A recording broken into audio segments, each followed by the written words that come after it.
Good evening, everyone, and welcome to the stream. Hope you're having a good day today. Matter of fact, I'm going to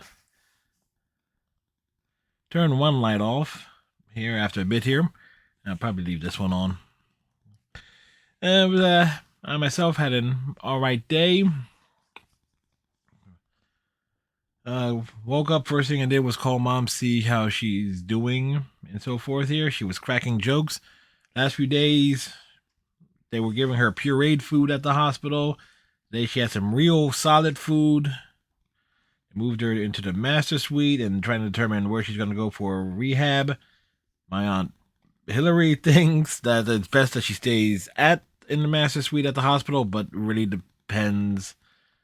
There's a lot of different factors in play there, so like it really depends on so many things. Still, but either way, some positivity. My mom is cracking jokes and everything of that sort. I know she talked to my Uncle Abraham, and because when she called me earlier, he was calling her and so forth.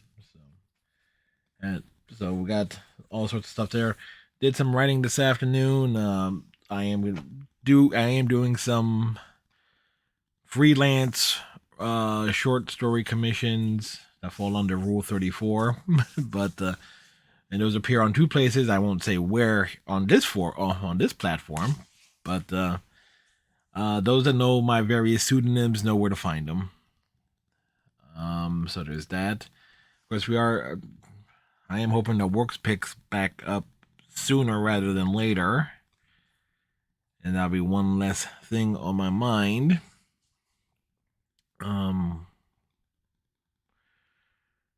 Of course, we are trying to raise money to help cover my mom's expenses as it relates to the medical side of things. Disclaimer, of course, being that link will pop up in the chat once or twice.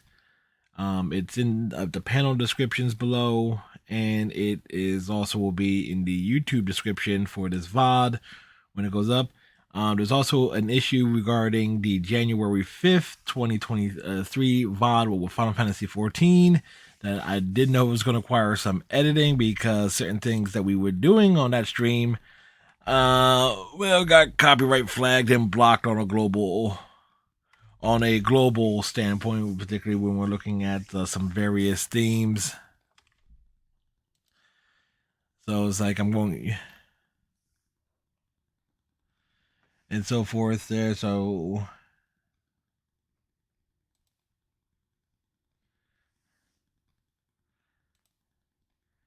this having to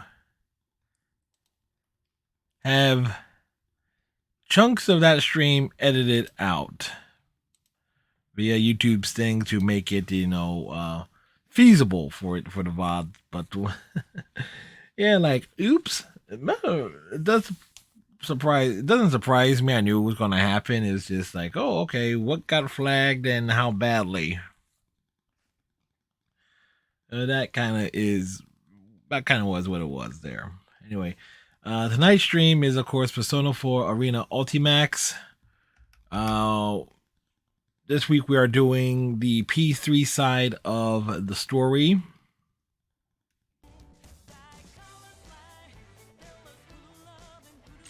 So we'll get that started straight away here.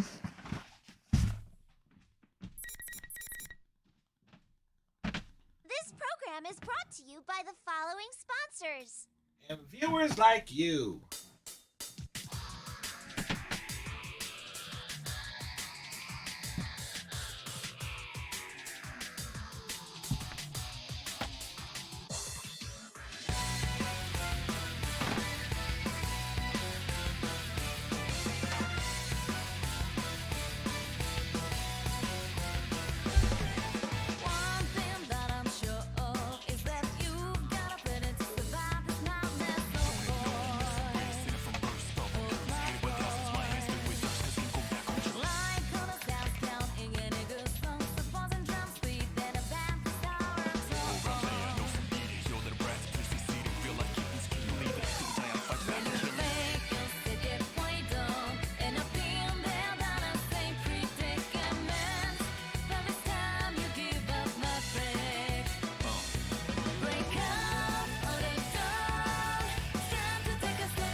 bum, bum, bum, bum, bum, bum, bum. Bum, bum, bum, bum, bum, bum, bum, bum, bum. Persona 4 Arena Ultimate Max. Persona 4 Arena Ultimax.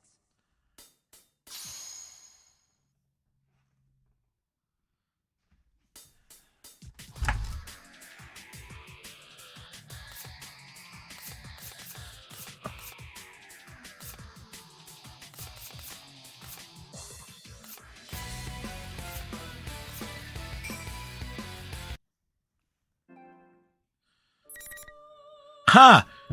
Fooled them. We got the recording going on outright.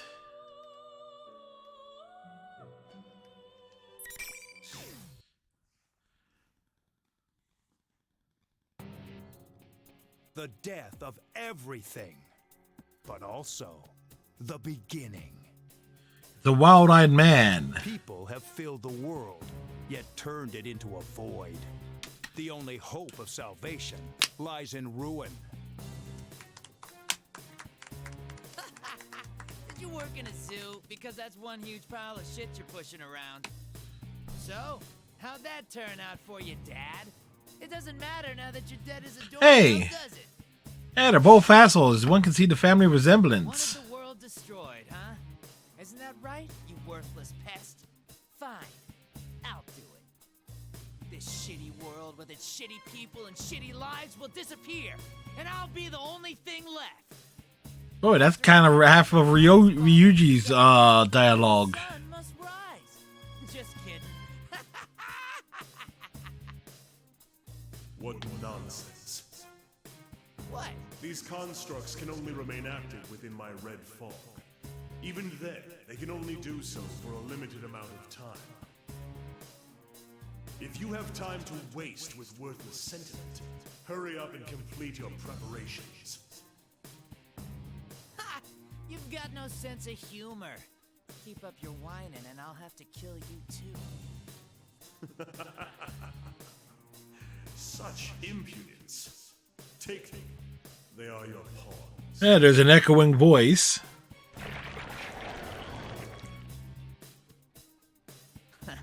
They're pretty well made. Fine, I've got the power I borrowed from you too. So now there's no way I could lose. Ah, that's what he thinks. Well then, I think he loses pretty royally. and turn over a new leaf or whatever.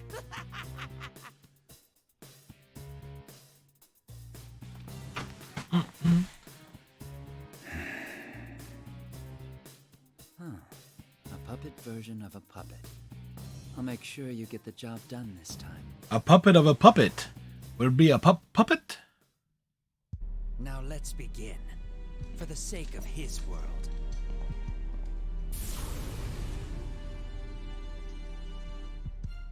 Clones of everyone.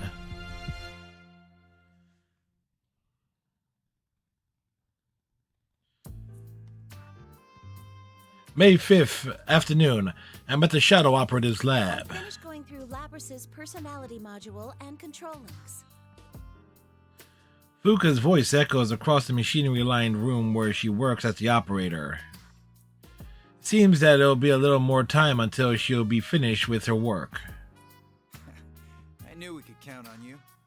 I'm sorry that I asked you for such a big favor. Oh no, I couldn't possibly stand by after something so important happened. But, is it really all right for me to be doing this? Aren't you all part of some kind of police organization now? There's no need to be concerned. There they are, but We're who not cares, right? Shadow operatives. This lab belongs solely to the Kirijo group. The Shadow Operatives. A special unit under the direct supervision of the National Police Agency organized to deal with supernatural cases that the normal police will be unable to respond to. In other words, cases dealing with shadows. This is one of the laboratories under the management of the Shadow Operatives. The purpose of this place is mainly to analyze evidence gathered in shadow-related cases, analysis of shadow matters for scientific understanding and planning operations. Another objective is the maintenance, inspection, service for anti-shadow weapons such as myself. Since I am a member of the Shadow Operatives and am classified as a weapon due to my mechanical nature, I periodically undergo maintenance at this facility. Directly after the inauguration of the Shadow Operatives, Mitsuru had a state-of-the-art packing case prepared to transport me. However, the one slumbering within the case is my sister, who is also our new teammate, Labris, the 5th-generation anti-shadow suppression weapon. So we're speaking from Igus's point of view. All I have to do now is reboot her OS and perform some final checks. Thank you. How is she? She'd sustained some heavy structural damage, so I was worried, but thankfully none were critical. Since my sister had been forced to push herself far beyond her limit during the events of the other day, her entire body had taken serious damage. I'm glad she's okay. Fuka's words caused me to sigh with relief. I see. And what did you recover from her memory? I'm sorry. I searched through it, but I found no records that would lead to finding the one behind what happened. If we want to pursue him any further, we'll have to wait for a report from intelligence. But it seems that will still take some time. I see. I see Miss Hiro tighten her fist with that tight, quiet utterance. The culprit is someone capable of manipulating data in my sister's memory. The possibility that they would make the mistake of leaving a trace leading to themselves is extremely low. Even when one knows the outcome, people often feel indignant when the last bit of hope is crushed. It's understandable our ability to find out who kidnapped my sister has been completely stymied. Then we have no clues to go on. Don't be so hasty. We might get new leads from intelligence, right? Ever since that attempted airplane hijacking, we've learned that the Public Safety Division has been making some disquieting moves. If we don't make a move soon, there's no telling what they'll do to take advantage of the situation. We have to find a lead before they do anything. Though Akihiko has known Mitsuru for a long time, Mitsuru's expression remains stiff as she tries to console her. But that's only natural. The Shadow Operatives are still in a delicate position with regards to where we stand within the National Police Organization.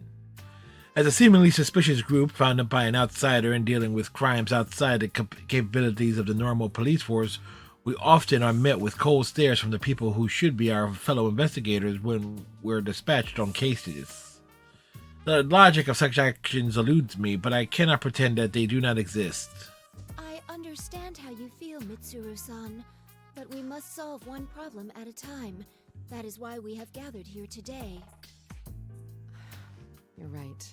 I'm sorry. Please work with me here in reviewing what information we already know.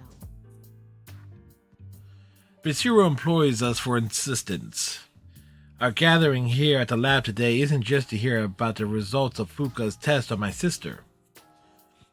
We've come to share when we review the information we have to inspect the clues as closely as possible to get the culprit as quickly as possible. The person behind this case first stole Labris, the 5th-generation anti-shadow suppression weapon, while she was in transport. Yes. The hijacking of the airplane you were on was a diversion used to conceal the theft of my sister, after which she was transported to Inaba. Correct. The hijackers were subdued and captured. Yes, let's recap what we recapped. Were under some kind of control. Those who hijacked the airplane and transported the case had no memory of taking part in the crime. They do not recognize one another, had nothing in common, and were all ordinary citizens with no prior criminal records. They did, however, all claim in their testimonies that they saw red eyes. Though their interrogations are still ongoing, it seems that it won't be long before they are released. With all these points taken into consideration, it becomes apparent that this is no ordinary crime. The culprit waited until he arrived in Inaba to turn Labris on and fiddle with her memory. And then he threw her into the TV world, right? Where one's heart and memories manifest themselves. As a machine, Labris was able to control these memories in great detail. In other words, the enemy used her in order to set a trap for us. When we entered the television world in pursuit, we defeated her shadow and made indirect contact with the culprit. Yep. That person revealed that his goal was to steal our personas by making us fight each other. would weaken our hearts and turn our personas to shadows. Once he'd accomplished that, he would combine them all so he could have even more powerful shadows. Everyone falls silent. The mysterious person's motives was to gather and unify shadows. This is all too similar to something that those of us gathered here would never forget. Shuji Ikutsuki. The culprit's speech pattern is consistent with Ikutsuki-san's mannerisms. His inability to use a persona matches him as well. But that's not possible. That's right. We've confirmed Ikutsuki's death. Or maybe there's someone out there besides Ikutsuki who still thinks the same way he did. If so, then the world we strive for is still far away. Mitsuru sounds as if she's in agony. Shuji Ikutsuki, 3 years ago, he became fascinated with the fall and tried to bring about the end of the world using shadows. To Mitsuru, he is also the adversary that robbed her of her precious father. Yamagishi, when Labrys awakens, can you give her a summary of the case from 3 years ago? I'd like her to know what went on while she was sealed. I understand. Can't you just stick that data into her memory? If we did that, it would just become a piece of data to her. She needs to be told about it in order for her mind to understand what happened. She's human through and through, huh? Also, I noticed something when I was checking her memories. The makeup of Labrys's memory field is slightly different from Igus's. How so? Besides the memory area that she normally accesses, there seems to be a sub-network of some sort. She has 2 memory networks? I think it was probably used to incorporate the feedback from her sibling units, but I still don't know for sure. That's why I believe it's safer to tell her in person. All right, I'll let you tell her however you see fit. Regarding Ikutsuki, I'm pressuring staff to hurry and review the information, including the newly discovered quarantine server at Ergo Research. At Ergo I knew about Research? the server in question before now, because it had been cut off from the group's network. It most likely has information that normally would have never left Ergo Research, such as data on top-secret experiments. Seems good to know. Ikutsuki could be involved in this case. Mitsuru's worried and irritation may be because she senses that possibility.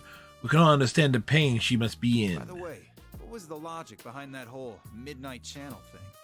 It's still unknown, but we'll have to send people to Inaba again. We're going to hold a meeting at headquarters tomorrow to discuss countermeasures.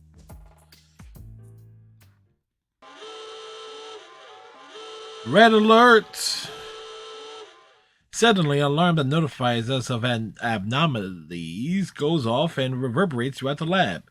Mitsuru quickly uses a nearby control panel to contact the staff within the facility. What's going on? The surveillance system detected a rise in shadow readings. It's currently stabilizing around a level 3 alert, located in that town of Inaba. What? Looks like he's shown up already. That saves us the trouble of having to puzzle this out. Hey, you ain't wrong. Yu-san and his friends are in danger. Mitsuru-san, please give the order to dispatch us. All right, we'll leave at once. Yamagishi, leave Labrys to Kikuno and accompany us. I understand. Well then, I leave the rest to you, Kikuno-san. Understood. Lady Mitsuru, everyone, please be careful.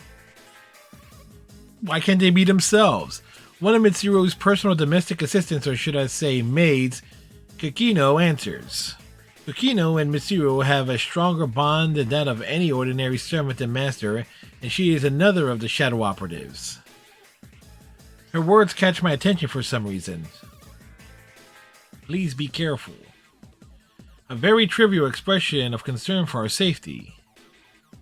Brushing it off as a common courtesy would be simple, but I feel that she may be sensing something unusual regarding the situation that awaits us there. What could be causing this unease? Does Mitsuru know? Oh, hold on, I guess. As I try to decide on whether or not to look deeper into Mitsuru's state of mind, Fuka gets up from her operator's seat and beckons me over. What is it? If we can put Labrys aside for a moment, are you going to be alright without having any maintenance done on you, I guess? What do you mean? I read the documents on your new equipment. At first I assumed it was referring to that large gun, but it's actually... Ah, that. True. There have been no tests confirming that it is capable of being used in an actual combat situation. But we face a powerful foe this time. Is it even possible? If even one thing were to go wrong... Fuka's face clouds as she looks at me. I can't be confident that I'll be alright, and I'm unable to tell her a pleasant lie to calm her down. In any case, I only pray that a situation that requires me to use my new equipment never arises. Both of us are tense as we prepare to depart. Milady, a change of clothes has been laid out in your car. I see. Thank you. I've also prepared Akihiko-san's favorite protein drink, and Fuka-san has been preparing a playlist suitable for a road trip in her room. Huh? That will be all, Kikino. As expected from Kikino, she's amazingly considerate as a personal assistant should be, but she can be too thoughtful at times. We learned this for ourselves when she came to accept us as people who are precious to Mitsuru. Let's start this over, shall we? Shadow operatives, let's mobilize. Thanks to Kikino, the tension in the air subsides a bit, but we cannot allow our attention to wander just now. Upon completing our preparations for departure, we immediately make our way to Inaba.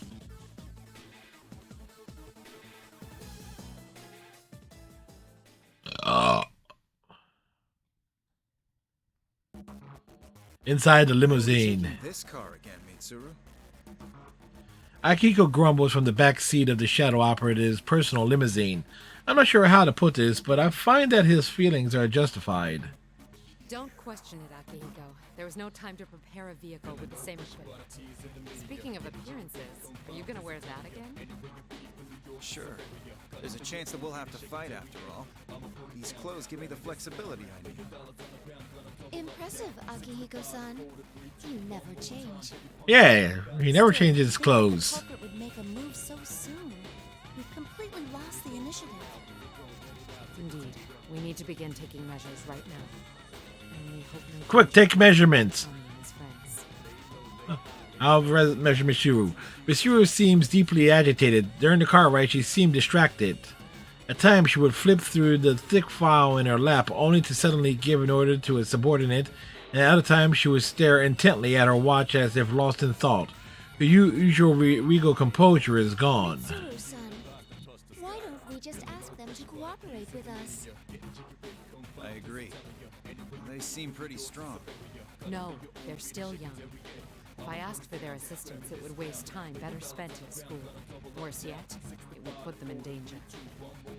I don't want anyone else to have to go through that anymore.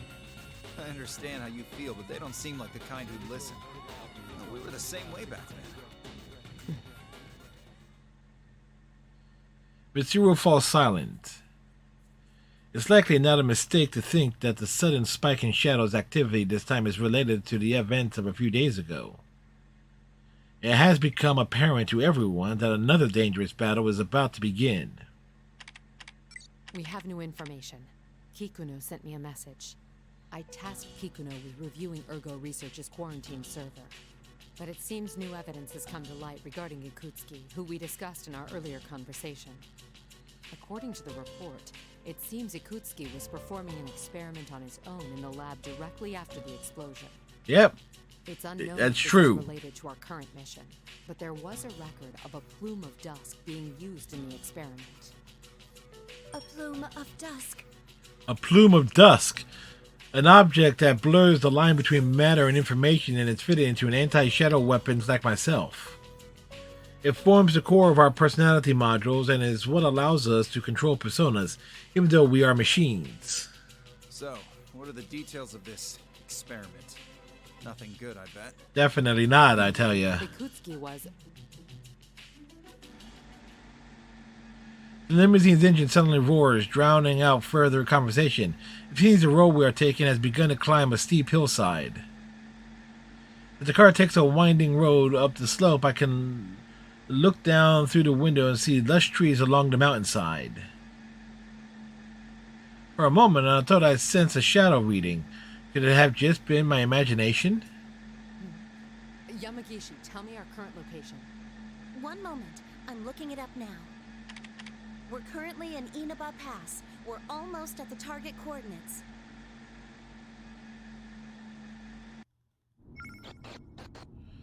Cutscene. What is this?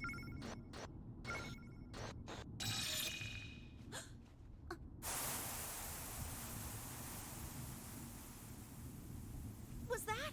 What's wrong?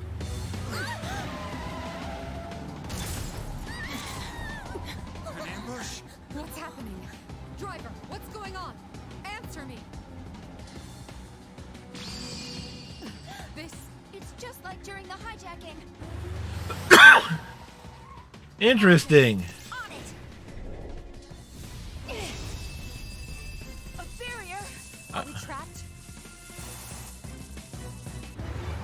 Seems like it.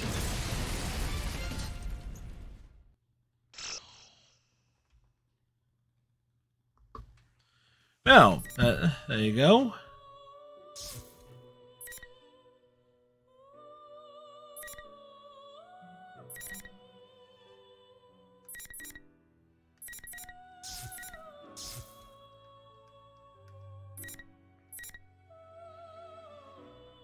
All right. Here we go! You. Chain!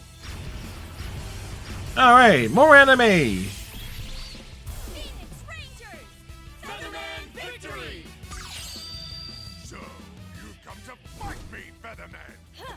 Merlion, the evil forces have fallen! Stop here! How dare you oppose me?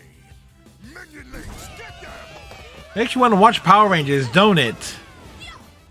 Definitely makes me want to watch Power Rangers.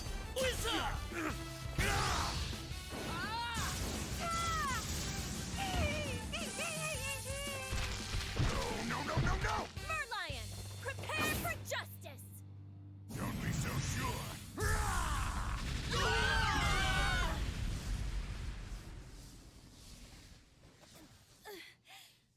Everyone, I've had enough of this! Ultimate Arrow! Arrow of Ultimate. It's over!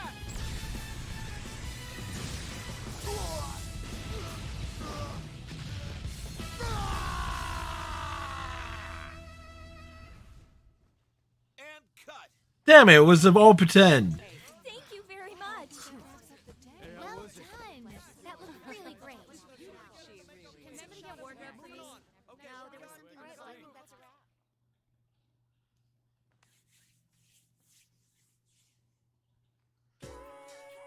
Let's take a 10-minute break. When the director calls this out, the tension in the area dies away. I make my way to the simple tent used as our break room and take a sip of my drink. My scenes for today are done. I'm tired. You're on a roll, Featherpink. Huh? Do you think so? The directors had nothing but good things to say too. Looks like this will have a positive effect on your main job. Speaking of your next shoot, My real job is supposed to be studying in college. I wipe the sweat from my brow as my manager excitedly tells me about the schedule for my next gig. I'd always had an interest in fashion, so I started taking modeling jobs as a way to earn some pocket money. It's pretty tough since I've had to do things like pose in the middle of winter in just a t-shirt, but thankfully I've been able to get a steady flow of commissions now. Trying to manage both classwork and my job as a model was already hard enough when my manager applied for an audition for a live-action show without my consent, claiming that I should broaden my work horizons. When I mentioned I had practiced archery in high school, it really got their attention. It all made sense to me when I learned that Featherpink's weapon would be a bow and arrow, though. As a result, I ended up as the Protector of Earth in a kids' superhero show starting this year. Now, my acting work makes use of different expressions, and my modeling career lets me dress up in a lot of different clothing. It kind of makes me feel like I'm changing who I am, too. It's insanely busy, but it's fulfilling and fun, and yet... what's wrong? Something troubling you? Oh, not really. I checked my cell phone, but Mitsuru still hasn't sent me a response. I have tomorrow off, so I emailed her earlier asking if she'd like to spend some time with me and go shopping. She's been contacting me less and less often recently, and when she does, it's because of shadows. I am one of the shadow operatives, a group established by Mitsuru. I understand that she wants us all to be able to have normal lives, and she said that she wouldn't hesitate to ask for my help if she ever needed it. But it still seems to me that she was taking everything on by herself. The attitude didn't satisfy me, so I forced her to add me to her team. However, unlike Aegis and the other official members, I am part of a special unit that only gathers in emergencies, trusted with immediately subduing some shadows by force. What does she call it? The auxiliary staff? Something like that, anyway. It's wonderful that there has been no situations that called for us to be dispatched, and even if something like that did arise, the official shadow operatives are all excellent. There's no need to worry with the likes of Akihiko and Aegis around, but... Is it really that hard to just send back a reply? It's Golden Week, for God's sake. What's this? Don't tell me you've got some boyfriend trouble. Oh, no. Oh, she's gay! We normally talk when we see each other, so I never doubted my friendship with her. Still, when things remain unsettled, it's unsatisfying. Maybe I have to get on her case about taking everything on all by herself again. Huh? There's something loud going on outside. What? What's this helicopter doing here? Is there a helicopter in this shooting script? Huh? As the sound gets closer, the tense walls and roof begin to undulate with an intense wind. When I rush outside, I see the crew are all looking up and causing a commotion. When I look up, there's a black helicopter descending towards the ground, dangling a rope ladder. The lady in the pilot seat sees me and gestures towards the ladder. Oh. At that moment, it all becomes clear. I only know of one person who would do this. I'm glad she came, but she's making too big of a scene. I'm completely astounded by the utter absurdity of the situation, but before I knew it, I'm already running towards the ladder.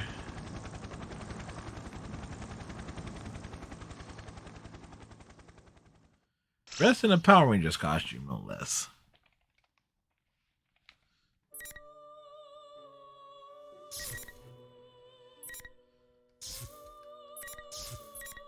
Meanwhile, Ken gets some major screen time.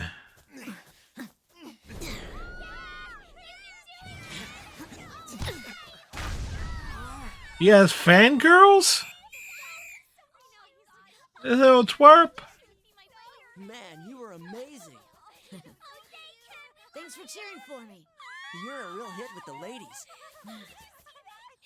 I'm gonna get going for today.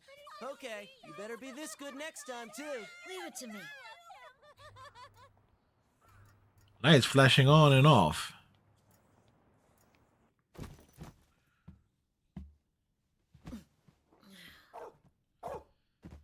Hey, Koromaru. I'm home, Koromaru. You know, wearing that jacket, that dog is rather hot. There's some time until dinner, so I decided to leave the dorm again with Koromaru.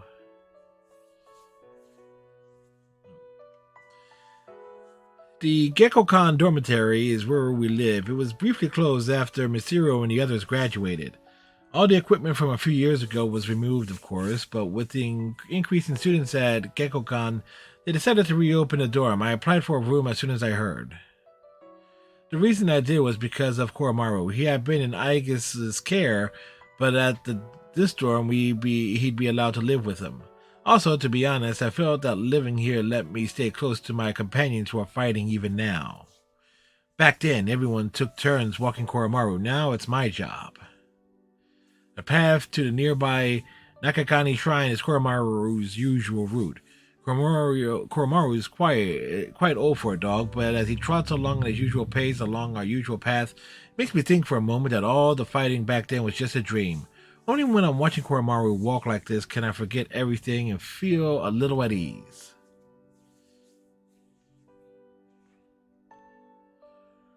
We pass through the gateway at the entrance and step onto the shrine grounds. Koromaru goes find a tree. Since it's nearly sundown, there's nobody but us in this serene atmosphere. I sit down on the bench and sigh to myself. Koromaru notices though and immediately rushes over to nuzzle my leg. It's nothing, Koromaru. Even while I'm saying it, I'm sure Koromaru can see through my words. I can't understand them in the same way I guess can, but even I can tell what Koromaru is thinking.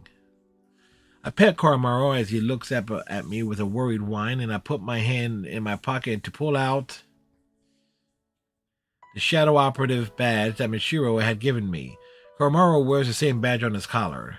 Even if she gave me this, I know it's just for show. I bet everyone else is working hard right now. This morning I got a call from Sanada for the first time in a long while. Seems he just come back to Japan from a year-long training journey.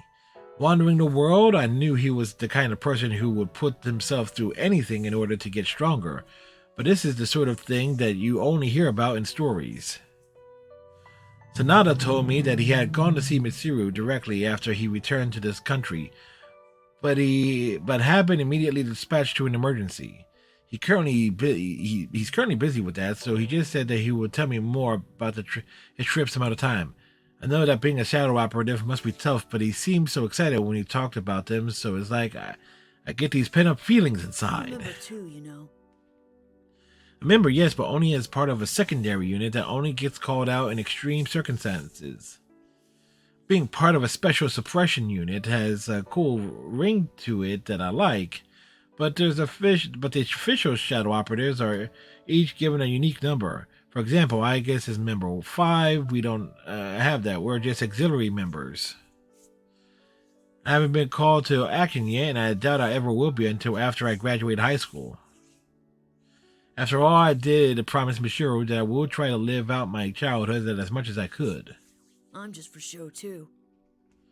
In following that promise to try as much as I could, I've been acting like a child on the surface. An average middle school student studying, helping out with club activities, and even taking part in the student council. But I haven't officially joined any clubs, and the reason why is because I asked Mitsuru to call for help if she ever needed me. I know that no organization under the police will be able to command an underage person, let alone someone in middle school. I'm only a shadow operative for show and only a child for show.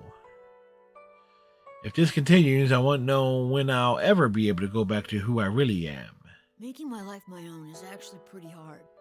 Sometimes I lose sight of what I'm supposed to be doing. I think back on the words left by the person who saved my life.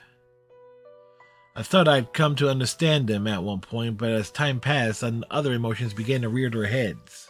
It's completely dark now. We should head back home, Koromaru. I wonder if I will be left behind like this. Would things actually be better if I just forgot about everything? But could I live with myself if I had the power to fight but did nothing with it? I've been thinking a lot about that. I stand up from the bench and look across the dark, quiet temple grounds. I won't reach an answer just by thinking about it. I know that, but at that moment, Koromaru suddenly barks at me. It's been a while since I heard him bark like this. He's been getting more and more mellow these days. What's that sound? Some rhythmic noise is approaching from up above. The wind becomes stronger and the trees around the temple begin to rustle. I look up into the sky and a bright light turns on high above. As my eyes adjust, I see a previously hidden black helicopter in the otherwise pitch black sky. It's like something out of a movie.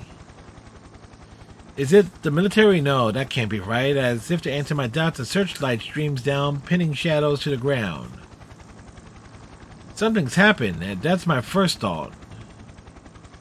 I don't know why, but for some reason I sense elation rising up through my body. Let's go, Koromaru. I grip my shadow operative badge tightly, then thrust it back into my pocket. I take a deep breath, I run towards the helicopter. As the Bulls and Sixers are getting underway tonight.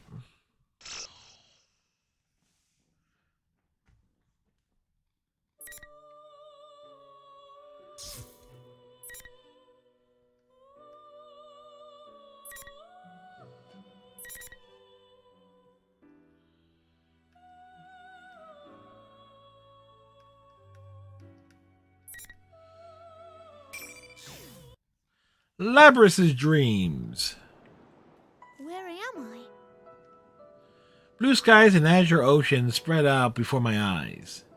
A gentle breeze brushes my cheeks as I stand on a blinding, glistening beach, the sun shining from high above. The sound of the waves is calming. What am I doing here? Wasn't I going through maintenance at Mitsuru-san's place? I retrace my memories with a hint of bewilderment. Because I had been severely damaged in the recent battles, I was to undergo full repairs at the laboratory in the Shadow Operatives facility.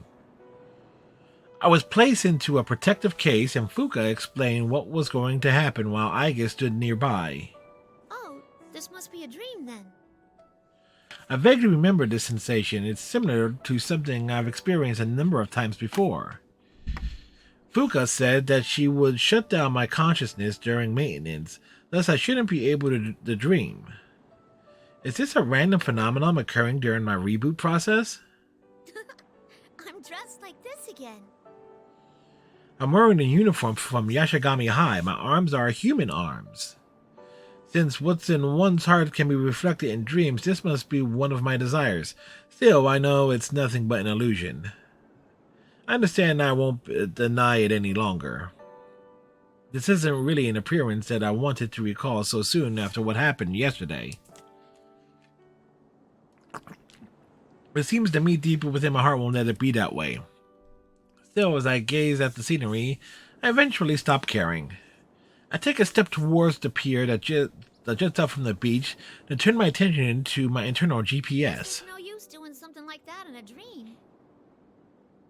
I don't need my GPS to know what this place is. It's where I hit a certain wish in my heart sometime long ago. It's so beautiful. If this really is a dream, maybe I can keep going. Just while I think that, the pier under my feet crumbles and disappears without a sound. Just like that, the azure waters swallow me. We're under the sea. The sunlight's become dim, but I feel no anxiety. A mysterious sensation envelops me as if everyone is near me and I'm connected with everyone. Eventually, when the feeling of floating becomes stronger and I lose all sense of up and down, the sea changes into a field of countless lights in the darkness. Now, where could this be? It seems I have an odd guest. Oh, you're that misrepresent. No, President? Oh, yes, Miss President. We met the other day. I turn towards the voice and see a familiar woman in a blue dress, Elizabeth. It's my mom's name. She gave me a word of caution during yesterday's battle when I had been turning my eyes away from my true self. This is an unexpected reunion with the person who appeared before me like a storm and left with the same amount of force. Oh, hi. Thanks a bunch for back then. I didn't get to thank you properly at the time. You faced yourself and overcame the ordeal through your strength alone. And the feelings of those at the scene certainly helped as well. Still, my assistance was merely the cake under the ice. Under the ice? I don't know what that means. Neither do I. This place is beautiful. Where am I? This is a world within people's hearts. Since you are here, it's most likely that you are at rest in the real world. Now that you have gained a heart of your own and are nurturing it, I wouldn't be surprised if you were to wander here at times. That all sounds pretty complicated. Yes, it does. What are you doing here, Elizabeth? To put it as Frank would, it is a secret. But if there was something I could say about it, I am yearning for an unseen power. Huh? You want power too? Even though you're insanely strong already? Oh, All this talk of power has reminded me of something. It seems you have obtained a new power through that battle earlier. I do not mean to be rude, but my adorable personality cannot restrain my infinite curiosity for such things. Would you show it to me? Show what? Huh? Wait, hey, hold on now. Are you saying you want to fight me right this minute? My, how could I have forgotten? A boisterous brawl in this place would certainly not be elegant. Definitely not. I'm not talking about where we are. Worry not. I will prepare a worthy stage at once. Wait, you'll what? Huh? What? She flips open the book with a fluid motion. As she does, a blue circle draws itself into the air and the scenery around us changes.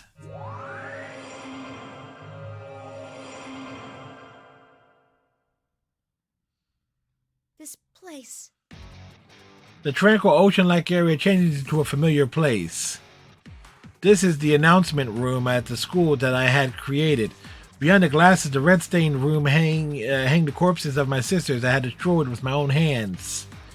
I feel a lump in my throat as the memories come back to me. I look down and see that my body has returned to its cold, whittled, metallic one.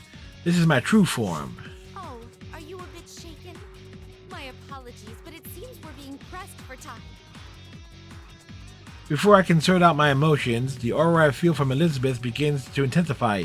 She's coming! Without further ado, here I come. Your fate is in the cards.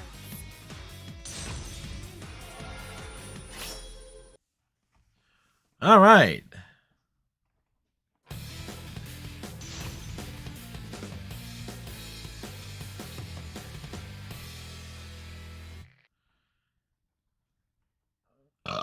Finally!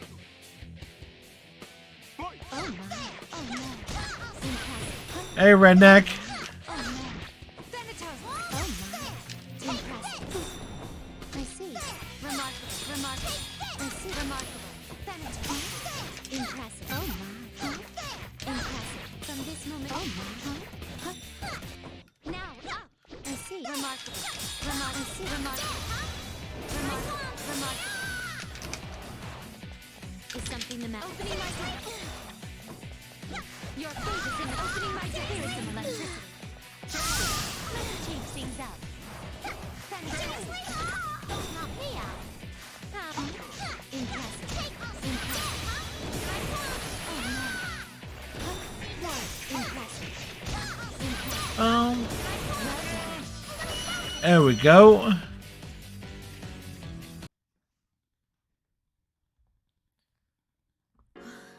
That burp. Seems a different day when got some stuff with some units and then came home nice, redneck. Redneck the shout out there. While I was preoccupied with fighting Elizabeth, I remembered something. This is the place where I faced myself and gained something precious and irreplaceable. You, Mitsuru, and all the others, imagining their faces causes a mysterious strength to well up from within me. Have I gotten stronger? Welcome, redneck. Elizabeth smiles. She calmly returns to the conversation we had been having. Whether you can accomplish your wish and your heartfelt promise is up to you. If you can't do it, no one else will be able to do it for you. But from a different perspective, that means that anything is possible depending on you. Don't you think it could be perceived that way? It totally could be. If I do it. That is correct. Though, it would be most important to prioritize overcoming the ordeal that is coming your way. Huh? What ordeal? Isn't this just a dream? The ordeal that has made itself known quite close by. I bid you good luck. Wait, hold on! What's this ordeal you're talking about? What do you mean? The announcement room begins to fade to white and disappear into the distance, and I hear a siren-like sound. As if in sync with the siren, Elizabeth begins to grow hazy as well. Wait, you have to tell me more! Elizabeth doesn't have to tell you a damn thing. Believe me, I know, because my mom is named Elizabeth. My own voice is lost in the warning sound that crashes over me like waves. I just need to talk to her just a little more. Awooga! Awooga! The moment after everything goes white, the laboratory appears in my vision. An ear-piercing wailing sound fills the air. This is the real world. Good. They're finally up and running. Seriously, I'm terrible with machines. I look towards his voice and see a young, familiar man in a black pinstripe suit. This man looks frustrated as he fumbles with my case, disconnecting the wires leading from the terminals to my body. So how about it? Move? Who are you? I'm Kurosawa, a police detective. Do you know what a police detective is? Kurosawa, I have no memory of this man, but for some reason, I recognize his name. This must be information that was inserted into my knowledge database. Beginning personal scan, matching iris and voice print, identify Detective Kurosawa. Oh, are you with Mitsuru-san and them? Something like that. Dude has some sharp cheekbones. As far as I can find in the database, he seems to be a person who can be trusted. He has a long history of private and public interaction with Mitsuru and the other shadow operatives. I'll make this quick. There's an emergency. The car that that Mitsuru Kurijo was in has gone missing. Mitsuru-san? What do you mean? It's gone missing. It's disappeared. In emergency, she's missing. Only after hearing this do I pause to re-examine my surroundings. That siren must be in response to the ongoing events. I'm unable to get a grasp on the situation and only become more confused. We'll talk later. We need to get to the roof. As he speaks, Detective Kurosawa tosses me a small bundle. I open it to find the Yashigami High uniform I've been wearing in my dream. Does he want me to wear this? Though I'm still perplexed, I put on the uniform Detective Kurosawa gave me and follow him as he runs to the stairway. I see that his gun is drawn. As we bound up the stairs, I desperately ask him the questions boiling in my mind. Kurosawa-san, are Mitsuru-san and the others okay? Who took them? Go quietly. We've got to hurry here. You're being pursued, too. I'm taken aback for a moment. The shadow operatives may be part of the National Police Agency, but their existence has been kept hidden from the civilian population. This lab's very existence should be hidden from ordinary people, and yet has been attacked? Enemies? Hey, I could... Don't. The ones coming after us are human. On top of that, they're for public safety. This only confuses me even more. What's going on here? The Public Safety Group are at the very top of the National Police Agency's Security Bureau. They should be on our side. Why would they be coming after us? I bit my lip in fear. I thought that I finally met people who understood me, that I finally had a place where I belong.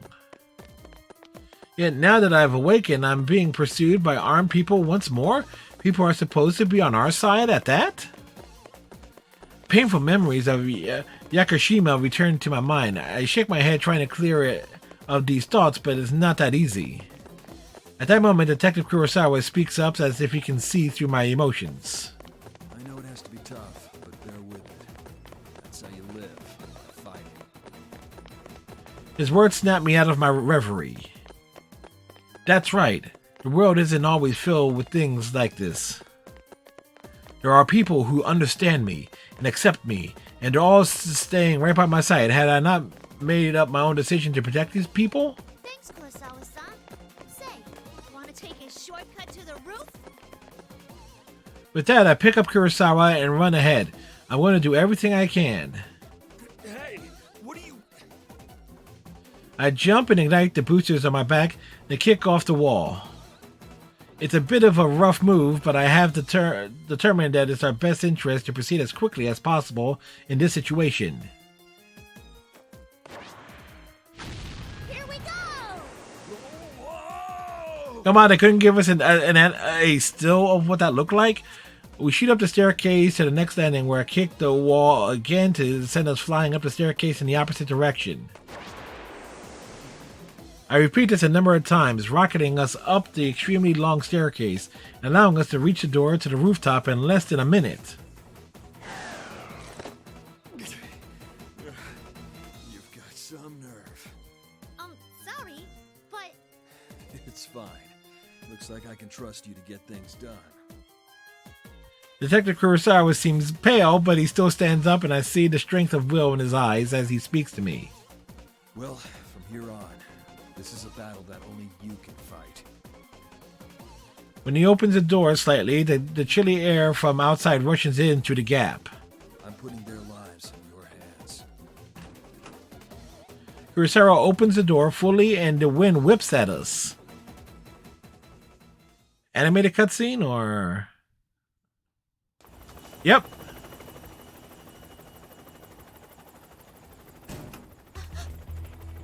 How did I get up there so damn fast? Go on. Go now!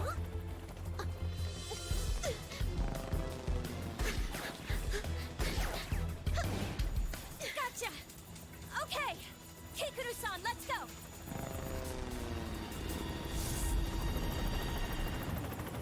Dramatic plot developments are dramatic. Again, I do like the visual novel aspect of this game. Managed to get away. We got out in time. It's nice to meet you, Labras. I'm Yukari Takiba. Oh, yes. I'm Kanemata. Wow, so it's true that you're like Aigus-san. This is Koromaru. Huh? A dog? He's not just a pet. Koromaru might not look like it, but he can fight as well. Beginning personal scans, everyone on the helicopter seems to be a member of the Shadow Operatives. According to the new data I was given during my repairs, they are all Mitsuru's friends since high school. These people are all comrades who have fought alongside Mitsuru and each other. Takeba-san? Kinda interesting way. Huh? Oh, this? Yeah, I got picked up suddenly from my job, and I didn't have any time to change. I bet I'm never gonna hear the end of this. Also, you can just call me Yukari. I hope we get along, Labras. But to think that organization would come after us now at such an important time. If Kurosawa-san hadn't gotten that tip, we'd be doomed. Hey, right. What's going on with those guys? Who are they again? Public safety? They keep the pubic safe. You don't know. Ken politely explains the situation to me. Some people in the public safety department don't think well of the Shadow Operatives. When Mitsuru and the others went missing, public safety took advantage of this confusion and attempted to take control over the Shadow Operatives' headquarters. They have been trying to remove Mitsuru from her position and showed up at the lab in an attempt to confiscate me for evidence. To move this quickly after she disappeared, though, public safety must have some way of knowing what's going on within the Shadow Operatives. They say Mitsuru-san set everything up. She would never. I can't understand it either. All this about honor and adult circumstances is foolish. Yeah, but there are some people in public safety who don't agree with that. Or else Kurosawa-san wouldn't have gotten that anonymous tip. Oh, that reminds me. I wonder if Kurosawa-san's okay. Koromaru says that he's alright. How does he know? Can you understand dogs too, Yukari-san?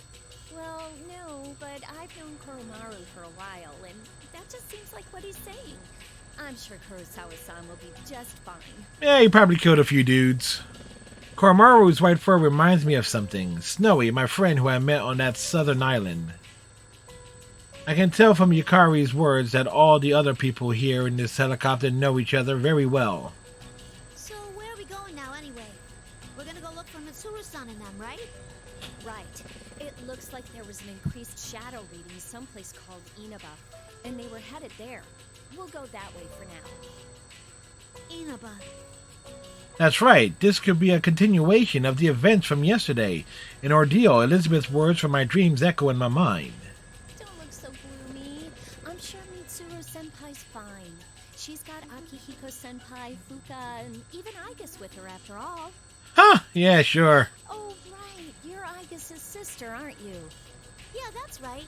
I was made just before her, though. You seem so stiff.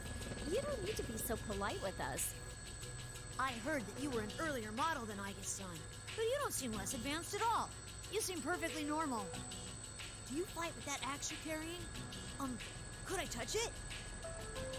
The two of them are interacting with me quite normally, even though they know I'm a machine, even though they must know what happened in Inaba and about my past. That acceptance makes me happy. Koromaru is gazing intently at me too. Yukari-san, have you been able to make contact with Iori-san? A voice from the cockpit interrupts us. Kirkino, Mitsuru's maid, is in the pilot seat. She seems demure, but if she can pilot a helicopter like this, her skills seem to know no limits. But I've been told that Kirkino isn't a Persona user. Isn't it dangerous for her to come with us in a situation like this? I completely forgot. Hold on a sec. Yukari pulls out her cell phone. It seems they are trying to meet with Junpei Iori, another part-time shadow operative and also a fellow comrade since high school. While Yukari is on the phone, I decided to ask Kokino about the doubts I have. Saikawa-san, you're not a Persona user, are you? Please call me Kikuno. And no, I only have the potential towards the Dark Hour. Oh, I didn't know you had that.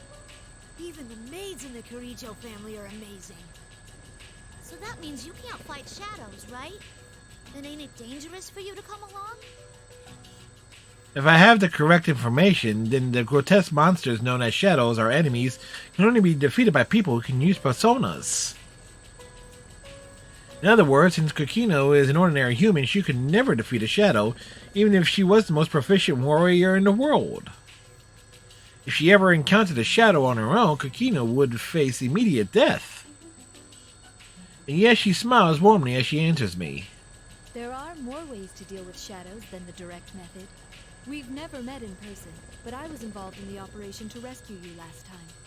We all do whatever we can to the best of our abilities to fulfill the roles we've been given. That is what it means to fight. Wow, she's a true professional. To be honest, I don't understand. True, Kokino is helping us by piloting the helicopter for us. But if that's all it took, then someone could easily program me with the ability to fly the helicopter, and there would be no need for Kokino to be exposed to the danger of having to join this operation. I see. I can't think of any other words to say, and I look away from her. I end up meeting Ken's eyes, and I feel a little awkward. It's no use, he's not picking up. This is so important. Why now? Yukari puts down her phone and turns to us again.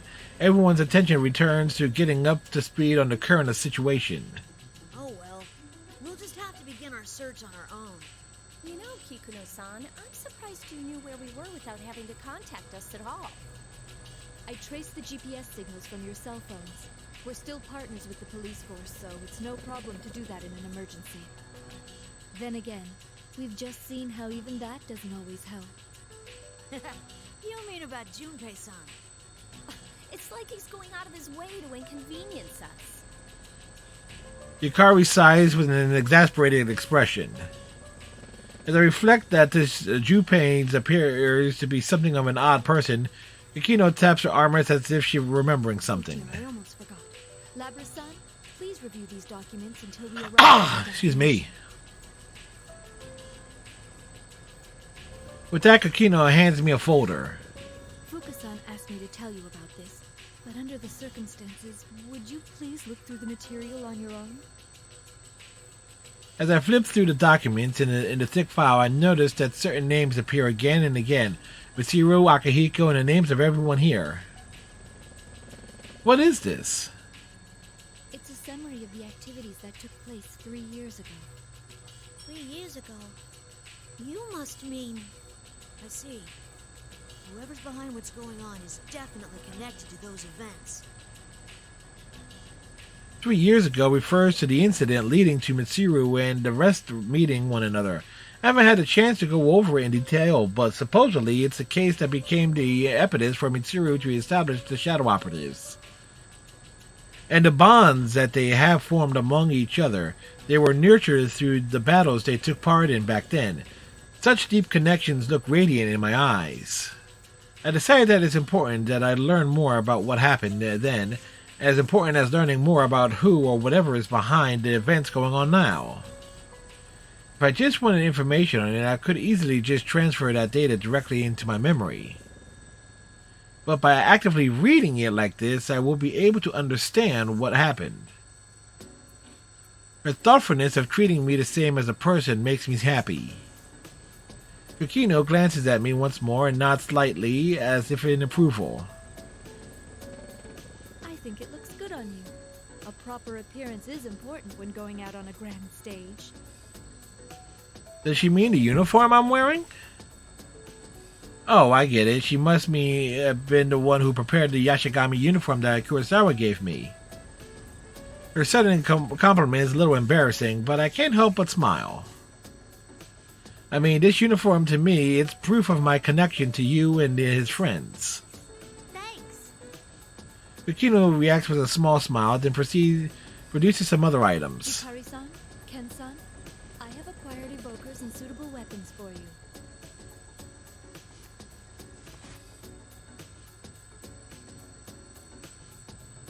Wow, thank you. This would be the best for me. Ken takes a spear from Kokino and sits back with a satisfied expression. The spear is longer than Ken is tall, but he seems confident. Wouldn't such a weapon be too unwieldy for him to handle? Kikino-san, what is this? Kokino hands Yukari what appears to be a large pink bow that perfectly matches the suit she's wearing. Upon seeing it, Yukari looks baffled. It's the ultimate arrow! It's so pink. I acquired reference material from the publisher and had it made. Don't worry, it's more functional than the prop on your show. I'm pretty sure that makes it the best bow ever created, but... In actual combat, I thought that using a form factor you're comfortable with would be best. Oh, I wasn't expecting you to have a logical explanation like that. Was my arrangement unnecessary? Yeah, it was unnecessary. No, it's fine. I like it. Can I see it for a moment? As Ken reaches towards the bow with interest, I sense the helicopters tilt slightly to the side. We're circling around. Please hang on to something. The helicopter leans more sharply as Kikiro speaks. It seems that we need to take on more fuel before we reach Inaba. I reflect on Elizabeth's words as I look down on the view spreading out below us. It reminds me of that mysterious sea-like place.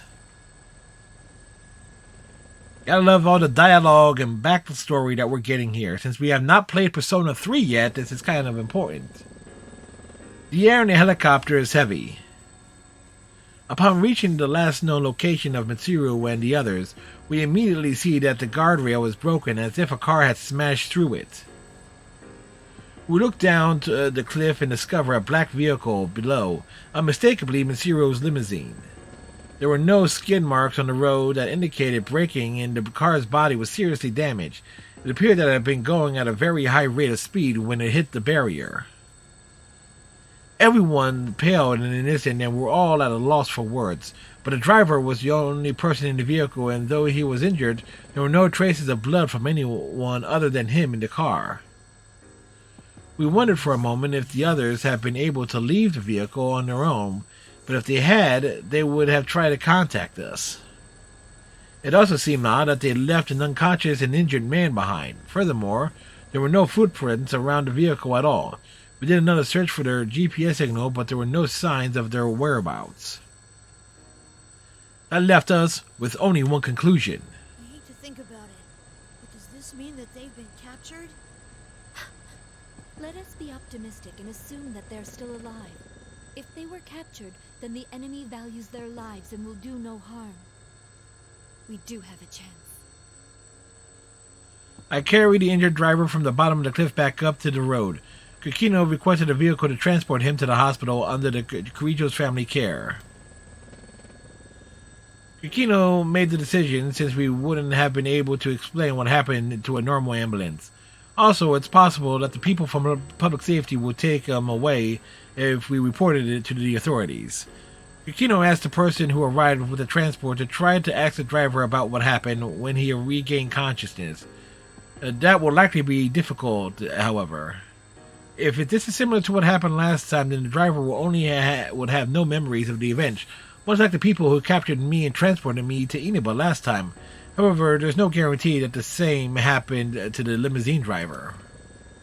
Not long after we were back in the helicopter, which takes us to where we are now, to be honest, everyone's at a loss about how bad the situation is. Ken tries to change the topic in an attempt to divert us from our worries. It's amazing that you know how to pilot a helicopter, Kikuno-san. I heard that it's hard to hover in the mountains. Did you train for that?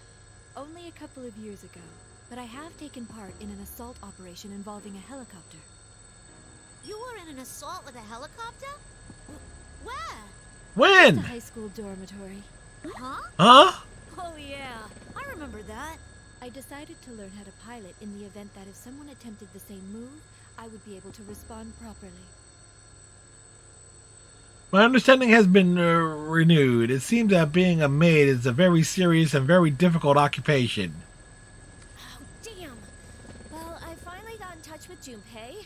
I don't know why, but he's already at Yaso Inaba Station, so I told him to stay there. In any case, we should head to Inaba too. We might find some kind of clue there. Mitsuru's group had gone missing before sunset, and it's almost midnight now. Whoever did this must be the same person who kidnapped Labra-san.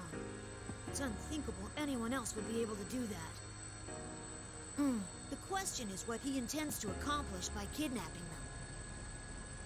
Ken flips through the reports on the events of the case up until now, seemingly lost in thought.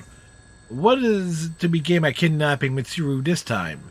At that moment, heavy static flickers across the video displays within the helicopter.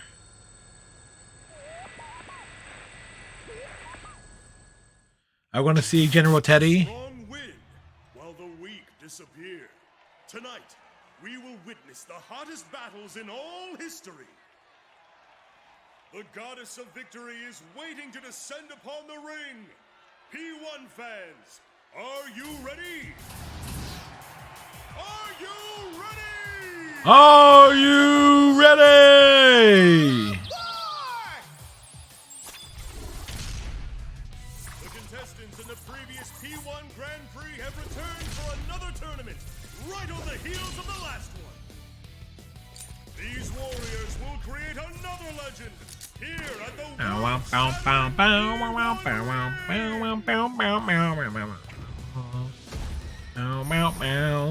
battles of honor,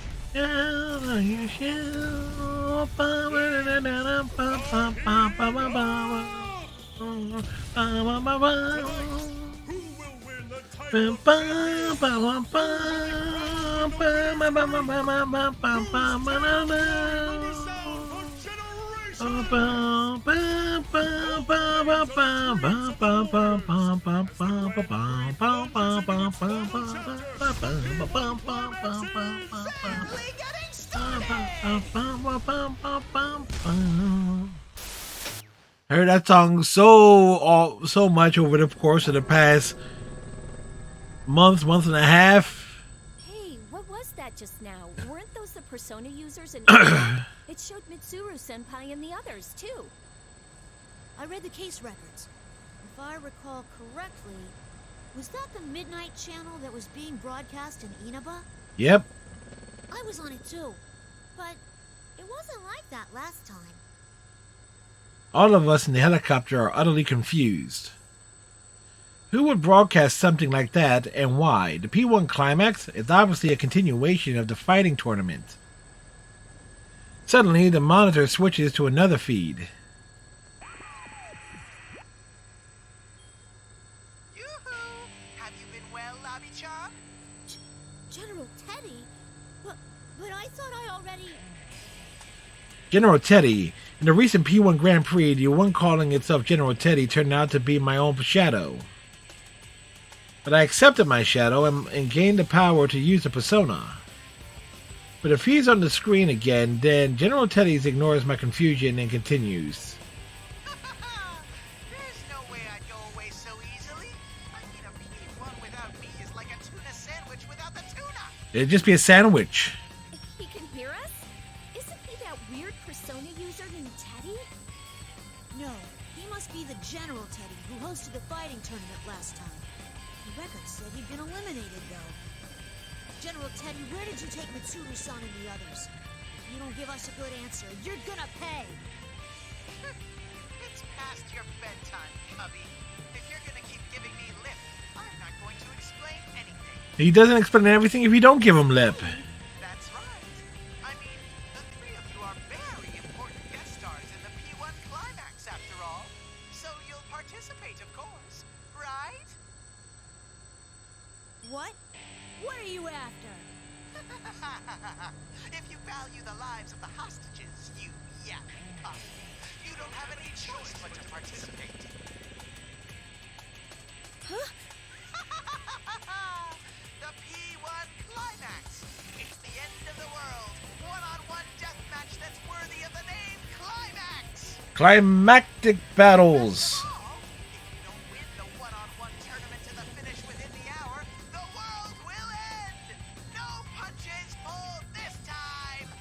Well, punches even pulled last time? So that no one misunderstands. This will not be taking place within the TV world. It will, in fact, take place in the reality which you occupy. Enjoy it while you can. Alrighty then. Alrighty then. How that special stage is going.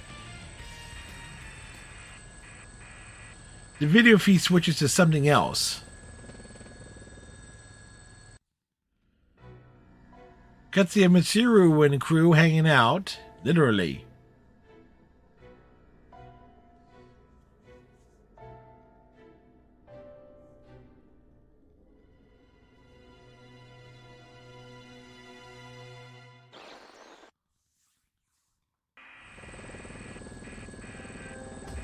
Was that Mitsuru-senpai?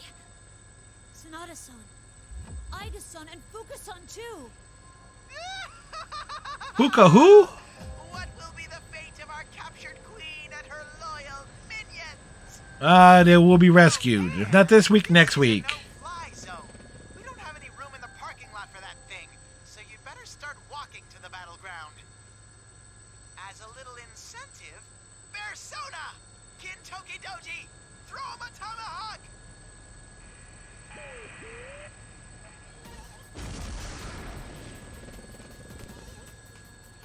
With that last command from General Teddy, the monitor turns off. After a moment of silence, Kikino shouts from the cockpit. An alarm? No. There really is a missile coming our way.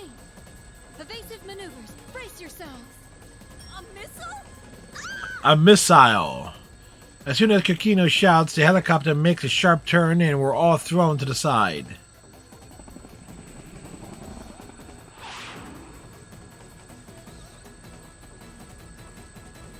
There's a deafening roar, the helicopter takes ground and the remote recovers. It barely missed, but there's a good chance that it will still detonate. It exploded! Wait, it's a firework?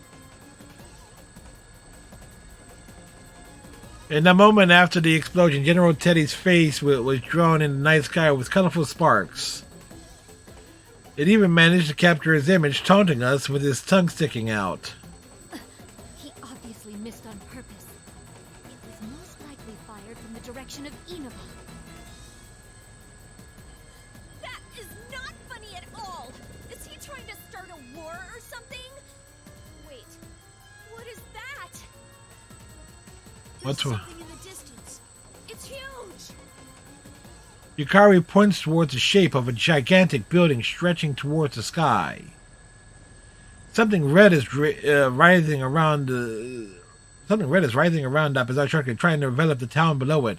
It's red fog. Kino adjusts the monitor that had just been displaying General Teddy's laughing face to show us the enormous structure up ahead. I notice Yukari and Ken both tense up when they catch sight of it. No way. This is just like Tartarus. Searching data for Tartarus, results found. A labyrinth that only appears during the dark hour and a breeding ground for shadows. It was also the place where a powerful being was going to descend upon the world to bring about destruction. The documents in my hand have a page dedicated to it as well. What I read there confused me. 3 years ago when Mitsuru and her companions were in high school, something happened there. All I can gather is that they fought desperately in a tower called Tartarus that resembles the one outside. As the red fog grows thicker, the building that Ken and Yukari refer to as Tartarus begins to disappear from our view. I'm sorry to do this, but I have to withdraw before we're shot down. But we've come so far! If they fire another one at us, I won't be able to dodge again. Even if it's only a firework, a direct hit can still bring us down. Hold on, Kikuno-san. Can you drop low enough somewhere so we can get out? There's no way. If we land, we'll be sitting ducks. No, once we're out, you get out of here. You don't need to land. What are you saying? Please, do it! Don't worry. Remember, General Teddy asked us to come on foot. We'll manage somehow. Understood. I'm looking for a landing site. There appears to be a large shopping center nearby. Okay, so it's cutting right to the Junis fight. While dodging explosions from missiles flying mercifully towards us, the Nakala nosedives plunging us towards the ground as we move closer to Inaba. Labrasan, please take this. It may be of use. It contains the data that was taken from the Ergonomics Research Laboratory's top secret files. The creator's name is Shuji Ikutsuki. Shuji Ikutsuki, that name was also in the documents that Kokino had given me. He betrayed Mitsuru at the last moment 3 years ago and revealed himself as an enemy. Ever since the death of Kotetsu Kurijo, the patriarch of the Kurijo family 2 generations ago, this man took the lead in all the terrible events related to the shadows. This is how dangerous this man is. But the documents also say that Ikutsuki took his own life. The file name was Project Puppet Master. I'm not entirely sure if that's a code or a description of the project. Puppet Master? Could that be something to do with me and Igus? I was only able to decrypt a portion of it, but it seems to be data on an experiment involving a plume of dust. An experiment with a plume of dust? Yes, an experiment. Why are you giving this to me? It may assist you in determining the enemy's identity. Actually, I found traces of an unauthorized attempt to access this file from outside of the Ergo Research Network.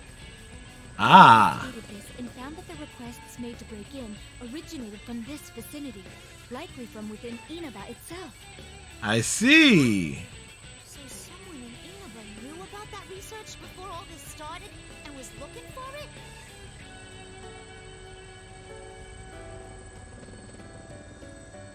Kokino nods silently. Of all the files on the quarantine server to go after, this one was specifically targeted, and the hacker must be at least known of its presence here. The cyber attack wasn't done by some ordinary hacker who broke into the server and was looking around out of curiosity, which means that the hacker is probably either the culprit himself or someone connected to them.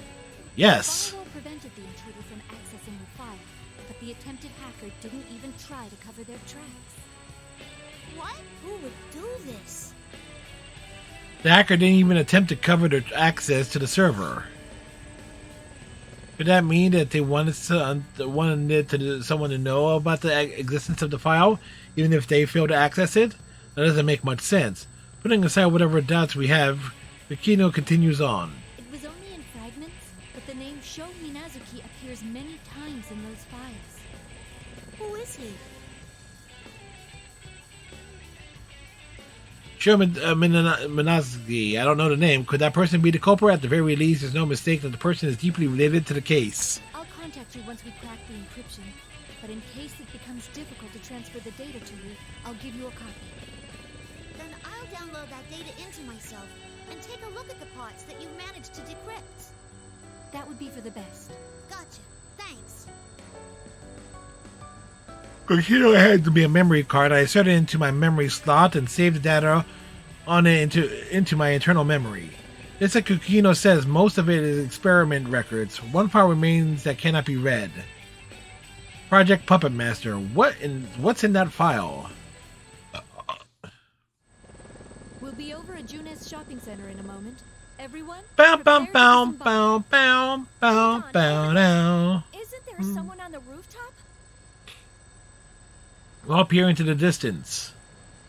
Beyond the haze of the red fogs is Inaba's largest shopping center. My search reveals that the place belongs to a chain called Junes. A blurry figure can vaguely be seen on the roof. You?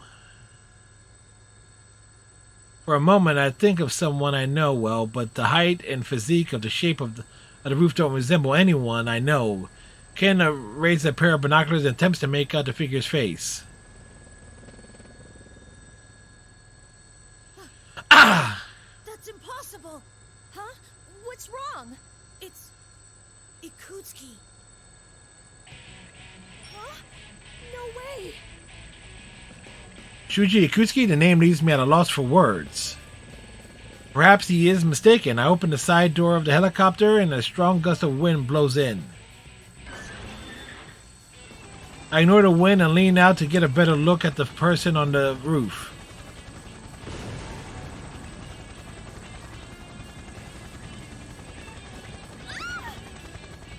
The helicopter is suddenly attacked from an unexpected direction, and the vehicle sways alarmingly.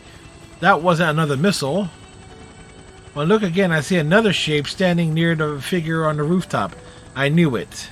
We're under attack by a persona! That doesn't make sense. According to the records, Shuji Ikutsuki was never able to use the persona. Is that man on the roof truly this Ikutsuki persona? Person? Excuse me. Before I can raise an objection, Yukari fixes her eyes on the enemy and draws her invoker. As expected from someone who had been in actual combat for a whole year, she is quick to act. Yukari's finger flexes around the trigger of her invoker, but the instant before she pulls it,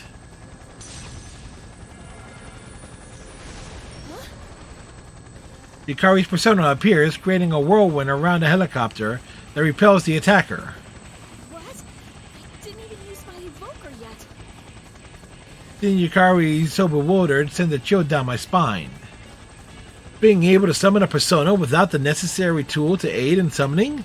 Mitsuru Nakahiko reported a similar unpleasant experience when inside the TV world. But this isn't inside the TV world. As outlandish and threatening as the situation is, there is no doubt that we're in the real world. General Teddy's words come back to me. I'll make myself clear so that no one misunderstands. This will not be taking place within the TV world. It will, in fact, take place in the reality which you occupy. Enjoy the fun.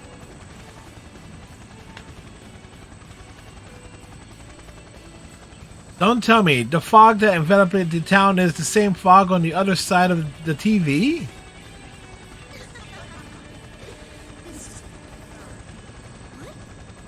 What was that? A new voice suddenly reaches my ears. Who was that? I look around in bewilderment. Did anyone actually talk? Am I hearing things? Ken's shout snapped me out of my thoughts. Yukari-san, he's winding up for another one! We're getting off, Koromaru! Yukari still looks confused, but Ken notices something and unbuckles his seatbelt, with his spear at the ready. By this time, the helicopter has descended close enough to the roof of Junes that people and dogs can easily jump down.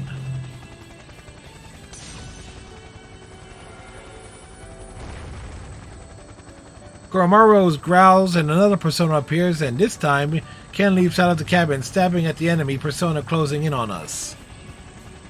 Koromaru's persona and Ken's spear both hit the attacking enemy at the same time, and Ken drops to the roof unharmed. It seems you're always taking on the responsibility of saving others, Yukari-san. Seriously, it's like a again. Really? Really? Take this one? After all, I save the world on a weekly basis. Koromaru and Yukari drop out of the helicopter and nimbly land on the roof. Amazing, their combat abilities are equal to those of weapons like me or Aegis, even though they are secondary members of the Shadow Operatives, used only in times of emergency. It seems as if they've been on the team this entire time. I quickly ready my axe and followed them. Yukari-san, everyone, please, save Lady Mitsuru.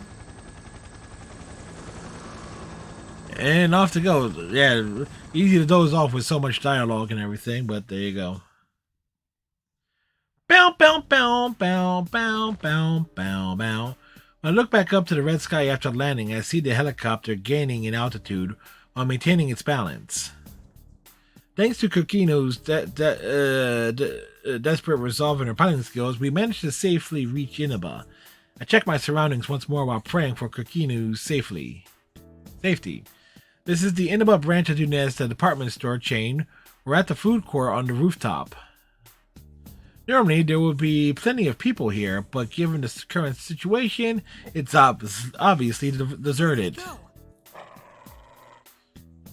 Ken readies his spear and tries to peer into the fog, making visibility such a problem. I look around, ready for battle as well. Whoever attacked us should be nearby. Hey, Ken-kun, did you really see Ikutsuki here a moment ago? Yes, I didn't see him clearly, but there's no way I could have mistaken him. That's impossible. I mean, Shuji Ikutsuki is... That's right, Shuji Ikutsuki died 3 years ago.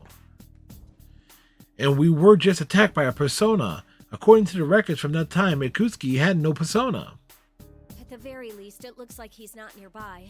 We can't let our guard down yet, though.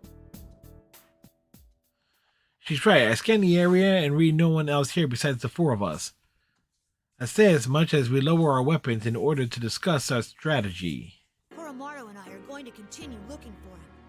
If that really was Ikutsuki, there's no doubt that he's involved. So it's actually different from the... It's not exactly syncing up with the main story. But that person seemed to be using a persona. Won't it be dangerous for you two going off on your own? The two humans look surprised for a moment and trade glances. Did I say something odd? Don't worry about me and Koromaru.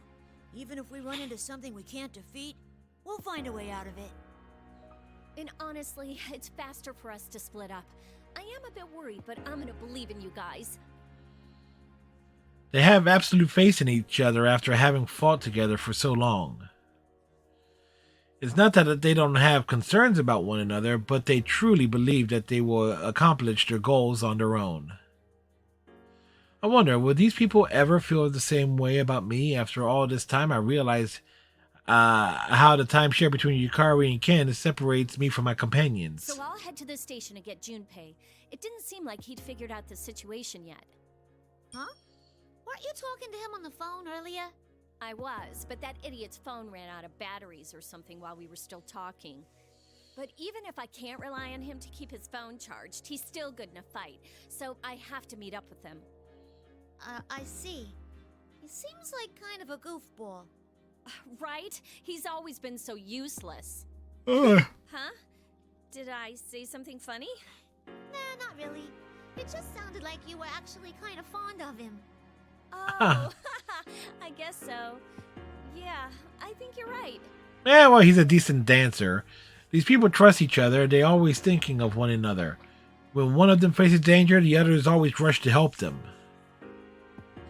A term comes to mind, ideal companions. I wonder how you and his friends are doing.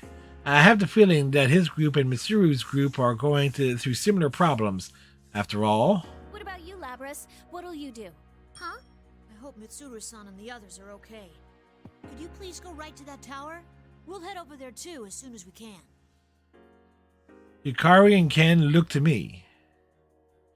It doesn't matter to them that I haven't known them for very long. They see me as a companion and trust me. Right. It's decided then. Labras, you head to that tower. Oh, also... Something felt off when I summoned my persona earlier. You might want to be careful. You felt it too? It was like, well, it felt like the evoker wasn't working, didn't it? Yeah, it might be that we can summon our personas without our evokers. In any case, we should get moving. If what General Teddy said is true, we don't have much time to spare. Mm-hmm, got it. If anything happens, let's meet at the bottom of the tower. Be careful, both of you. Wolf. Yukari and I leave Ken on the roof and head for the stairs. She and I split up not long after, all of us firmly believing that we'll see each other safely once more. Wait for us, Mitsuru-san. I run up my full speed and turn my eyes towards the looming tower. I will rescue her. Naruto run, I'm betting.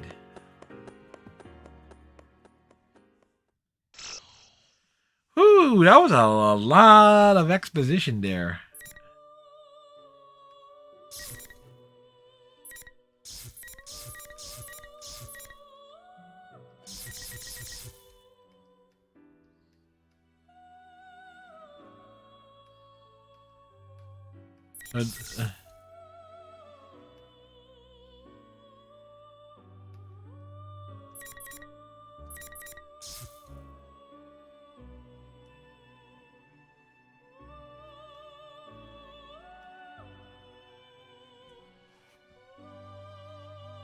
So there are branching paths of branchiness.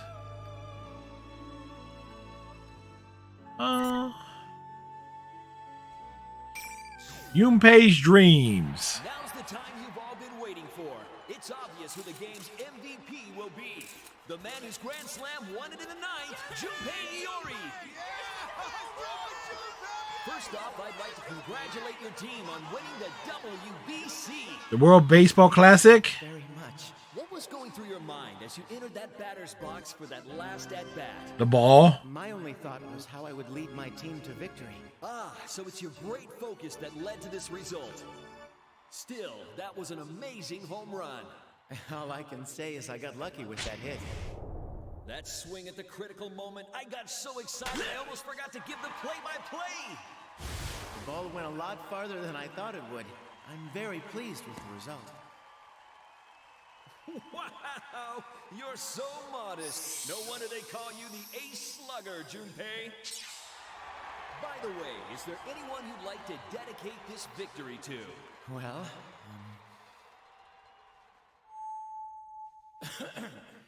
I'd like to dedicate that Grand Slam to my precious girl who's always supported me through thick and thin. Who would that be? I know that I can be a burden on you. I'm not the greatest, but will you marry me? Yaso Inaba, end of the line. Yaso Inaba. Awkward. Sir, but this is the end of the line. And no, he turns down your proposal. I was dreaming. Like, Cheeto? Thanks for waking me up right at the best part. I step off the train at an unfamiliar station in the countryside with a little resentment towards the station worker. Let's see here. Man, that's a tough name to make out. How am I supposed to pronounce that? Oh, it's written out beneath the kanji. Oh, it's Yaso Ina, but wait, where is this? Huh. Let's see what the shuttle train schedule is. I check the train schedule and feel myself slipping into despair. Seriously, there aren't any more trains leaving the station? That was the final train for the night? I've really done it now.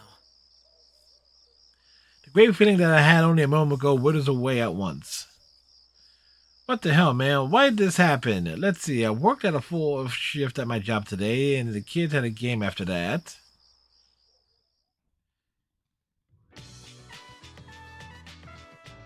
If you get a hit, you'll be a hero. Are you gonna try for a home run? It's the afternoon before a long holiday weekend. Normally, I'd be busy with my part-time job and top-secret missions. On days off, I transform into an excellent coach for a boys' baseball team. This is our first game in a while, so I want to make sure these kids win somehow. The game's coming to an end, and we're one run away from tying the score.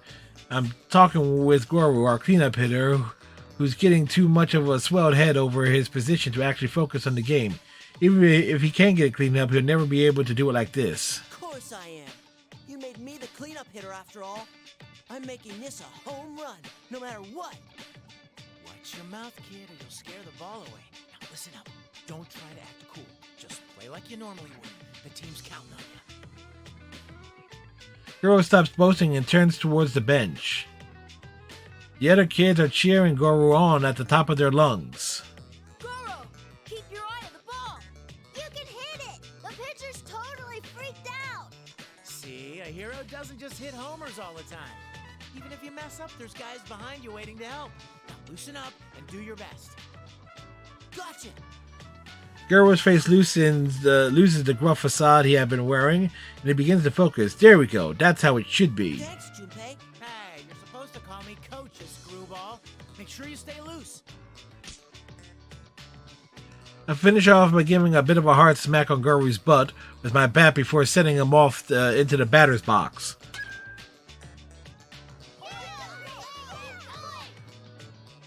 Goro keeps his eye on the ball and he lands a direct hit, sending the ball flying out past the outfielders. Alright, we're tied. Goro is standing on second base with a huge grin waving to us. Alright, but we ended up losing in the end and all those kids cried. I cried too, of course. Oh well, it happens. At least the kids have grown closer as a team, so that's good enough for me. That was so close, guys. You almost won. All right, let's start practicing again tomorrow. Now, I want you all to remember this at least. If you all work together, you'll never be beat. Okay, we're done for today. After the game, I said some final words as their coach. If you all work together, you'll never be beat. And that was that, man. Even I think that's an awesome speech. Oh yeah, thinking back on it now, I'm honestly proud I came up with it. I bet the kids are still carrying that moment around in their heads. Yeah, I'm such an awesome coach. It's really worthwhile volunteering for a kids team even after working the night shift. Because I'm still just underage, I'm not an official member of the Misuru's Shadow Operatives. I've been playing a very active part in some of their investigations. I get sent out from time to time to check on scenes where low-level shadow readings have been detected. Yeah, the missions are pretty plain, but I'm satisfied with them in my own way. Then again, when I do get sent out, most of the time it's nothing at all, but just like I told the kids, it's about putting on a consistent effort every day. That goes for everything, for anything. It's not like I get these missions every day, so in the meantime, I spend a lot of time at my part-time jobs. Even though with kids' baseball, renting fields, and paying for rides to take away games gets surprisingly expensive. I gave up on that dream, but I love teaching baseball to kids. It's really fun. Man, it's like I'm finally starting to enjoy my youth after all this time. Crap, I'm starting to feel sleepy. Oh, weepy.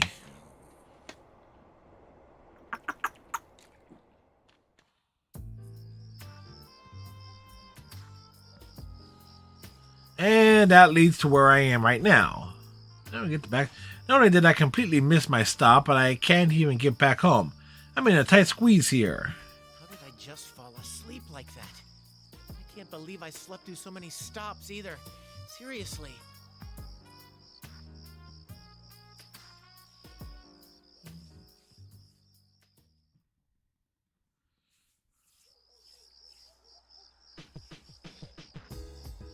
I decide to leave the station for the time being. There's some basic vending machines outside and nothing else. That's actually kind of impressive. Crap, this is real bad if something doesn't happen soon and it looks like I'm going to end up sleeping outside. What the heck am I gonna do now? Guess I better call somebody and hope. I pull out my phone to call up anyone I can think of so I can get a ride out of here. By surprise, it's not on. I pray that the battery didn't die while I was on the train and hold the power button, and it turns on. No, the battery's in the red. I may not be able to make a single call at this point. Things never turn out well when they're in this bad, but suddenly my ringtone echoes out in an empty place.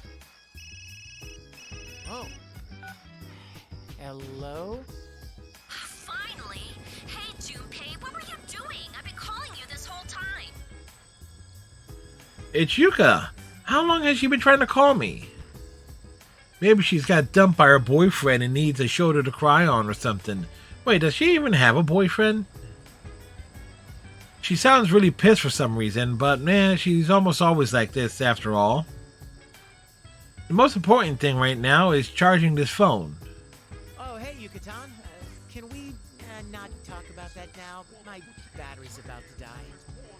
Hey, what's that noise in the background? It's super loud. Your phone's about to die? What's wrong with you? Mitsuru-senpai, Akihiko, Fuka, and Igus have gone missing. We're in a helicopter to find them. They're missing? A helicopter? Yes, they're missing a helicopter. Places for them, but we can't find them. Anyway, where are you right now, Junpei? Hold on a second, this doesn't make any sense at all.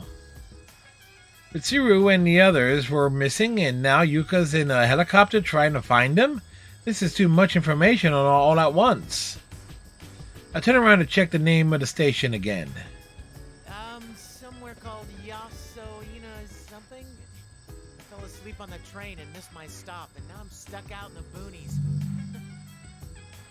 You're at Yaso Inaba Station? Why?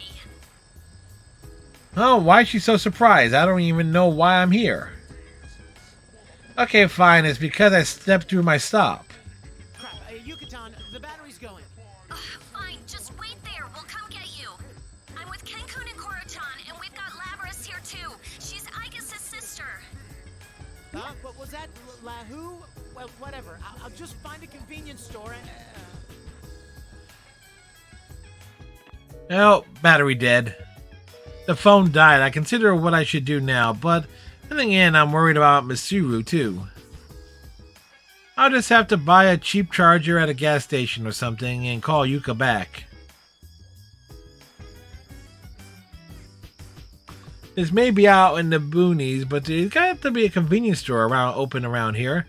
I start walking along the road in search of an open store. After walking for some time, I finally see a familiar lighted sign out in the distance.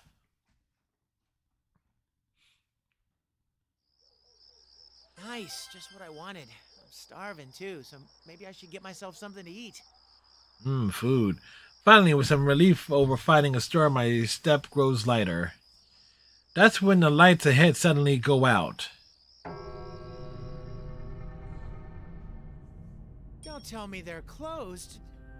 What kind of convenience store isn't open 24/7 these days? Walmart? No, that's not right. It's not just a convenience store. All the streetlights and lights in the houses have gone out as well. And somehow the people that I saw inside the store have all vanished too.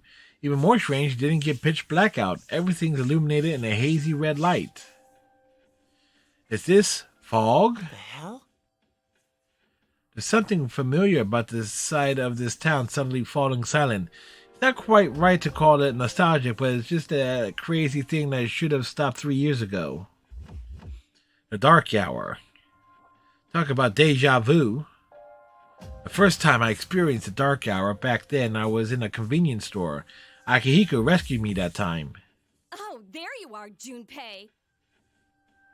A voice from behind me makes me turn around and I see a girl dressed all in pink. Is that Yucatan? What's gotten into her? She's dressed rather odd, but there's no mistaking her voice. Yuka stops a short distance away from me and glares. She looks pissed. Is it because I left the station after she told me to wait there? Even then, she seems way too angry. Hey, Yucatan! I'm making an effort at least, so... But hey, Mitsuru-senpai's gone missing? What's going on? Damn, she's really pissed. Steady, Junpei. Okay, when you're pitching to a real hard gauge, you need to throw outside the strike zone. Just to test the waters. Throw them off their game and see how they react, right? Yeah, I'm a genius. So, you look great, huh? Is that your, feather pink outfit? Are you doing an autograph tour out here? Come meet the Feathermen. I try throwing my best curveball, but she still looks just as mad. Oh, crap. You never shut up, do you? You're nothing but a minor character. A mook, a minion, a loser. Just die and let the world have your body back? Hey, what? Aren't you being crueler than usual? Ugh! It's time for your punishment! Bring on the ring!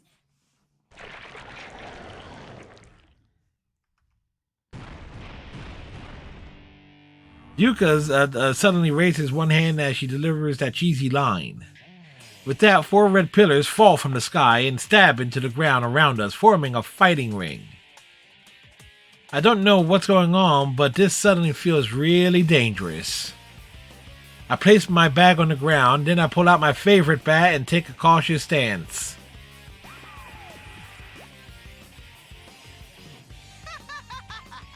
You're a quick learner for an idiot. No wonder you're a member of the Shadow Operatives. I look around in search of the source of that voice and see a television dangling from a telephone pole with... what is that? A round body, a doofy hat, and a cape and a cane? Is this some local station cartoon mascot that I don't know about?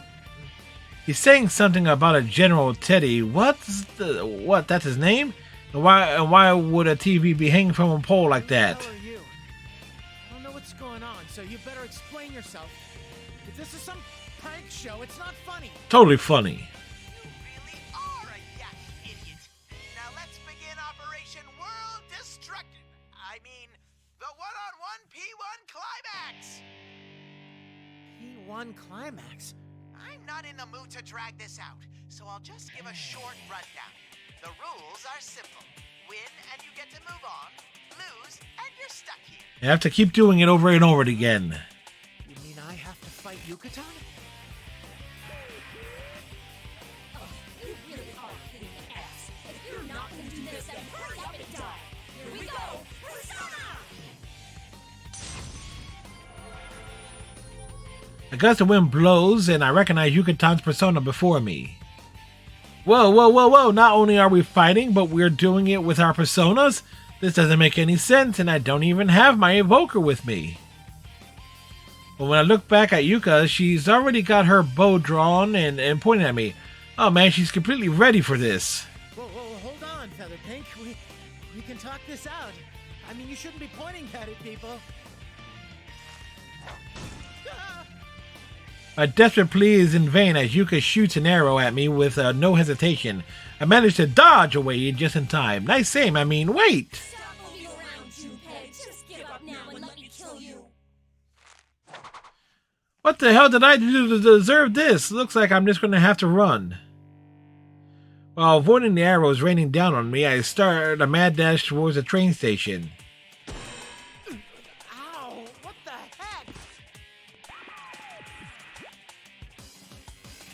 That's what I said. Only the victor can leave the area. Now hurry up and get this fight started. I reach out to where I hit something, and sure enough, there's an invisible wall there. I guess I can't go beyond those red pillars. Does this mean that I'm seriously in trouble here? I hope you're prepared. Face me, evildoer. You're no match for Featherpink. Strikeout batter. Strikeout batter? What the hell does that mean? Did I get promoted from a generic bad guy to a villain out of the blue? Well, I guess I'll just have to fight a bit and pray that it's enough to knock Yucatan back to her senses. Desperate times call for desperate measures. How dare you, Featherman? I, Lord Junpei, will strike you down. Yeah, that's a dialogue exchange. By the way, I am feeling a lot better from those coughs and stuff that I've been dragging me for like the past week, so cough a lot less.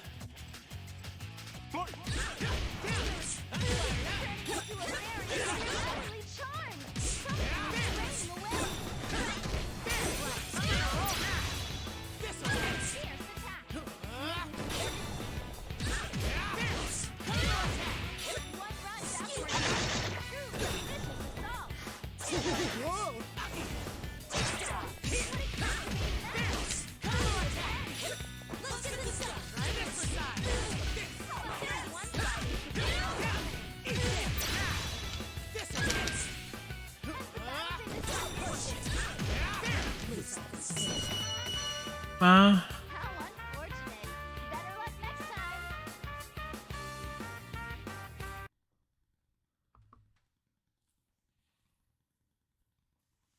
The Mook wins! Keep that up and keep winning! The Mook, the minion. Wait, Yucatan! She's melting! Melting! You say she's gone to pieces.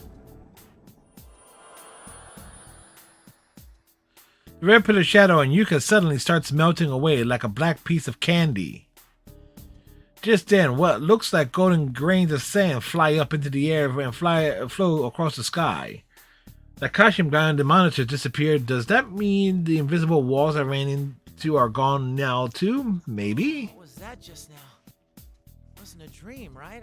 I slept a ton on the train after all. I pinch myself and look around. Ow, the lights are still out in the city and there's no one around. Could this really be the dark hour? The way that Yuka disappeared seemed familiar too. Was that a shadow? Then, was that a fake Yuka? The convenience store's lights went out right around midnight, I think, past midnight. It reminds me of the dark hour. That was our battlefield 3 years ago. Is this... Did the dark hour come back? At the stroke of midnight, the world seemingly stops in time, and the world becomes a place where only persona-using people like us can move around. During that time, people disappear and shadows show up instead. Normally, people don't even notice that this time exists. At the very least, the situation sure looks a lot like the dark hour. But wait a sec. How'd I use my persona without an evoker? Those with potential like us are able to summon personas by resolving ourselves to death, but in order to require the trigger for such resolve, we usually use these things called evokers that are shaped like guns. But during that fight, I was able to summon my persona just by thinking about it in my head. I'm not even going to attempt to pronounce that. This feels like it's more dangerous than the dark hour. If that's the case, then could the disappearance of Mitsuru and the rest be related to this phenomenon? Is that General Teddy guy behind this? We'd better step barefully. Boo! Boo! The costume dude told me to keep winning, but I don't know anything about this town. Well, just standing around here isn't going to do me any good, so I guess I should head back to the station for now. That's where the real Yucatan told me to wait. Let's see here. Which way was it? I start walking back the way I came, but something's obviously wrong. I mean, I don't think it took me this long to get from the station to the store, and it might just be because of the fog, but the street poles and streets look distorted. A maze that changes every time you look at it. That in itself reminds me of the past. Was that a girl who needs help? Somebody might be getting attacked by something similar to that monstrous Yucatan. I mean, that monster that looked like Yucatan. If that really was a shadow, then there's no way I can ignore this. I'm the shadow operative's lethal weapon, after all. I took a look towards where I heard the sound coming from and see a giant shopping center, like one you find in the suburbs. The sign says Juness. I know it says Junes, but it's pronounced Juness. Oh, hey, I know that store. Every day's great and I don't remember that place from a moment ago, but I'm positive that I heard that girl's scream come from there. She needs me to rescue her. Hang on, I'm coming! Shadow Operative Junpei Iori is on the scene! I force open the stuck automatic door with my hands and almost trip over a number of things while I run into the building.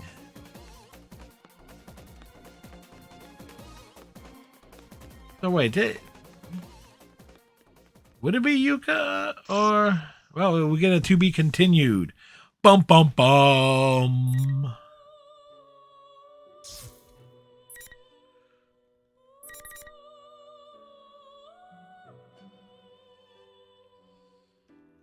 Wait, that's Margaret.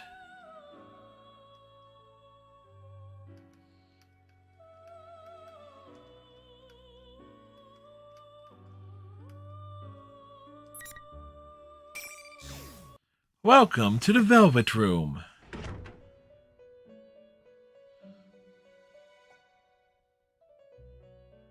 There appears to be quite a commotion. Sister, I've been wondering since yesterday, but what is going on in the outside world? Things and stuff. I believe you could say that those kids' ordeal is still continuing. An ordeal, you say? Yes. In other words, mankind's potential is... The potential! Potential? Potential! Sister, where might Elizabeth be right now? Abandoning the duties given to us by our master and going out into the outside world is normally forbidden to us. Like Elizabeth gives a damn. Why did Elizabeth go through all that just to head out into the outside world? I'm sorry. It was presumptuous of me to ask. I suddenly feel thirsty. Do you feel like drinking a cola? A cola, you say? My, don't tell me that you don't know what that is. Of course I do. Elizabeth told me about it. An ebon monster compressed into a metal cylinder, waiting for the moment its prison is released to spring into the eyes of the unwary spewing foam. Aha! Quite. Well then, I task you with the acquisition of about 100 of these colas. 100? You want me to do this? But cola only exists in the outside world. I merely ask for the cola. How and where you perform your task is at your discretion, even if it takes you into the outside world. Sister. Yes, Peter gets no respect from what I understand. May I go see what's going on outside? That would be none of my business. All I asked you to do is go on an errand for me. Shouldn't you hurry? Our master will be returning soon. Yes, I'll go at once. I guess it can't be helped that he's drawn to the outside world right now. This current aberrance in the outside world is centered on that red-haired guest. And Persona users have gathered to it, as if caught up in that fate. Even my heart races just thinking. My question is, why isn't Theodore a playable character? Having siblings so brimming with curiosity.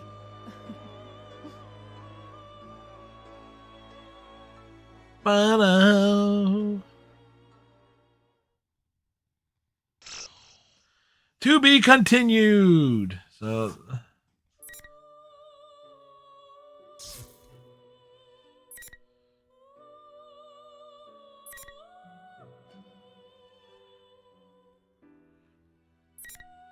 I got three. Yeah, 3 back to back to back. All right.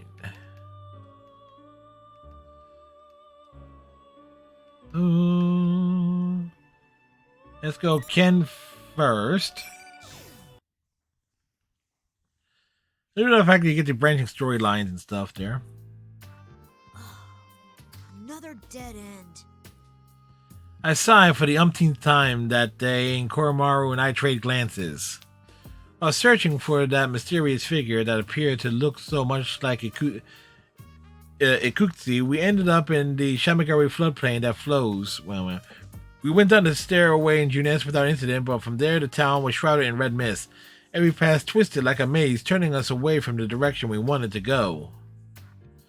Having gone for so long without finding any meaningful information, I was starting to worry a little.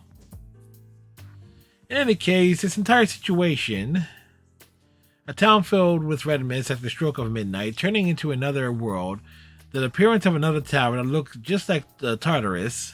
Careful, Koromaru. At this rate, I wouldn't be surprised if we ran into shadows. Koromaru seems to nod. Still, this really is like the Dark Hour. It never truly ended. While I had been living my life in peace like a child, the world was still in danger. And I was left out in the cold. Why didn't anyone tell me anything? I'm definitely strong enough to fight beside everyone else. Being removed from the unit just because of my age isn't fair. Right? Right. Who's there? I shout out at the fog, and a dark shape nonchalantly walks out of the mist towards us.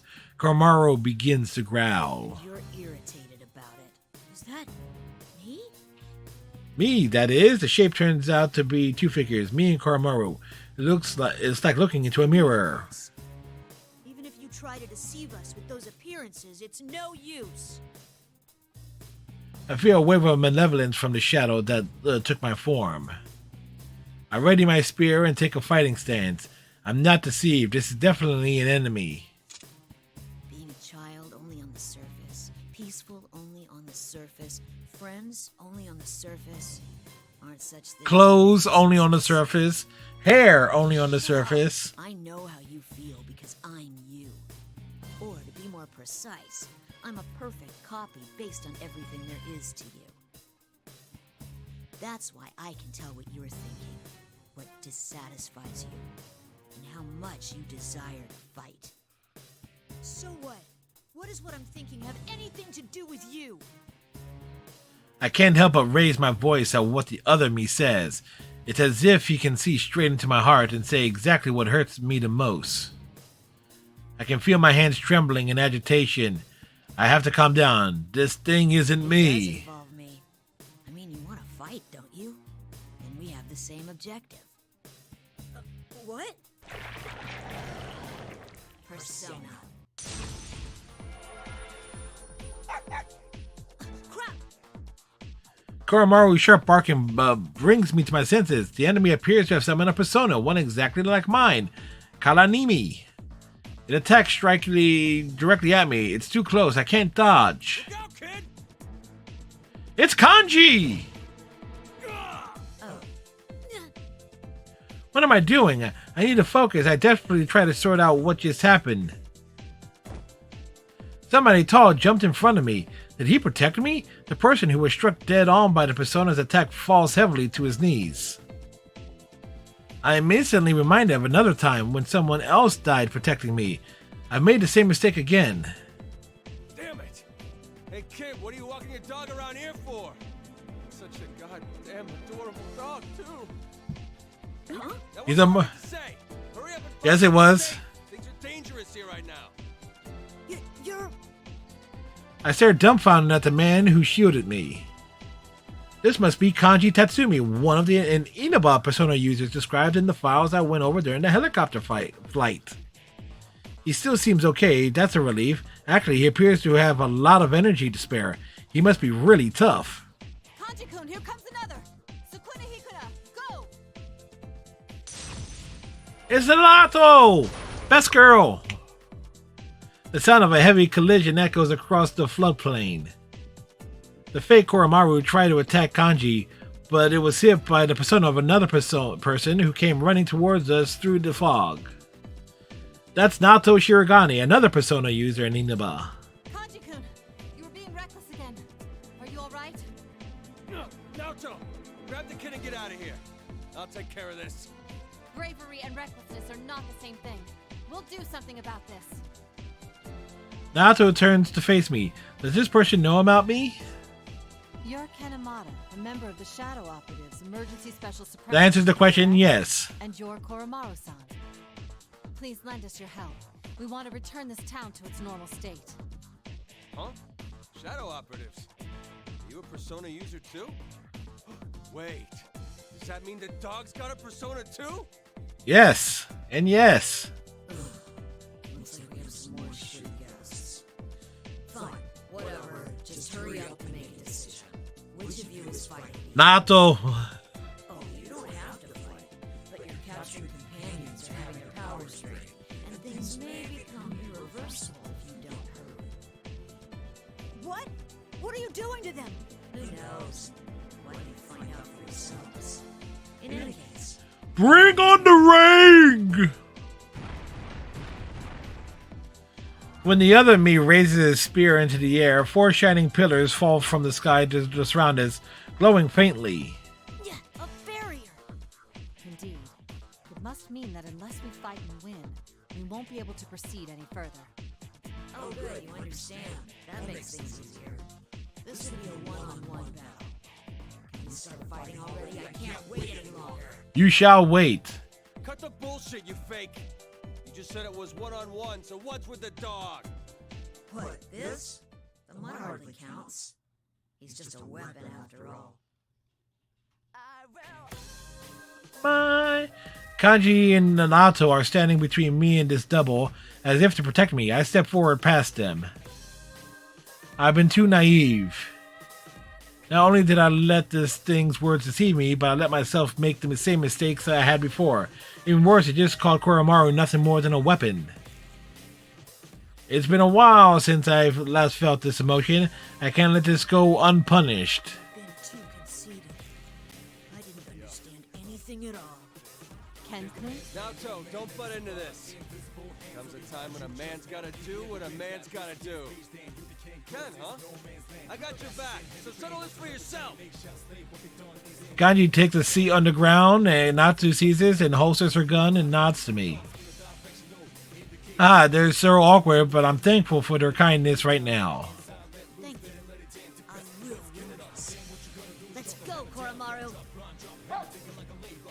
As I raise my spear, the image of someone standing protectively in front of me resonates within.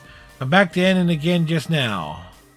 The shadow that looks like me stands before me. If I defeat it, I wonder if I'll be able to change. I mean, that is a badass piece of art, too.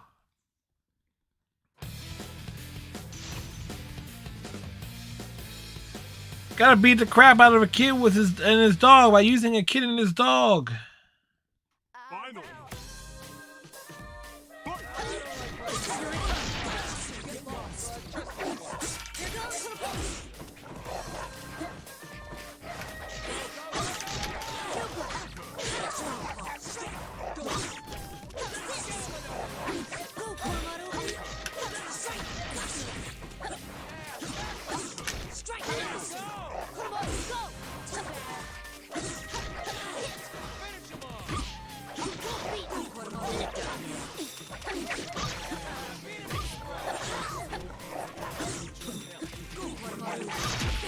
What?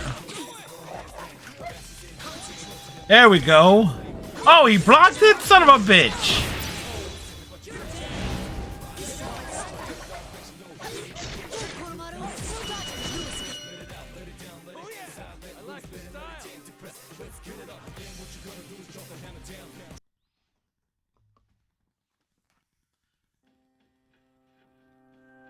Can't believe they blocked it.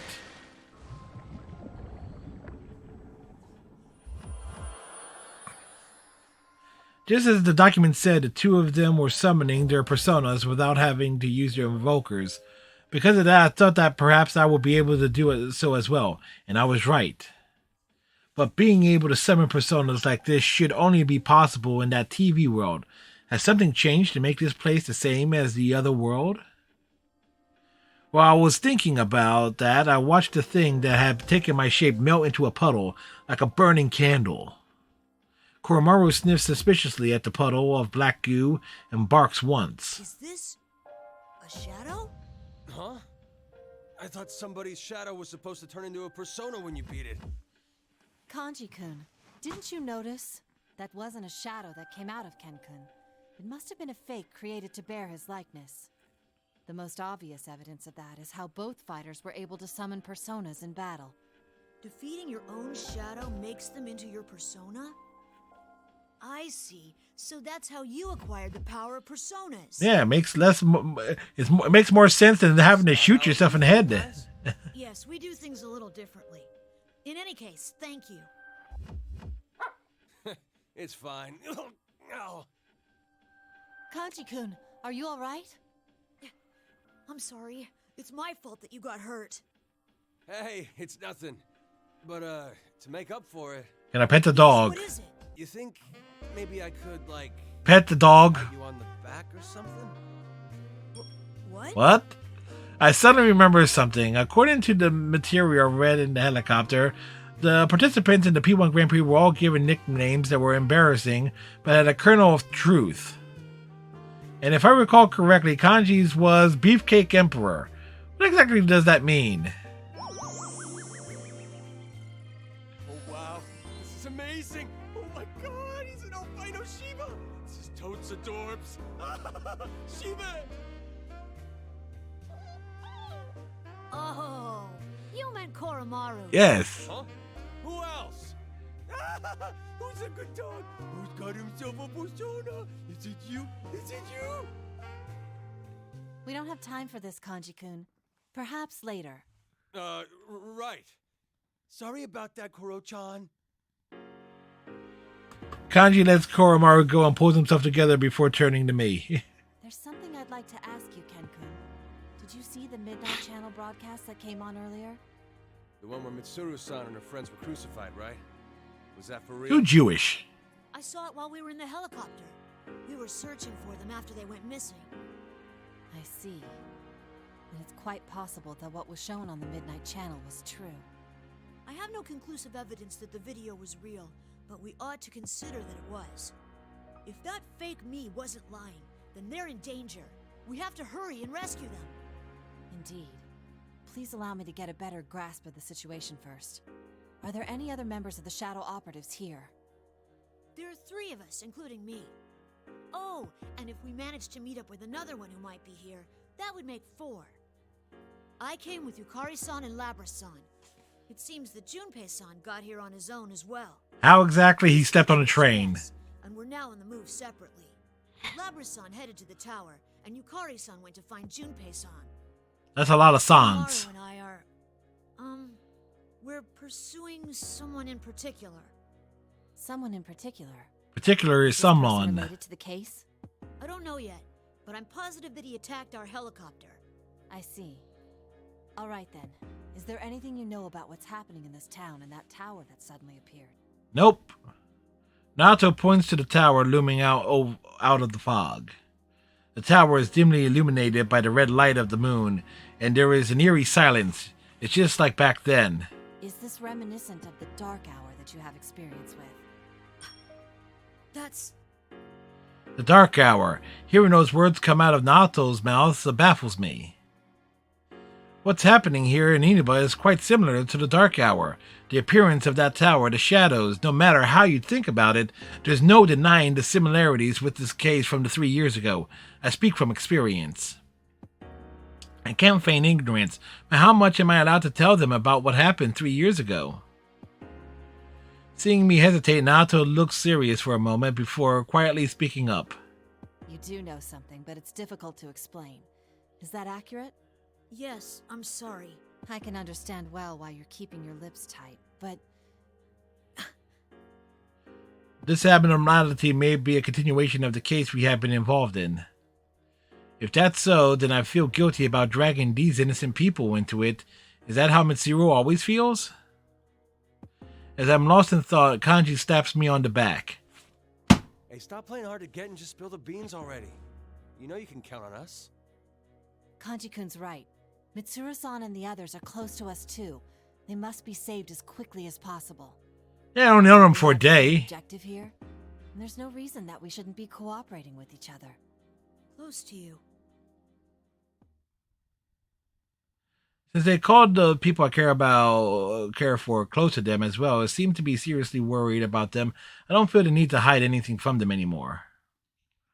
These people saved me without regard for their own safety, after all. And they... So that's what happened. But even the document I read reported that Shuji Akutsuki had died. What is going on here? We exchange what information we each have.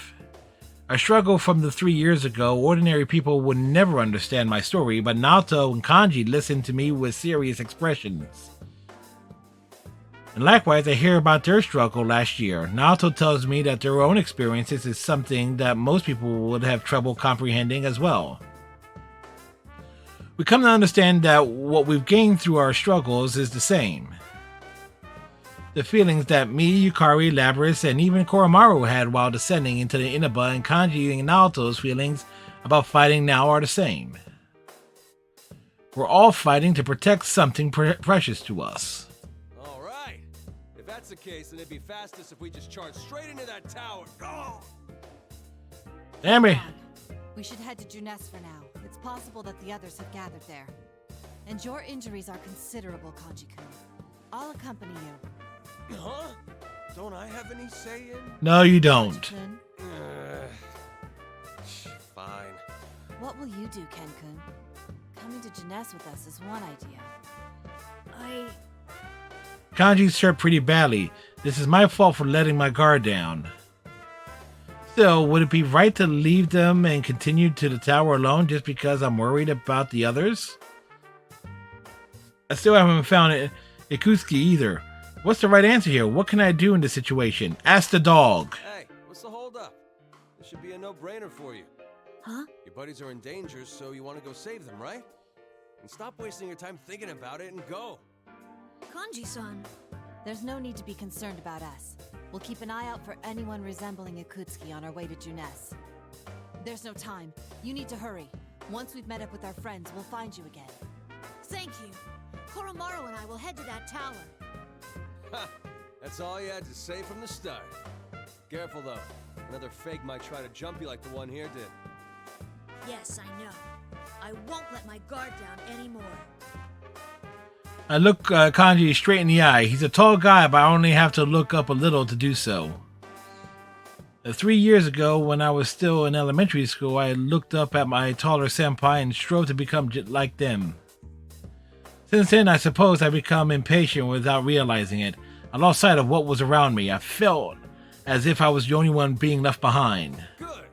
Now get going. Kanji tosses my hair and puts his hand on my shoulder. Right. Please be careful, you two. With a slight feeling of embarrassment and yet nostalgia, I run off along with Koromaru. There are other Persona users besides my senpai from Gekkokan High, and they're a little closer to my age too. A new meeting and new companions. I'm sure it's not just my imagination, but my heart feels a little lighter now. As I turn the corner, the view before me opens up. I see a slope leading to the tower up on the hill.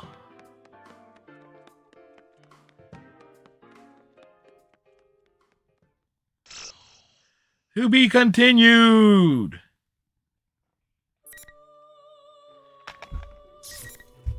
Now, having played the Persona dancing games, I kind of know who...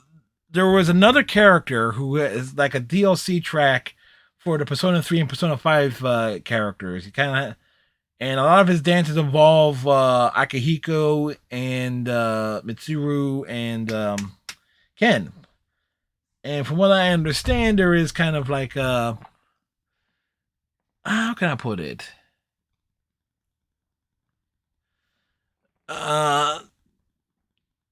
There's like a connection with this one character who ends up dying in Persona 3, from what I understand. And I'm not talking about the main protagonist either, who dies or is basically using as a stop plug.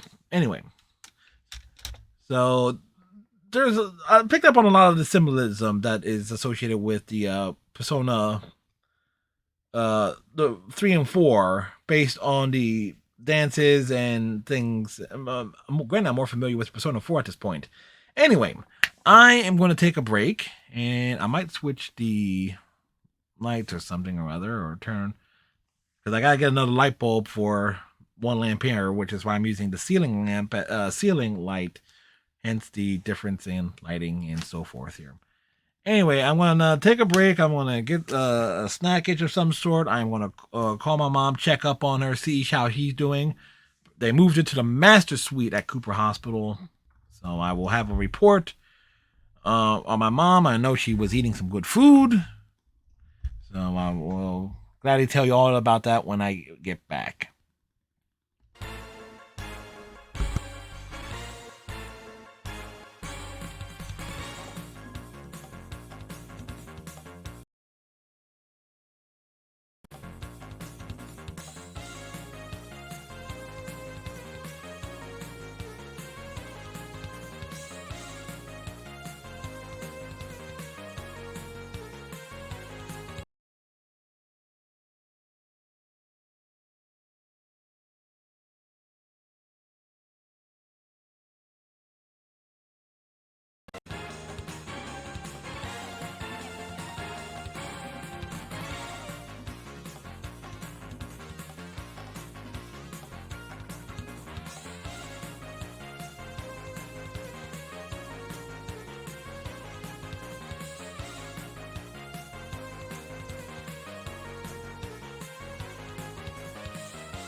And back, obviously.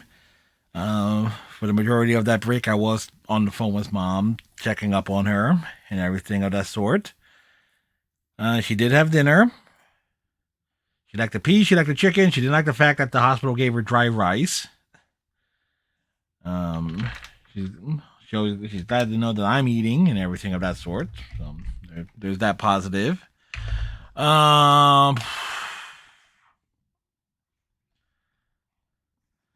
Let's see. I think on various things there that we talked about or would like to relay. There's like my aunt Hillary is trying to be a little bit more involved and trying to dictate things that the way she thinks she should go, but it sounds like the way the hospital and the insurance company is going to allow my mom to go. So that's the primary factor there. So there's nothing that she could say in these certain regards or trying to get me to influence, because that's a whole other rigmarole, as they say. Why is the frame rate kind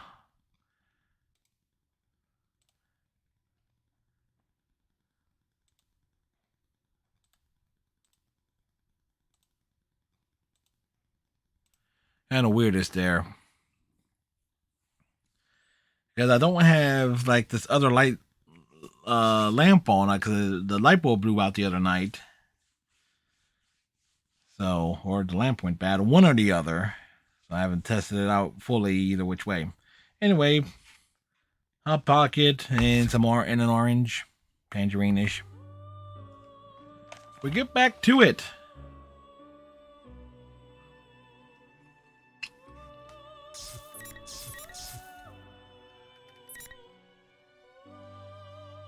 I'm about to say, where did I put my glasses at? Because I got like dialogue and stuff to read.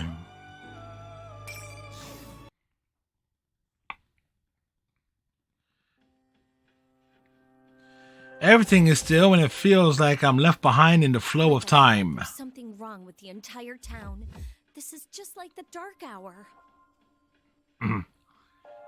The dark hour, leaving the fog aside, the town situation seems very similar to back then. A small pang in my heart when I think back on some long-forgotten sensations. But I don't feel anxious. Just like back then, I'm going to save the people close to me. Anyway, I've got to meet up with Junpei so we can look for Mitsuru-senpai and the others. That's easy enough to say, but the entire town has become something like a maze. I'm having trouble getting closer to the station. Since leaving the others at Junes, I've walked for quite a distance. Oh, I wonder if everyone's okay. I'm worried about Kikuno-san, too. If only Fuka was here. The sound of the helicopter faded away quickly after it left. The town is oddly quiet. I'm actually glad that there aren't any people around, though. Since I don't have any time to change, I'm still in my feather pink costume. It didn't bother me much when I was in the helicopter, but just imagining walking around like this where other people might see me would be embarrassing beyond belief. That's quite a bizarre look you have there, Yukari. Mitsuru-senpai? I see a familiar silhouette through the fog. Wait, what? Why is she dressed like a villain from my show? I mean, I know that she's never been all that interested in fashion, but in any case, I'm relieved to see her. Oh, thank goodness you're okay. Are Fuka and Akihiko-senpai with you too? Where's Aigis? Who knows? Most likely disgracing herself in some unsightly way somewhere. She's capable of getting herself killed on her own. Rude. Huh? Mitsuru-senpai? Don't you think so? You came to this place to do battle to begin with. Isn't that so, Yukari Takeba?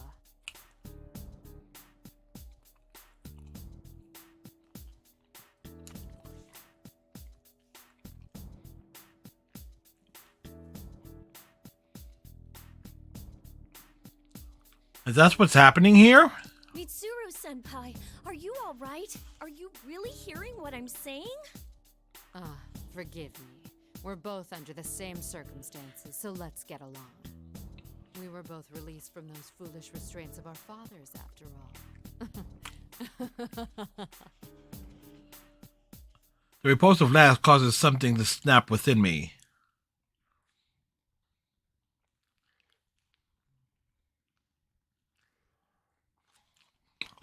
Uh-oh, don't talk about it. With me, you promised me that we'd fulfill our dad's wishes, that we'd have them watch over us as we work together. Oh, it's Teddy. Right there! Please stop fighting over me! No one's fighting over you, Teddy.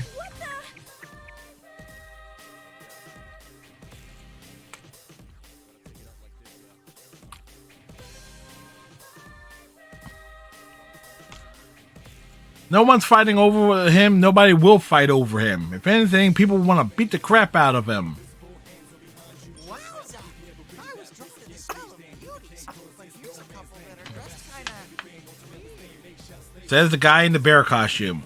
Yeah, okay, I might not be dressed very sensibly right now, but you're the one wearing a full-body animal suit. But this isn't Mitchum! It's a complete fake trying to mimic Mitchum's beautiful bod! Mitchan? You mean Mitsuru-senpai? Goddess. A fake? A fake. That's right! This Mitchum is made of shadows and boom! Just then, Mitsuru kicks Teddy square in the face, and the suit goes flying with a tremendous force and rolls to the edge of the street.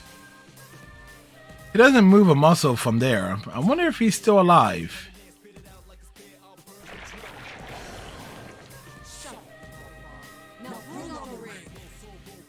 Bring on the ring! Hey, if we look, 4 pillows. This may be a fake Mitsuru-senpai, but it looks exactly like the real thing. She raises her hand. 4 red posts fall down from the sky and slam into the ground, surrounding us. Just then I noticed that Mitsuru-senpai's eyes are shining in a burning golden color. Are you really a fake Mitsuru-senpai? Yes. I didn't intend by that fact. Ah, indeed. Recreated from exactly Mitsuru-senpai's. What? You took Mitsuru-senpai's form and mocked my dad. I will not forgive this. Oh yeah, that's the pressing issue.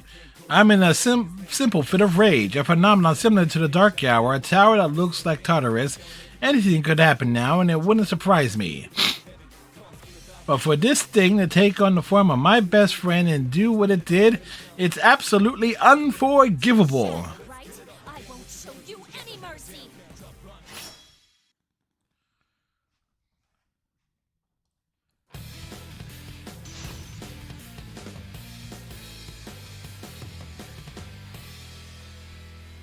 Alright, let's get to it, shall we?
Nice.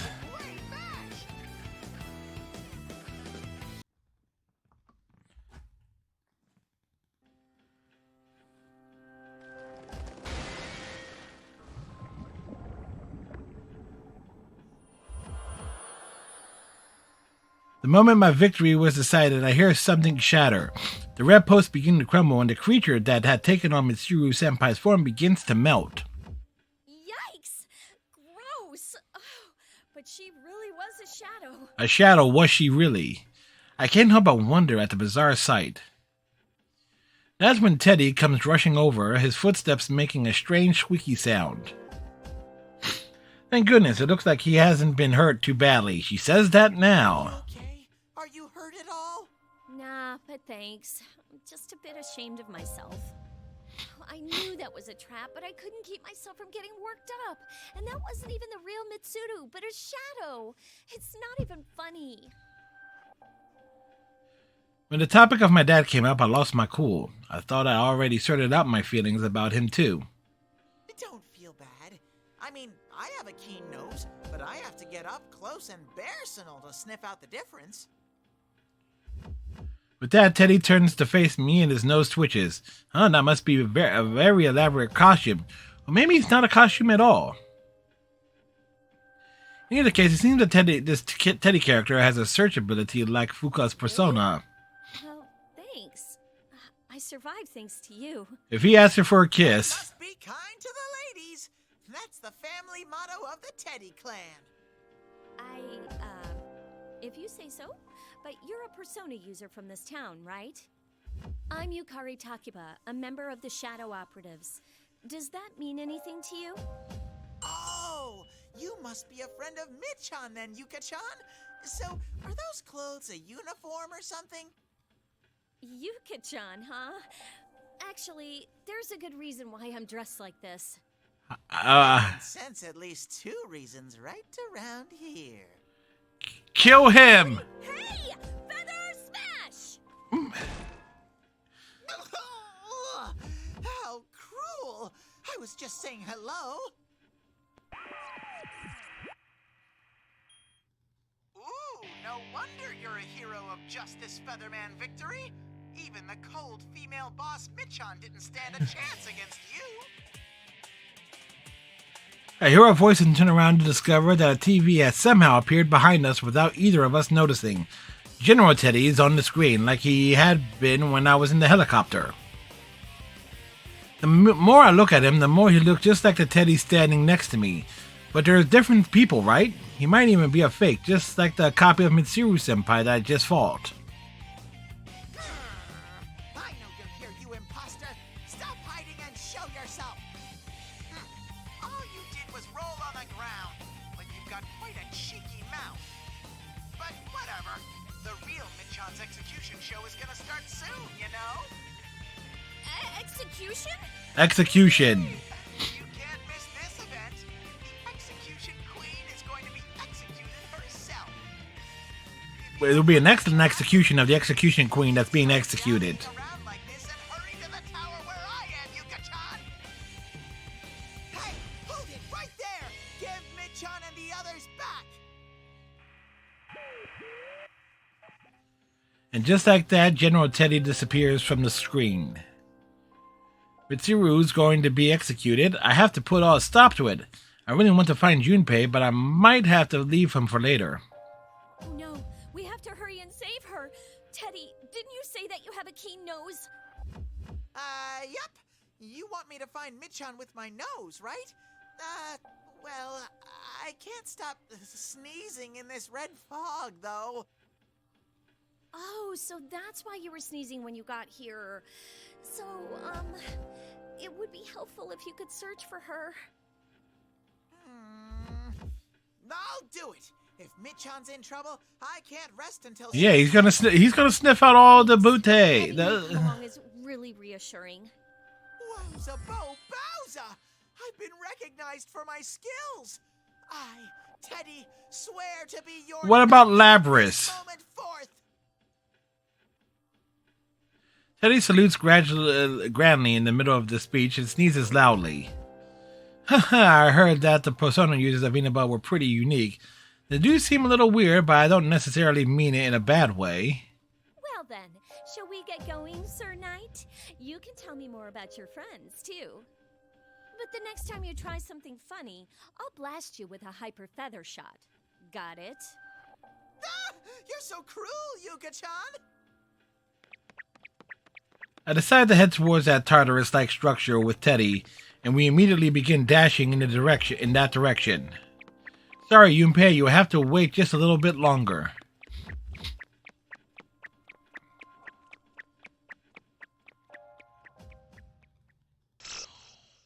To be continued.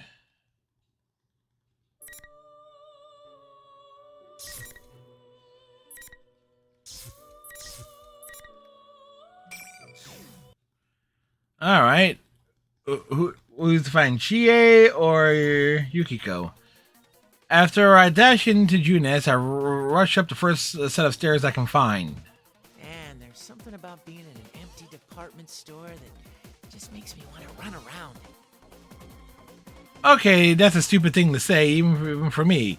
Anyway, as I say that, I hear another scream. Alright, I need to rescue whoever that is first.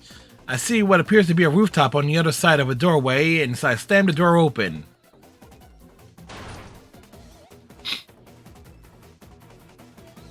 I can see banners for things like takoyaki and yakisoba set up in the open space. Ooh, so this is what shopping centers in the countryside are like. There are two girls standing in the central area, and they both turn to look at me. Could my gallant entry have caught their attention of both of them? One of them is dark-haired girl holding a fan-like weapon, and the other, I feel like I've seen her before. What the? That face, that voice, could it be... Holy whoa! The real Rosette? Seriously? Seriously, for real? She tilts her head cutely and looks at me, eyes brimming with tears. Whoa, it really is Rosette. I have her DVDs. What should I do? I'm elated from my unexpected good luck, and I rush between the two girls, reflexively shooting Rosette. I was gonna save you, but don't you fear, now I'm here. Oh yeah, I pulled it off. I bet that definitely won Rosette over. And you are? After what you've done to the town and how you've been protecting a fake, you must be the culprit. What now? What does she mean, culprit? I'm Yupei Inori, and I protect justice more than anything else. Don't play dumb. You did such horrible things to Labrys, and now you've gotten Matsura-san and the others. Put this town back to normal, at once! Oh, who? Wait, isn't this the name, isn't that the name of Agate's sister? Yuka mentioned her. Wait, she mentioned Mitsuru's too. Crap, I think this girl's really misunderstanding me. Wait, there's a misunderstanding. Something's not right here. We need to talk this over. I desperately try to explain myself, but somebody weakly tugs on my sleeve. I turn around and get up close and personal view of the real Rosette. Oh man, she's cute. Please, won't you help me? That scary girl is picking on me. She's so mean. Huh? Okay, she looks scary, but she doesn't look like a bad person. Actually, she's kind of cute. You won't come, then I'll make the first move. Go Konohana Sakuya! A persona, that shape that appeared when the dark-haired girl called out, was definitely a persona. Is she a persona user too? If that's the case... Persona!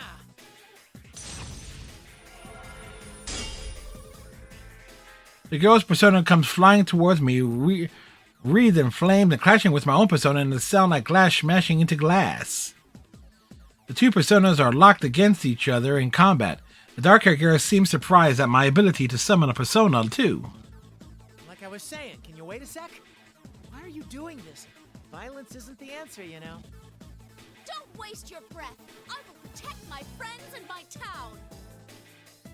On closer inspection, the dark-haired girl's eyes are dead serious. I can sense her powerful determination through the power of her persona. But I can't hold her back any longer. This isn't good.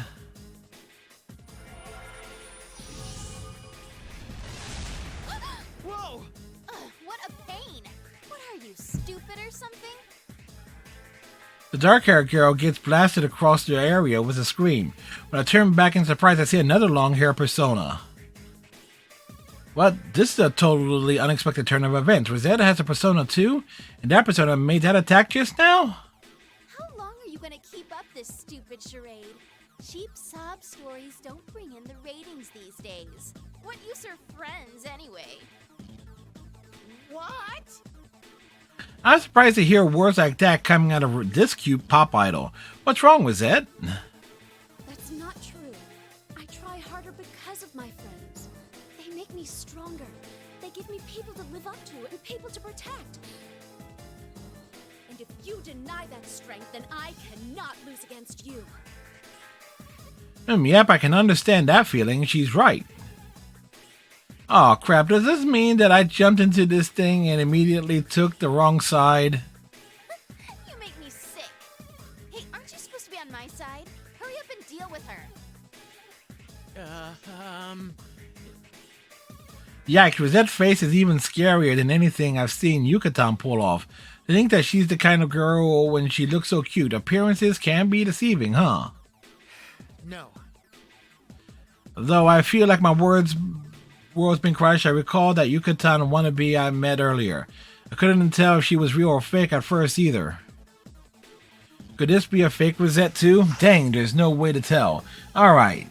Hey, say something, you baseball freak. Sorry. I can't do anything on my own. And people have been helping me all the time until now, too. But because I can't do anything by myself, I want to stay strong for someone else. That's why, even if you're the real Rosette, I can't side with you. Heh, said it. That was something I learned from back then that I've been telling the kids. Well, that doesn't mean that everything you do gets results, though. Even then, I'm only standing here right now because of the support of everyone else. What's with these cheap cliches? Take a look in the mirror before you say stuff like that. Oh well, I guess it's fine. It would have been more fun if the two of you actually went at it. But I'll invite you both to my last concert before the world ends. Now, bring on the ring!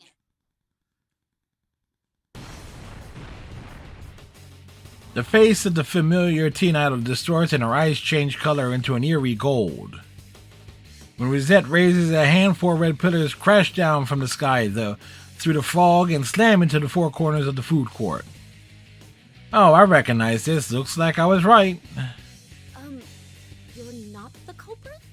I'm Junpei Iori, the nuclear warhead of the Shadow Operative Missile. I'm sorry I doubted you. Shadow operatives? You mean Mitsuru-san? Yep, that's right. Can you stand back a little? It hardly counts as an apology, but I'll take care of this for you. Oh, no choice in the matter there.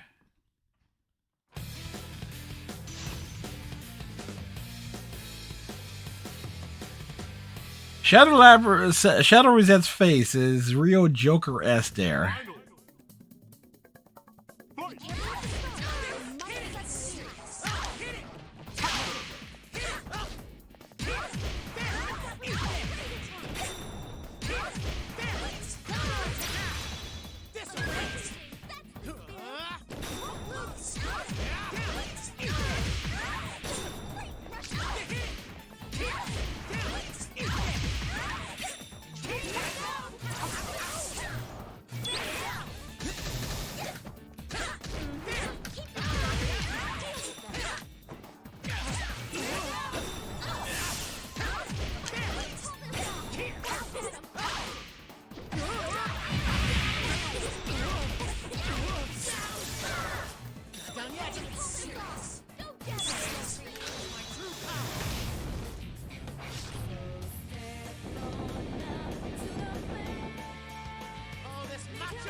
It's gone!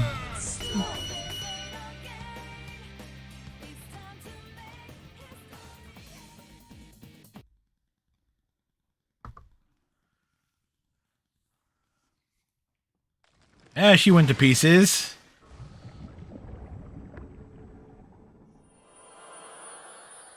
Holy crap.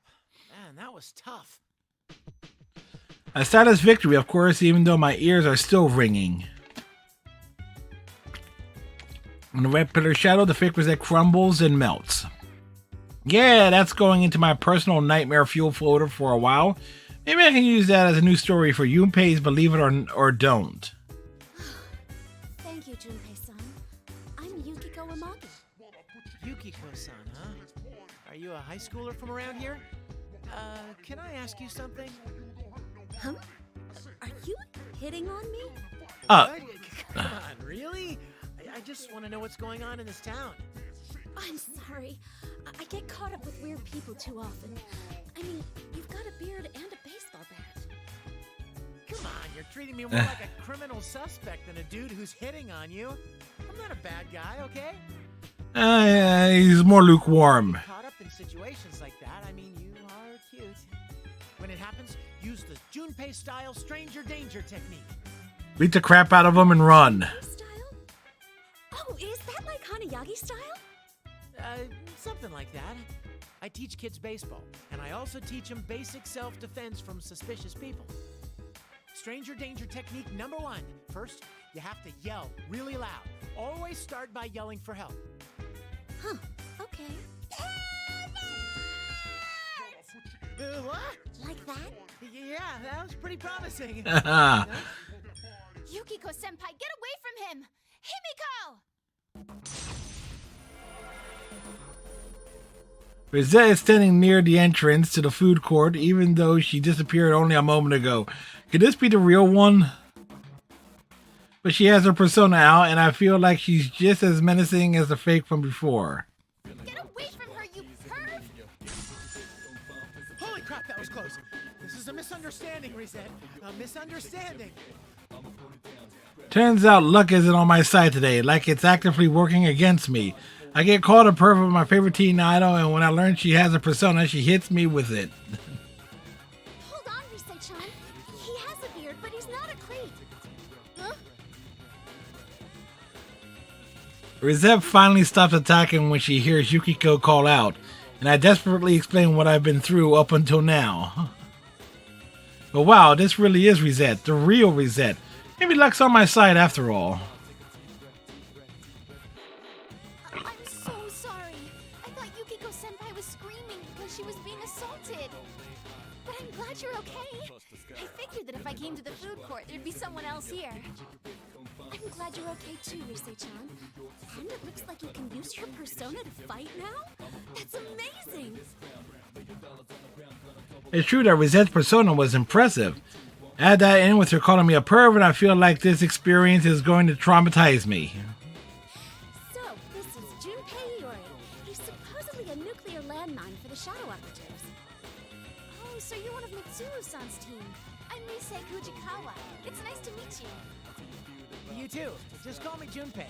And that's supposed to be nuclear warhead, okay? A nuclear landmine sounds like a huge weakness, doesn't it? That's not what I want to be known as. Then again, neither one of these two seems to have much interest in me, do they? So, why are you here, Junpei-san? Are you on duty? Well, I kind of overslept. And then I found out that Mitsuru-senpai and the others are missing. This town's been turned into this... Huh? Mitsuru-san and the others are missing? Are they okay? No, because they're missing. Well, the Midnight Channel came on again. That's me. Another tournament. It seems that's where they're being held. Huh? What's the Midnight Channel? It sounds kind of like an adult-rated cable show. They've already been captured. He ain't wrong. We've got to hurry and save them. He ain't wrong. Oh, but I think I know where they are. They're probably over where our school is on the hill.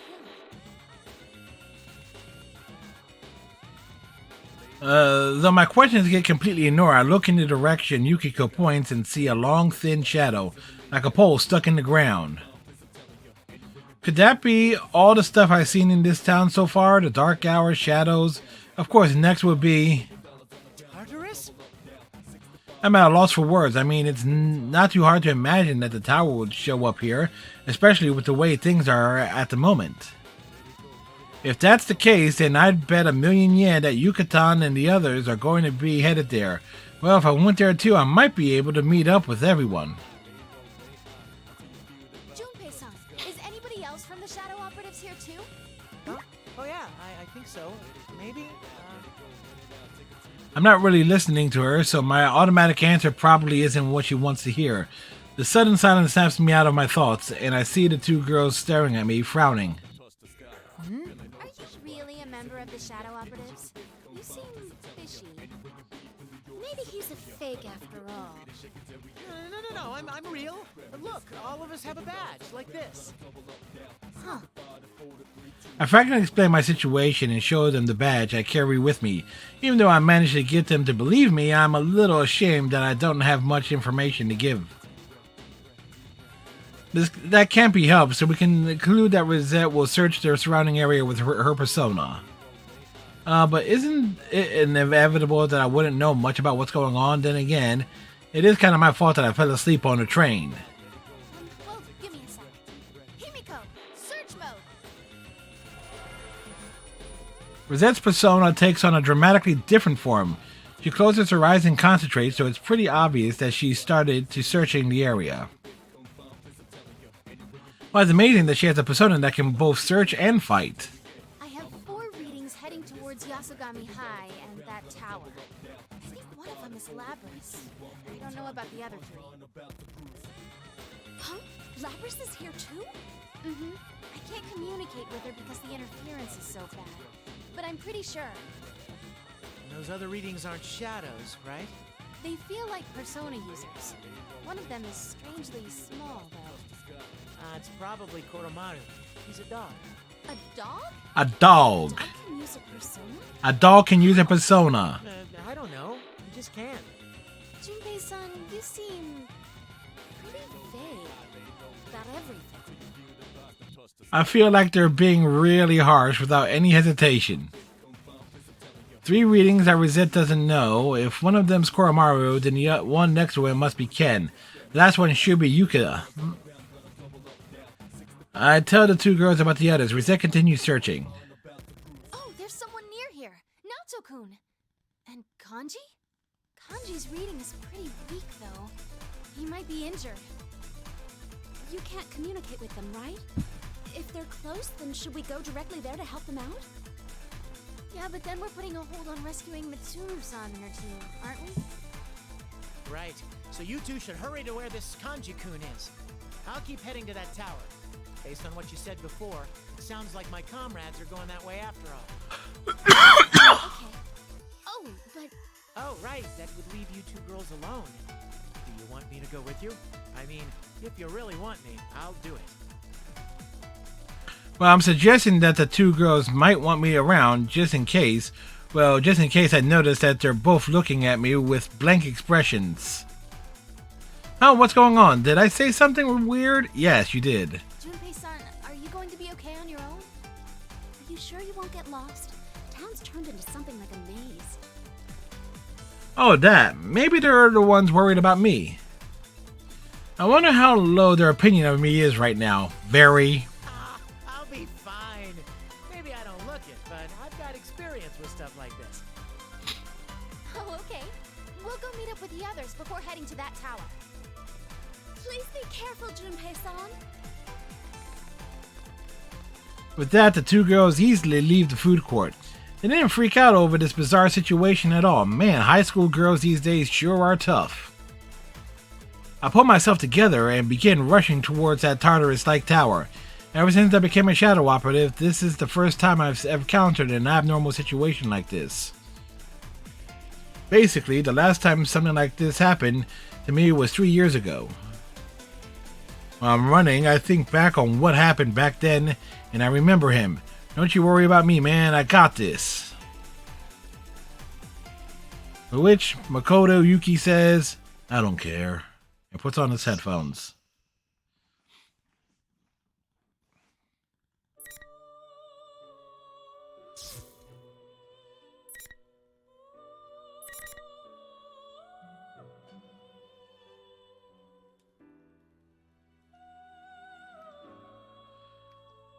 So I could tell Labras primarily has the main track, but this...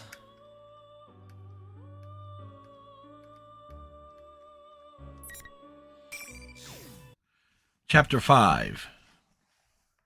I keep telling you not to do it. No real pain, you know? Cripes, you never shut up, do you? Just shut up, you little shit. Shut up before I cut you down right now. I thought you called me because you needed me. You're the one who's getting impatient. Well, I'm going for a walk.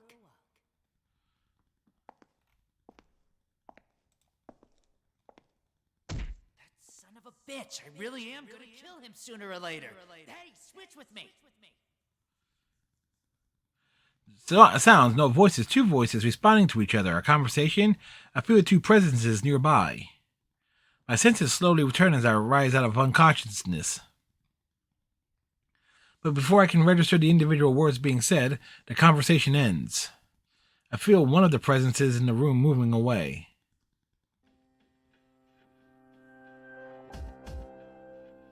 Looks like you're awake. I furrow my brow. The person standing before me has a different presence than either of the two that I had sensed. A red-haired young man in a Yashogami High uniform. Did a child like him capture us? What have you done with the others? Let them go at once. So those are your first words after regaining consciousness. I don't think you understand your situation. I understand that I've been captured by some boorish people at the very least. We were ambushed in Ninaba Pass, caught completely off guard. The limousine was sent over the edge, with us inside, and now I find myself here. My arms and legs are bound. Someone has taste in binding me like this. I recall a particularly loathsome memory from the past. The cross must be the cause of the immense sense of fatigue that I'm feeling in my entire body. I don't seem able to summon my persona, but... Who are you? Is this all you're doing? That was a pointless question. Even if it is, what are you going to do about it? Jump down off that cross and kill me? I look at my surroundings.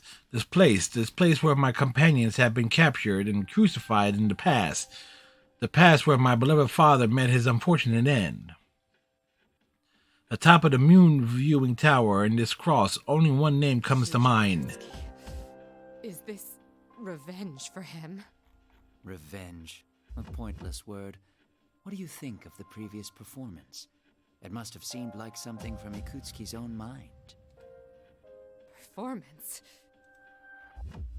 When we pursued Labrys and entered the TV world last time, a mastermind robbed Labrys of her freedom and spoke of his own evil scheme. That's right, his speech did resemble Ikutsuki's own mannerisms. That was why we narrowed our search for the culprit down to those related to ergo research and how we were able to gather more information. Don't worry. He's dead. Not just dead, but killed.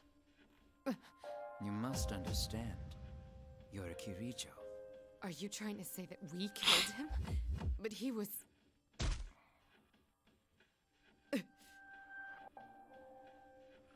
I hear something dripping right next to me.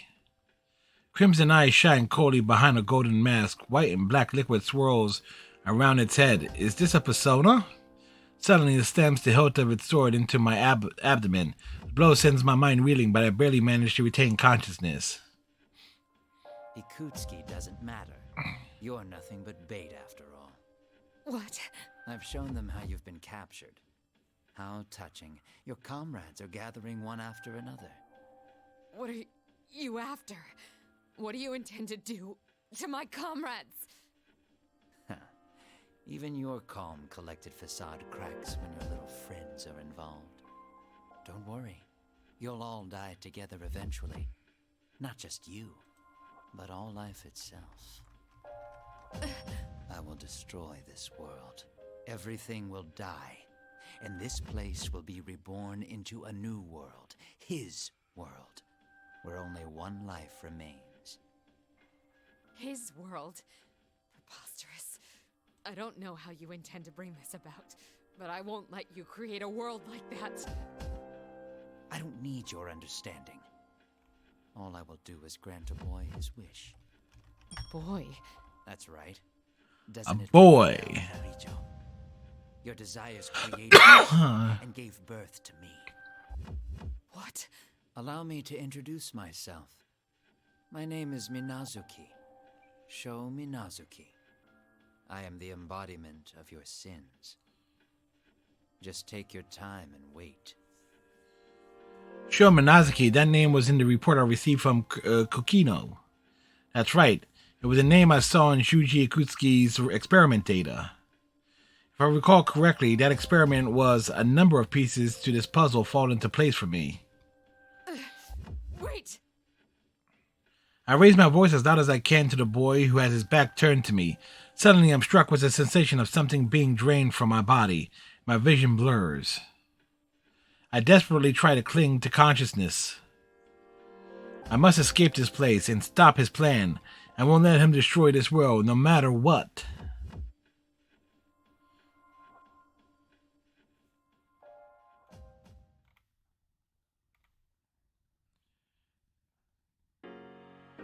I feel like it's been a while since I left Yukari and Ken at Junes. While wandering the fog-shrouded town of Inaba, I used the time to carefully review the data on the memory card Kokino gave me. All these documents deal with ergo research. Even with my calculation abilities, I won't be able to unlock the protection on the final file in an appreciable amount of time. It's with a slight feeling of disappointment that I finally reached the entrance of Yashigami High. I stand petrified before it. The eccentric decorations in the distorted school building look familiar, but the gigantic tower looming overhead exudes intimidation much more than when I saw it from the helicopter. I look back down the path I came and see that this town spread around the hilltop I find myself on. The town of Inaba has been twisted into a mind-numbing maze, sunken into the murk of the stagnant red waters of the fog. There's nobody around. I hope everyone's okay. Before I can become absorbed by my emotions, my radar detects someone approaching. I found you. I hear a familiar voice and see a figure coming up the hill. That's... Yukun? Oh, thank goodness you're here. Yeah, I was waiting for you. I knew you'd be coming here. Huh? Something's not right. Yukun's missing something. I don't feel any kind of warmth from him. There's none of the kind consideration he has towards his friends. At that same moment, an internal sensor begins to alert me of the presence of an approaching enemy, and the message transmits itself furiously into my senses. Eliminate the target, Shadow. You ain't Yukun. You're a shadow. Not bad, anti-shadow suppression weapon. Then again, I never intended to deceive you by taking this form. Showing up looking like Yukun. What's your game, buddy? I came to warn you. Where you are is not where you should be. What are you saying? Don't get so worked up. Don't you know it? Deep down, you know that you're nothing but trouble to them. If you'd never shown up, this town would have been peaceful. They don't think of you as a friend. You're just a nuisance that brought them discord. Well, that's... But they all accepted me for who I am. No matter what excuse you give, you're still just a weapon. A tool can never befriend a human, and you will never be accepted by them either. That ain't true! That can't be! It's impossible! I desperately tried to deny it, but my words fail me. I am a machine and I was created as a weapon. I am nothing but a tool to destroy shadows. There's no way something like me could befriend people. My heart begins to crumble. I came this far, but... What about you, Labras? What'll you do? I hope Mitsuru-san and the others are okay. Could you please go right to that tower? We'll head over there too as soon as we can.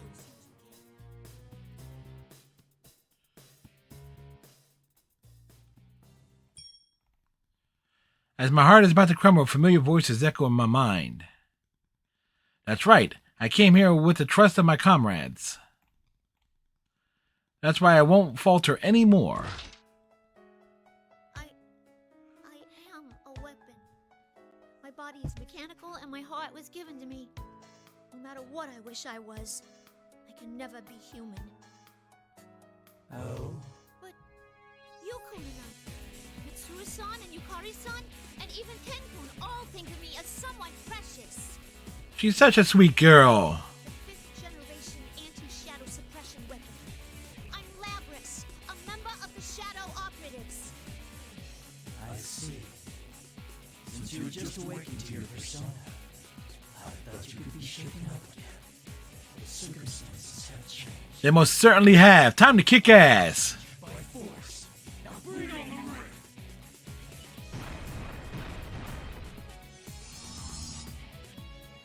With that, the fake Yukun draws his sword. At the same time, 4 red pillars fall from the sky and then land around us. I'm trapped. This will have invisible walls just like the other time. This closed off space won't open until one of us is defeated. In other words, I... You really want to do this, huh? Sorry, but I ain't about to hold back. Don't underestimate me. I may be artificial. Based on everything there is to know about the real person. Prove it to me. Persona! No way. It can't be. It is! Now, show the true power of an anti-shadow weapon. I'm gonna kick his face in.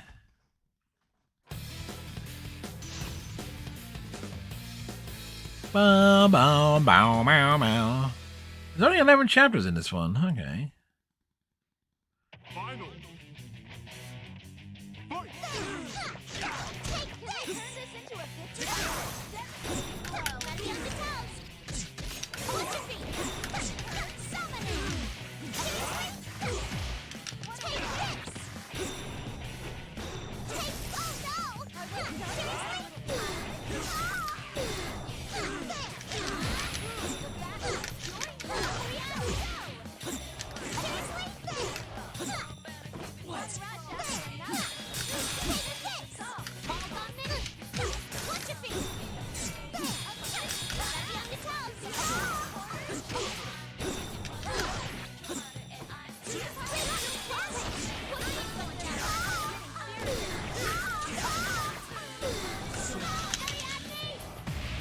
Fuck him up!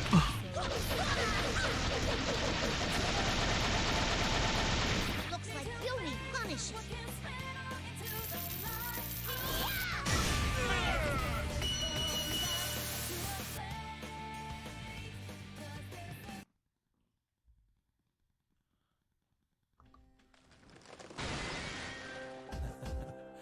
A good fight. That was sufficient. I was like going for the supers or neck, because you gotta do the dance, you know? Even though I fought fiercely, my body performed smoothly thanks to my recent maintenance.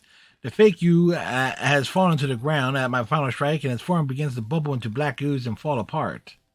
It really was a shadow. The melting you suddenly spits out balls of golden light. These orbs pass through the school gate and fly up towards the top of the tower looming over the school building. The sounds of our battle echo away, and silence envelops the area again. Labrys-san! Ken-kun! Koromaru-san! I'm overcome with surprise as Ken makes his way to me. Koromaru has been at Ken's side, but he dashes over to me. I'm so glad you're safe. Is something wrong? Ken has a worried expression. Even though the fake you has been shadowed, the harsh words coming from what appeared to be you's face has sent, but still left me agitated. But I'm okay. I won't be deceived any longer. We have to save the others and solve this case as soon as we can. Ken seems to notice my resolve and nods to me. If anything comes up, please feel free to talk to me about it. That is, if you're okay with sharing it with me. I thank Ken and then suggest that we compare whatever information we've gathered up to now. The enemy seems to be using fakes made from shadows to challenge us to fights. Ken reports that he encountered a copy of himself, but he was saved by Kanji and Naoto in the nick of time. Thank goodness you and his friends have noticed the strange situation that has befallen this town. I decided to tell Ken about what happened a moment ago, including my own unease as well. I see. That must have been tough. Yeah, I got to wondering what I would do if the real Yukun thought the same way.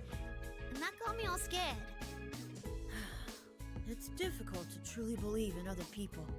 Ken-kun? It would be easy for me to say that he'd never think that way about you. But people are weak.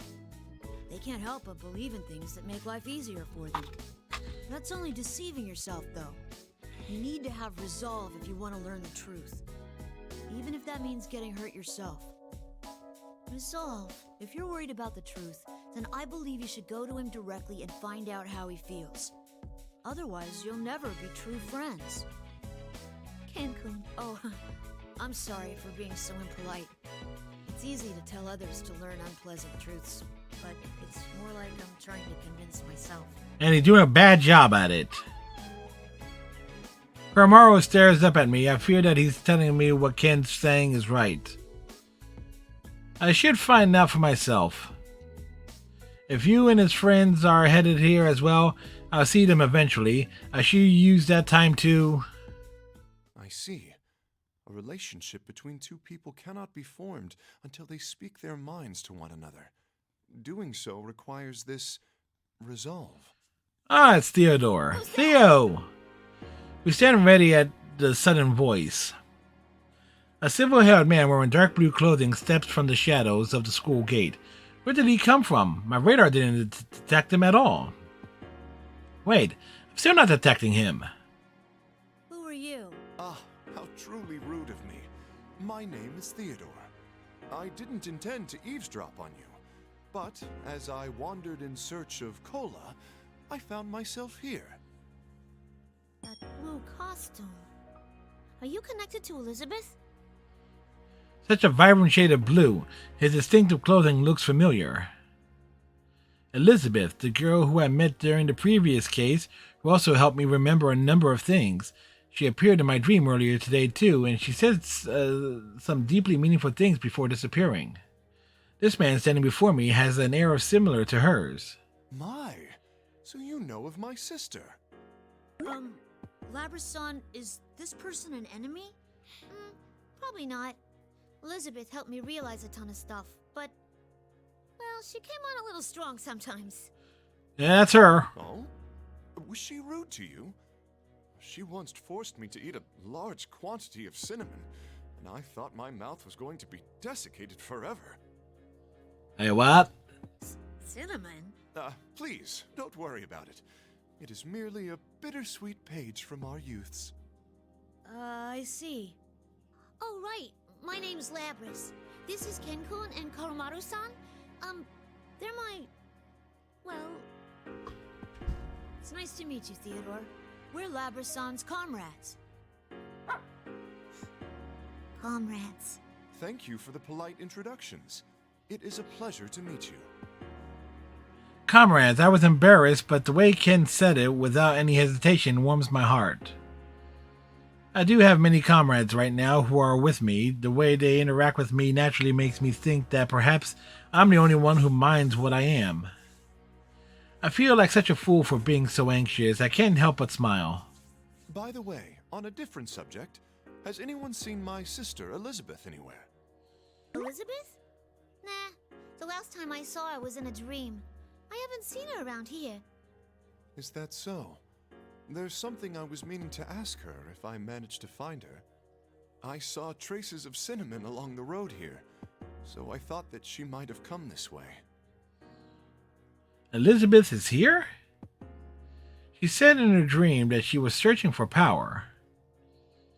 If she happened to come across this tower while it's in such a special situation, wouldn't it make sense that she would come to this tower? Ah, please forgive me. It seems I've detained you for too long. Please, do not be alarmed.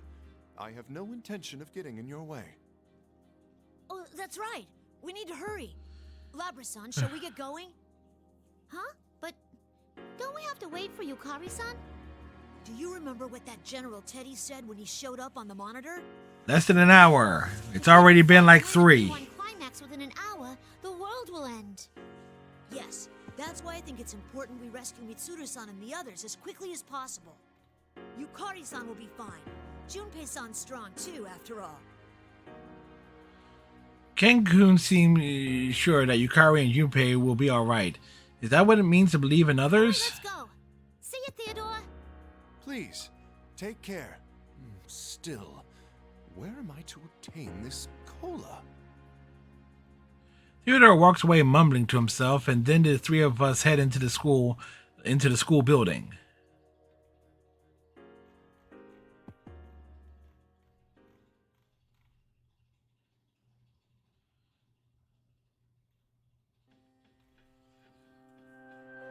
When we enter the school building, we find that the red fog has filled the halls as well, ruining our visibility.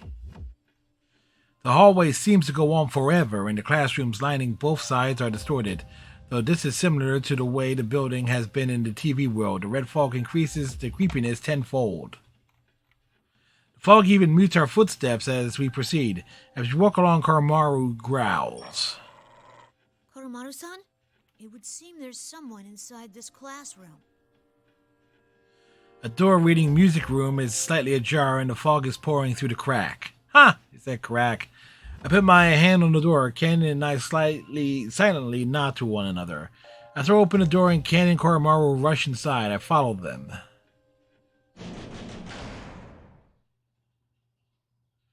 In the center of the room is a cross just like the ones we saw on the monitor in the helicopter. The person tied to it is Akihiko. Sonata-san, we'll get you down at once. Ken? Ken rushes over to the cross and unbinds Akihiko. Akihiko is quite weak and he stumbles once he is released from the ropes. Ken and I hold him up on our shoulders. Thanks for saving me, Ken, Labras, and Koromaru too. Sorry to barge in on you. I couldn't wait to hear your story, so I came here. I'm glad you're so impatient. Sorry about this. I'm glad you're safe now. Where are the others? Am I late again? Sorry, guys. My bad. I turn around in surprise at a sudden voice from behind us. A man wearing a backwards baseball cap is standing at the music room's door. Oh, hey, Ken and Koromaru. And, are you Labras? Junpei-san, it's been a long time. I'm glad you made it here. Did you run into Yukari-san along the way? Junpei beginning personal scan. Identification, Junpei Yori. It thought he's a member of Mitsuru's comrades from high school.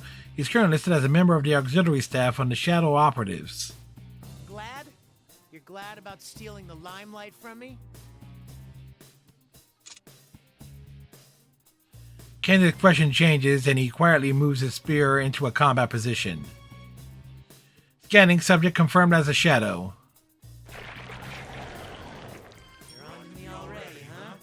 Oh well, I was gonna try to hide it anyway. I've never faced Junpei-san before. Ken laughs to himself and takes a step forward. Koromaru stands close by him. Seeing the two of them so ready for battle makes me blurt out my doubts. Hey, Ken-kun, are you okay with fighting somebody who looks just like one of your buddies? I mean, aren't you afraid? Like, what if that's the real one? Ken smiles at me. He then explains himself in a tone of voice that makes me feel silly for doubting him. That's a silly question, Labras-san. Even if it did turn out to be the real Junpei-san, if I'm truly being challenged, then I can never back down. Truly challenged? Yes. When it comes down to it, I will stand up and fight for anything I truly believe in, even if I must do so against my own companions. He will turn traitor no matter what. Looks like you're finally learning to talk like that, Ken. Akihiko-san! Labras, let me tell you something. Even if the enemy you face is someone you once counted as a friend, in a battle for your beliefs, the bonds formed between true comrades will never break. We gotta talk about their bonds. Are you trying to bore me to submission? Let's get this over with already. Bring on the ring! Bring on the ring! The fake Junpei summons the red pillars. Akihiko looks confused for a moment, but Ken explains the rules to him. Selfish rules as always. Now, normally I'd take him on, but let me take a quick break from the fighting for now. Yes, please rest, Sonata-san. We can handle this. Totally can handle it. Akihiko smiles happily and takes a step back. Ken stands firmly in front of the shadow and takes a position. His resolve is so powerful that this young man looks strong even to me. But I can't forget that I'm a shadow operative as well. I can do it too. Labras for sure, you know.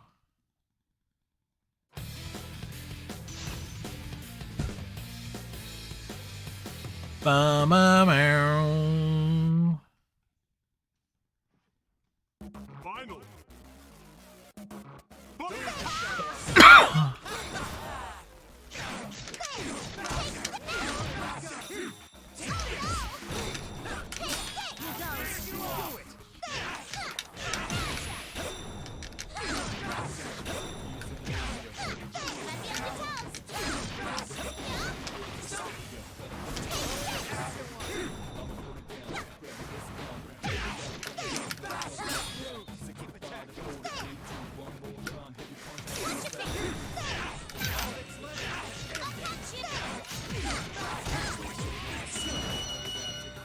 Nice.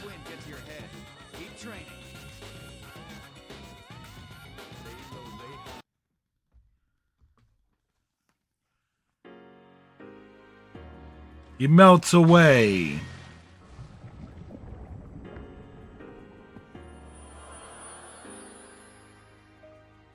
Cracked from the red in the pillars, forming the red pillars as they crumble to dust. They vanish entirely. At the same time, the form of the fake Junpei melts into the black vortex. The proof that we have been fighting a fake makes me feel a little relieved.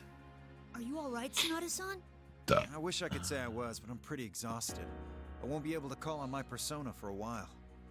I guess that cross drains the spiritual energy from whoever's stuck on it. Koromaru speaks up as if trying to get our attention.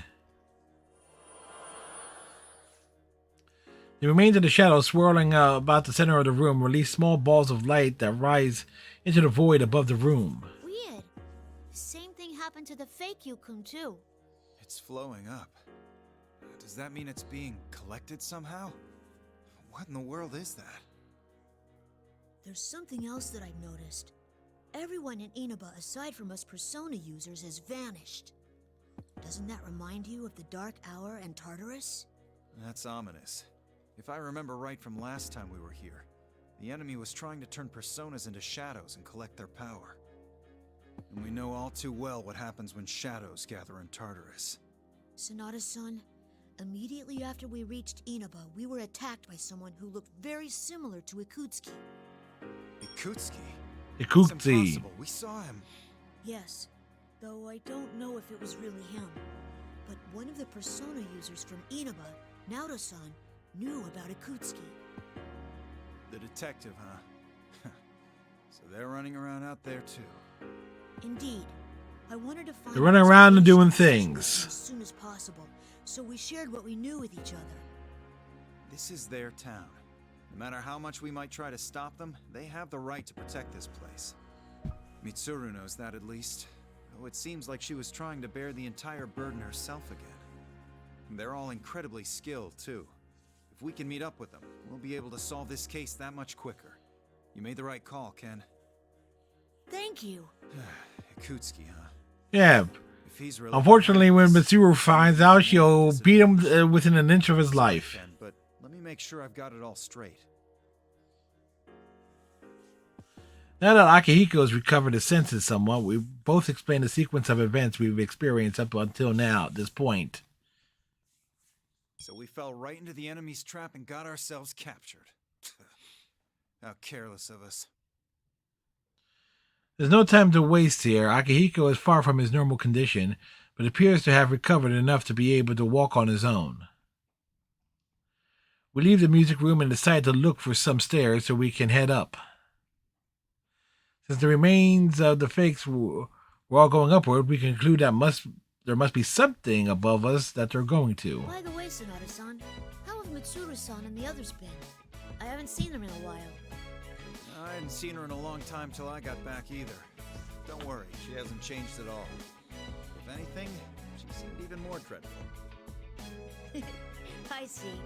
I don't know if I should feel relieved or worried. How about we're weaved? She's always really nice to me. You just don't know how frightening she can be. Try getting hit with that kick of hers. You won't eat normally for a week. She's very intense. And that's coming from me. Now that I think about it, I can't believe she was just a high school student when we met. Huh. If that's the case, Then I'll try asking her to start being nicer to you two. You can't. Don't. You don't have to get so flustered, you know? These two have been so calm and rational when confronted with the fake Junpei, seeming so distraught over the thought of this, I can't help but laugh. Akihiko and Ken smile with embarrassment. Koromaru walks on coolly as if this was no concern of his. It must be rather difficult to really express your true feelings. You like being kicked by Mitsuru. Explains why Akihiko is walking around without a shirt.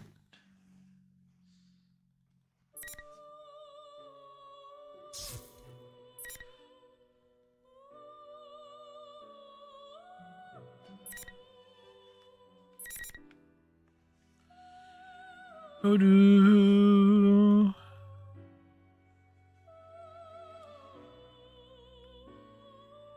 Okay. There got a lot of branching paths here.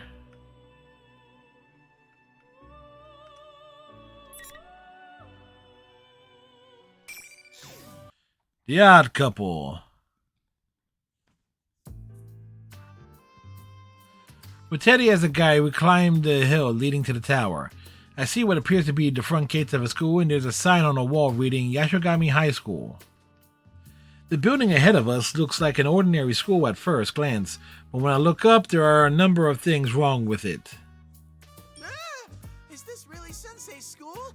It looks even weirder than it did before. Yikes, this is really bad. I haven't seen anything like this since 3 years ago. Even from up close, it's strikingly similar to Tartarus. A nest of deaths where shadows roam free, and a tower of darkness built to summon death itself.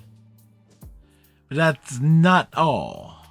Strange markings line the ground and walls all the way from the gates to the school building itself. Posters have been put up on the walls and even in the windows, oddly matching the eeriness of the building. There's a bunch of posters up. It kind of reminds me of a school festival.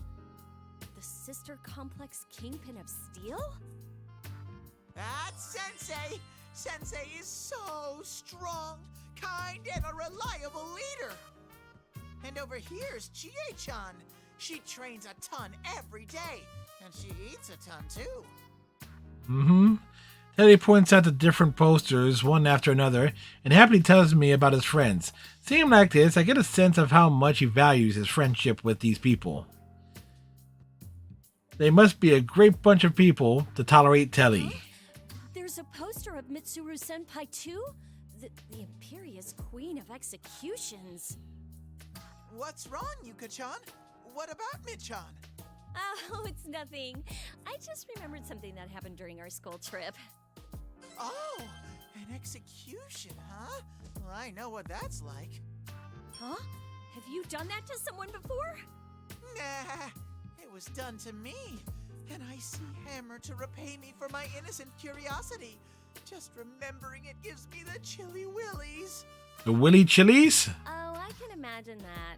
Talking to you reminds me of someone I know. There's an idiot in our group, too. Oh, lucky me. I found Yucatan. Junpei? I'm surprised to see the next face. Wait a second. I have to consider what happened with that copy of Mitsuru from earlier. He's wearing a baseball uniform for sure for some reason. Could this be another fake? I'll put some distance between us and knock an arrow. Hold it right there. I told Junpei to wait for me at the station. What are you doing here? Hey, wait a second. That's no way to greet your old friend. You're supposed to get emotional. Oh, wait. You another monster, Yukari? A monster? Me? Wait, so are you the real Junpei? He reeks of sweat. Seriously, can't you have some consideration for the people who have to smell you? He's real. Well, there you go. Huh? Whoa, aren't you the guy who was on TV earlier? Why are you with Yucatan? Why? Because I'm Yuka-chan's knight in fuzzy armor, obviously. In other words, we share a pledge of eternal... Kill him! Kill him now! Eternal love? Yuka-chan, know this weirdo with a beardo? Whoever he is, I don't think he's a fake. Yeah, I know him. You seem energetic as always, Junpei. Oh, is that what's going on here? Wait, don't be ridiculous. I'm obviously the real me. How do we know it's the real him? I can kind of tell too. The basis confidence in himself, yeah, it's probably the real Junpei. Well, I'm glad you're safe, and sorry, I told you to wait at the station. But then I heard that Mitsuru-senpai and the others are in danger. Nah, it's cool. I was kind of wandering around too. But wait, they've been captured? Seriously? Seriously, for real. I'm a little relieved to be able to meet up with a familiar face. We trade some nostalgia banter while we share what we've learned about what's happening in Inaba. I had my doubts when I heard of how Junpei miraculously ended up in Inaba, even before the rest of us, but I guess that's just like him. He barely has a grasp on the situation, and he keeps going on about how cute some girl he met at June S is. I don't want to hear about that stuff. At least I learned that the persona users of this town are acting on their own during this unusual phenomenon. What? Junpei, you ran into Rise-chan and Yuki-chan? Were they all right? Yep, totally fine. Man, school chicks these days are really tough. By the way, who are you anyway? Aren't you that, what was it, General Teddy? How dare you! How dare you! Just that you treat me the same as that faker. I'm the one, the only, the adorable Teddy. Well, yeah, I don't intend to push too many questions on the poor guy, but Teddy's existence is something of a mystery. What I do know is that he's an Inaba persona user and he's not an enemy. The General Teddy from the broadcast appears to be a copy of Teddy here. Teddy's a persona user from this town, and he's looking for his friends. Huh? You can use a persona? I figured you were nothing but a walking costume. Grr, how rude. I'm not just an empty suit. I have a persona, and I have something inside, too. Look. Inside? Teddy suddenly undoes his zipper. Oh, that's removable? Hello, everyone. Whoa, white guy. Oh, what's going on here? The sudden appearance of this young kid inside his suit is startling. Oh, white guy. Actually, even before that. There really is something inside. I worked hard to grow this body because I wanted to score with a girl. Nice to meet you, Junpei. Oh, your Japanese is a little off, though. You make a costume, not grow it. Do you understand? Make, not grow. Stop talking like an idiot, Junpei. But wow, I figured you were empty too. I'm sorry. Did I surprise you, Yuka-chan? Ugh, this is starting to break my brain. I'm sorry to ask you this once you took it off, but can you just keep your costume on for now? Aw, but I just came out. Ooh, but this must mean that you like my bear skin better. Ta-da! Look! Well, there goes the white guy. Teddy again. So don't hold back, ladies and... Kill him. Now, when I play this Persona 4 Golden, I know I'm going to be saying killed him a lot to almost everything he says. Huh? Oh, right. Go, go, go! This room we're about to go inside, Teddy suddenly stops and stands up straight. Could his keen nose really work when he's wearing that costume? Oh wait, if anything, that costume is his real nose, isn't it? Oh, picking up on someone. The rest are shadows. Yeah, I'm not even going to question his sneezing anymore either. Is this someone he mentions related to Mitsuru or Akihiko or the others? Teddy runs off still sneezing. We take a side path to make a detour around the school building and see a gymnasium up ahead. The entrance door is covered by a poster of a boy labeled the Beefcake Emperor. The name is Kanji Tatsumi, isn't it? Oh, this is Kanji. He loves manly battles and is really good at grabbing people and stabbing things. This poster is giving me bad vibes. I don't want to charge in without a plan and run into this guy. Let's look for another way in, maybe. Don't be stupid. Someone's here, right? Come on, we're going in. In we shall go. I make Junpei open the door despite his protesting. The central area inside the gym is open, though chairs are stacked high up all around, reaching almost to the ceiling. A blond, well-built young man is standing in the open space, clearly waiting for us. There's no mistaking him. This is Kanji Tatsumi, whose face is on the poster we just saw. Finally, you showed up. Hello, boys. I've been waiting forever and ever for you. Especially you, Slugger. Aha! Just to be clear, you don't know this guy, right? No! He's got no business calling me out like a designated hitter. Hey, Teddy, that's your friend, right? Why don't you sniff him and see if he's one of those fakes? I don't have to. That's definitely a fake. If Kanji really liked you, he'd be stuttering and baking you treats instead of talking like that. Oh, I've got a treat for you. It's in my fists.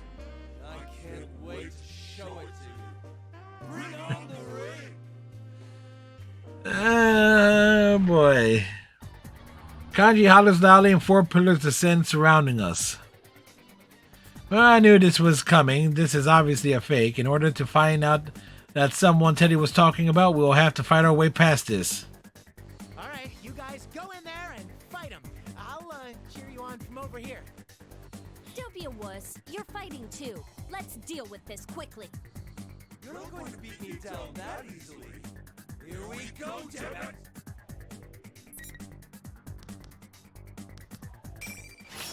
Hey, Yukari.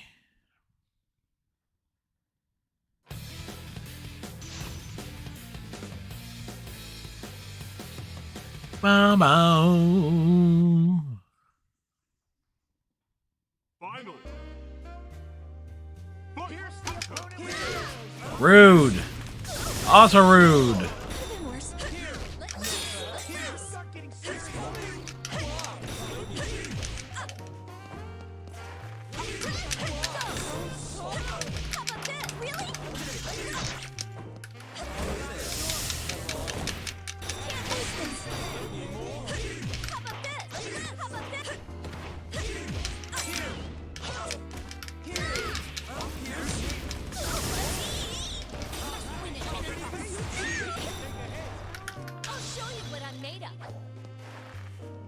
Ah, oh, great.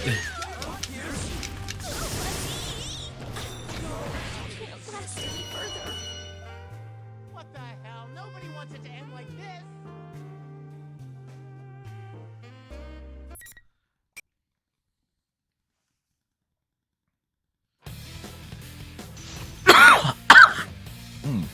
That was unfortunate. Things went relatively wrong there. Finally.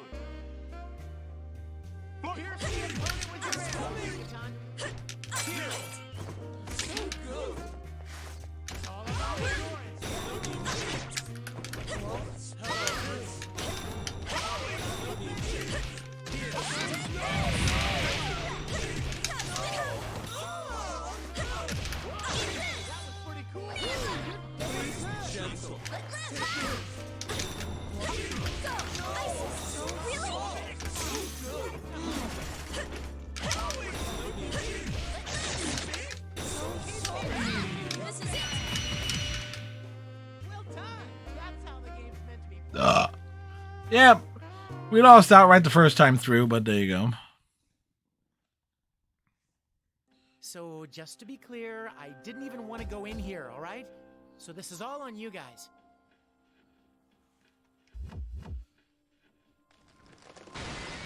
There goes the ring in the shadow.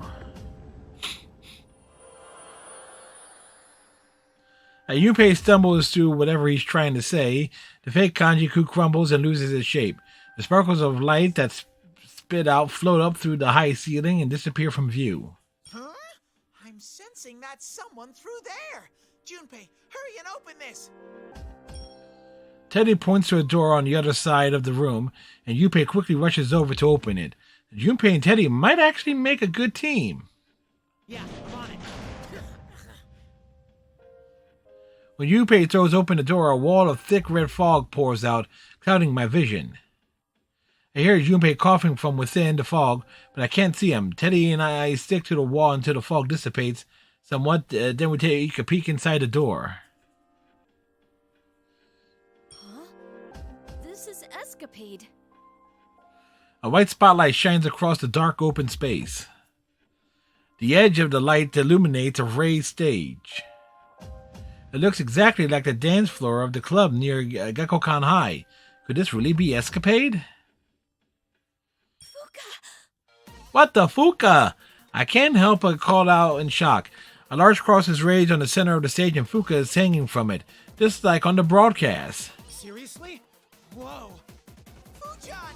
I'll save you! I'm a-coming! Teddy runs to the cross with a surprising turn of speed for somebody with such a stubby little legs. We all work together to get Fuka down from the cross, but even though she doesn't appear to be physically injured, she hasn't regained consciousness yet. Still, she's breathing normally, and her pulse is steady. Thank goodness, it seems she's not in any danger of dying. Fuchan, are you okay? Wake up! I'd better give you the breath of life! Kill him! Feather dropkick! Thank you, Yuka. Yuka-chan, I was just joking. This isn't the time for jokes. Fuka, can you hear me? We've come to rescue you. Ah, are you coming too? Yukari-chan and Junpei-kun, did you rescue me? More or less. But you're gonna be The fine okay. rescue. Hey, Fuka. It's been a while, huh? And now that we're here, there's nothing to worry about.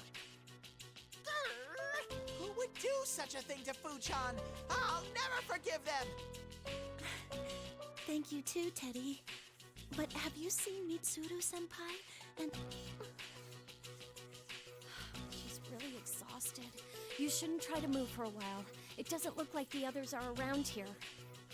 we have to rescue them. I couldn't do anything.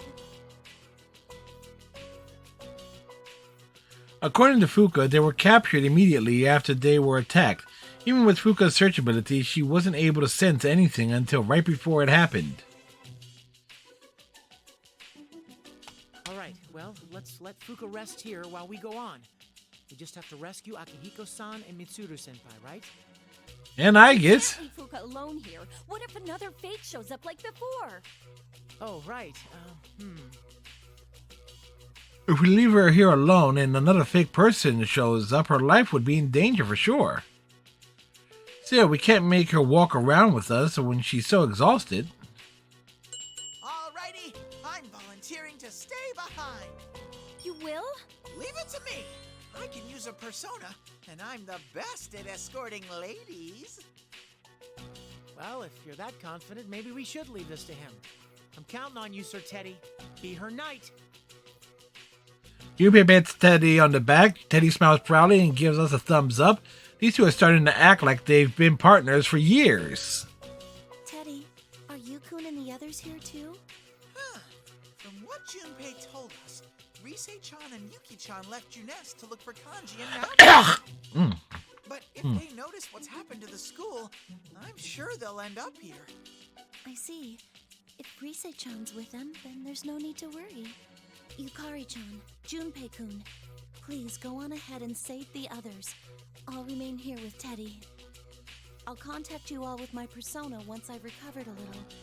Please, just give me a little time. I read that while Fuka smiled and tells us that she'll be okay. I read that Teddy fought through the entire case in Inaba too, so I guess they'll be alright. We leave Fuka in Teddy's care and leave the gym, finally making our way to the school building.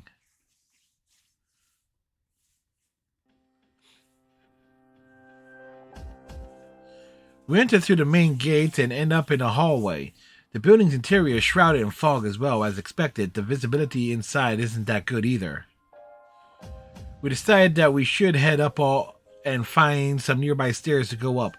But after climbing a couple of stories, the stairs come to an abrupt end and we have to find another flight of stairs. A countless number of similar looking classrooms and hallways appear on this floor, and we can't find a way up at all.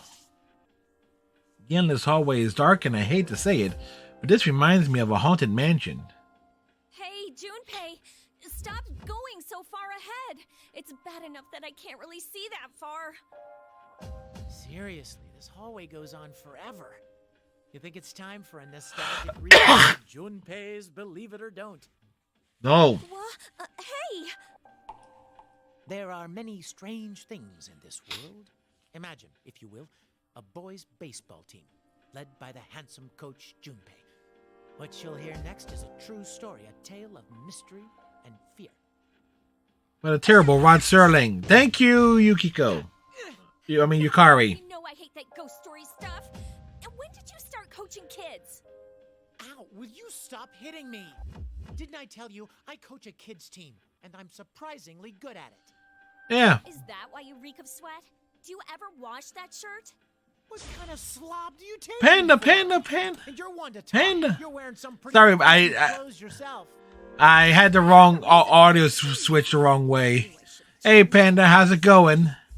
We continue talking back and forth about this for a while as we proceed, trying to distract ourselves from the creepy atmosphere.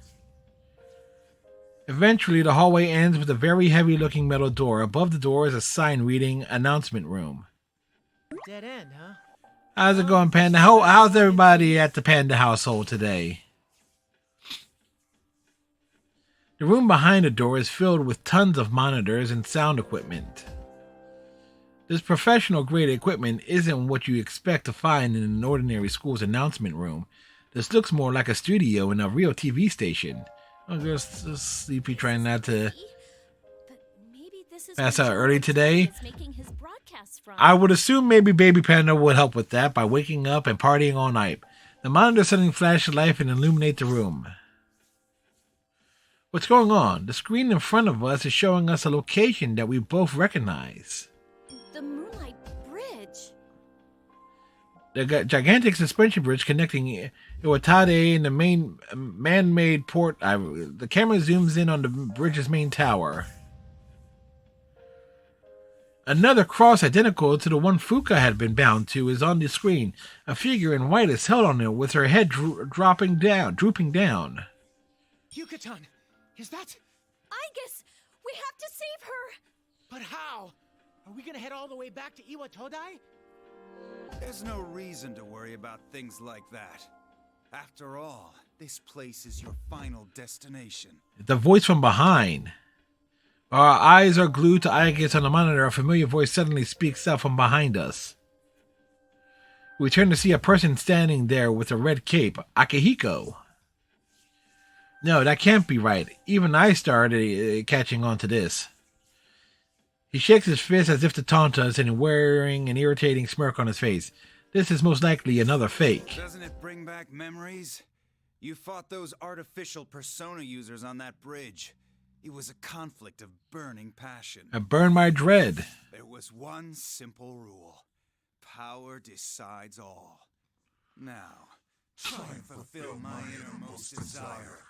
Bring on the ring! Gone through about half of the story. As he shouts out, the red pillars appear again. We're up against a fake version of Akihiko this time, huh? Well, this is going to be awkward. Hey, Yucatan. I know this is a fake Akihiko-san, but isn't that the kind of thing he's normally ranting about? Maybe, but this isn't the time to talk about stuff like that. We can't lose no matter who we're up against. Oh, are you on fire, Yucatan? All right, I'm getting pumped too. We're getting Let's go pumped. for a grand slam. Let's go, Junpei. Pay of Yoon. There's a two-fisted protein junkie. Akihiko Sanada. Final.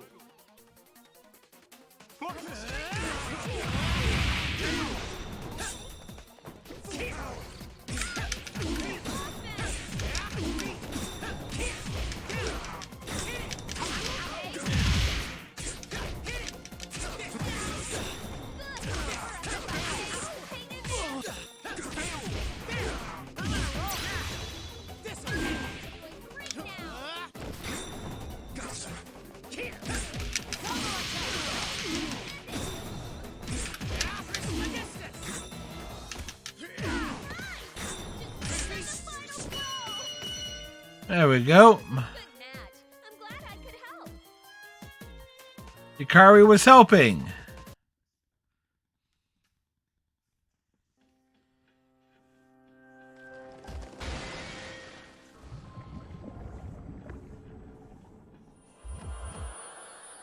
Whew.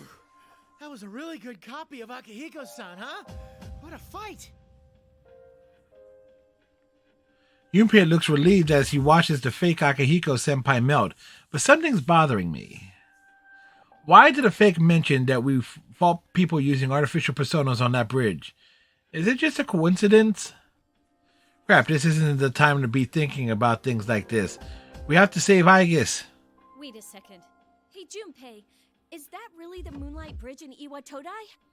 It's not like there's any other Moonlight Bridge, is there? But remember how we found Club Escapade in this school earlier? That might mean... I look across the now empty announcement room and spot a white door behind the equipment. I look from it to the monitor, and it seems that the door here resembles the one at the bottom of the tower, near Aigis' cross. Junpei, open that door! Huh? This? Gotcha.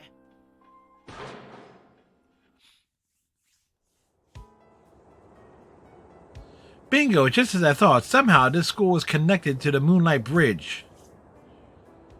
The wind is blowing normally, and I see the lights of the city in the distance, making it seem like we really are outside. Considering how absurd this entire situation with the Tartarus wannabe is, this is probably another crazy place created by the enemy. Now, sorry, we're supposed to be in Inaba, but we keep running into places that have connections to ourselves. Even if they are artificial constructions, there must be some reason why such a complicated trick is being pulled on us. I'll save you, Aigis. Yuka-tan, do me a favor and catch her. Got it. Persona!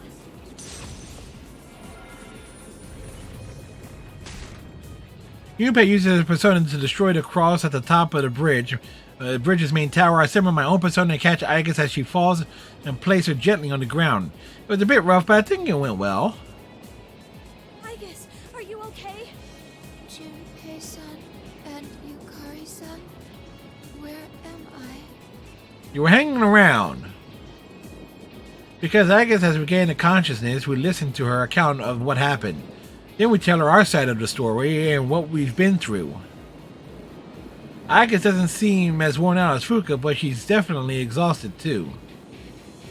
Her expression is dark as she speaks with us, most likely because she feels guilty over being caught.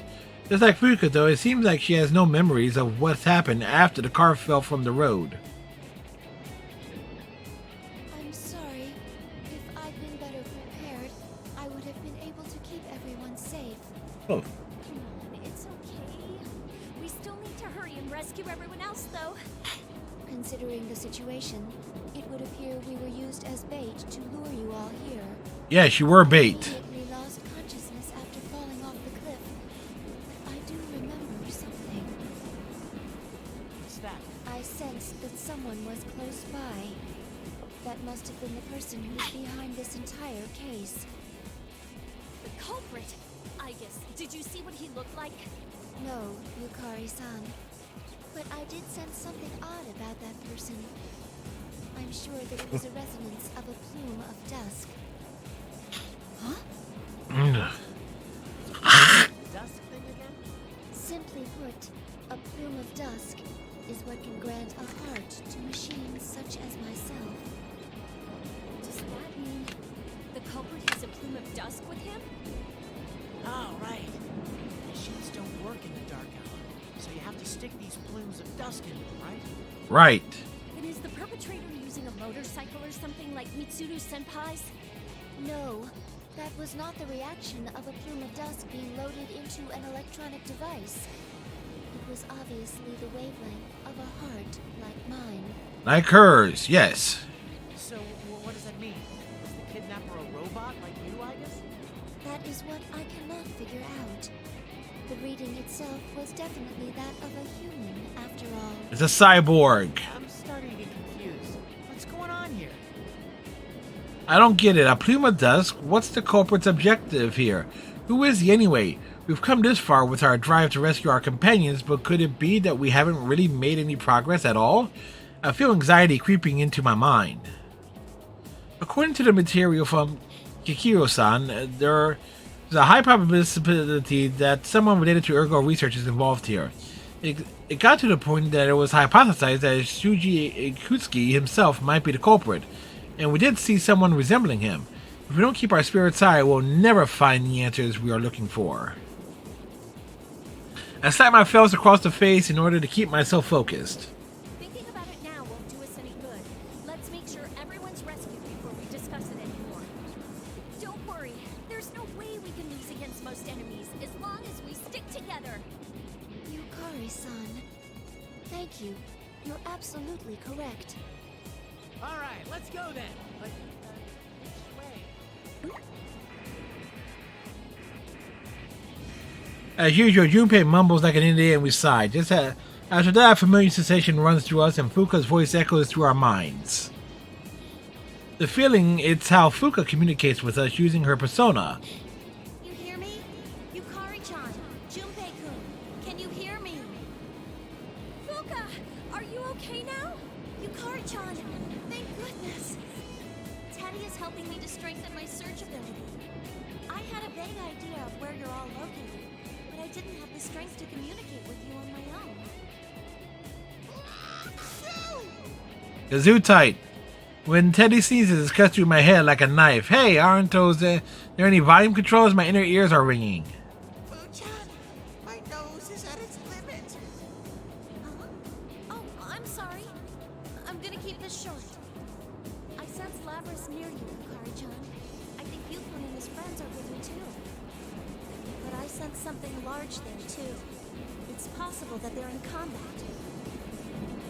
My sister is here? Where is she? Directly ahead of where you are.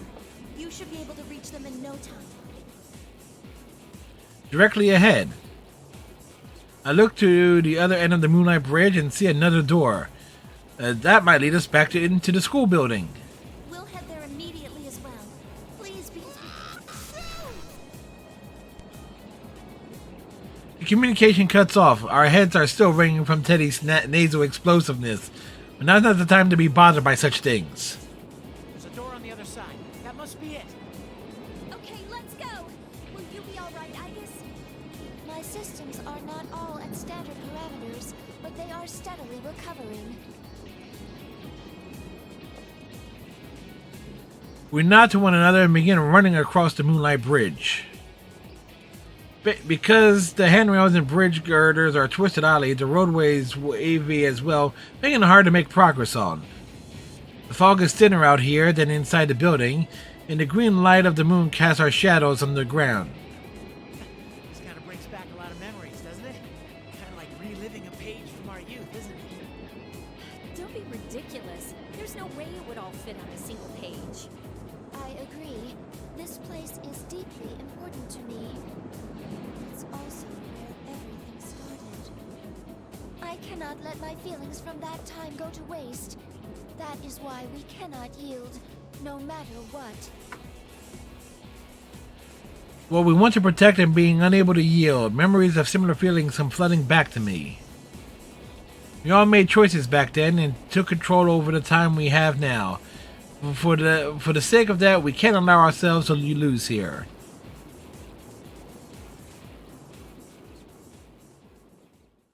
Alright. Where are we in terms of...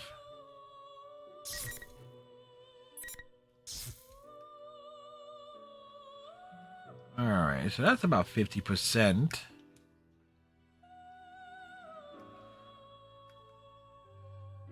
Alright, so we'll back out here.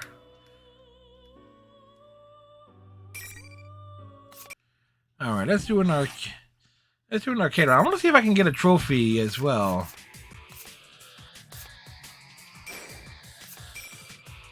A rather specific one. Welcome to the Velvet Room. And we gotta do it as... This place exists between dream and reality. Where is he? Mind and matter. Now, alright, here goes. I wish you good luck.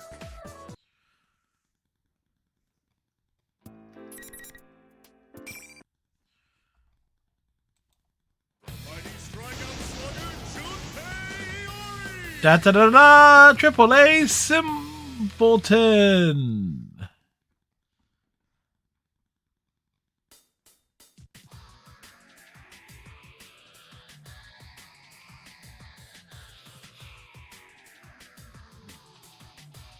Huh?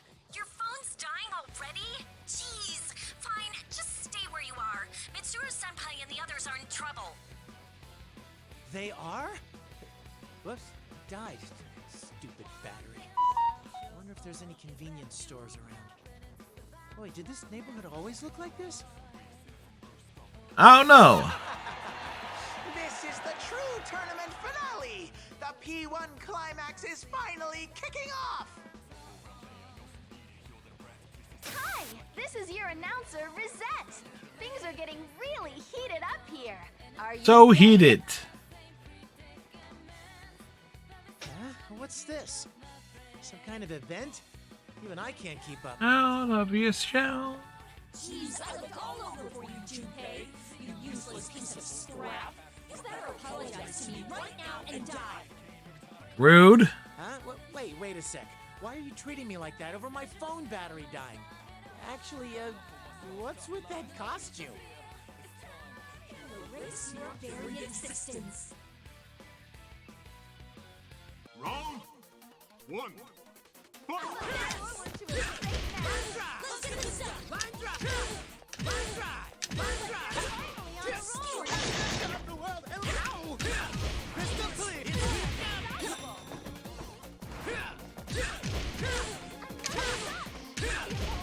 clear! Home run.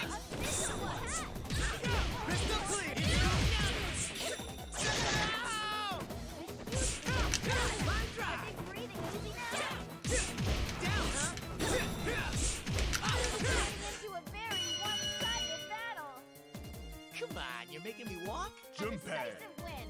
I look forward to the next round. Round 2. Fight!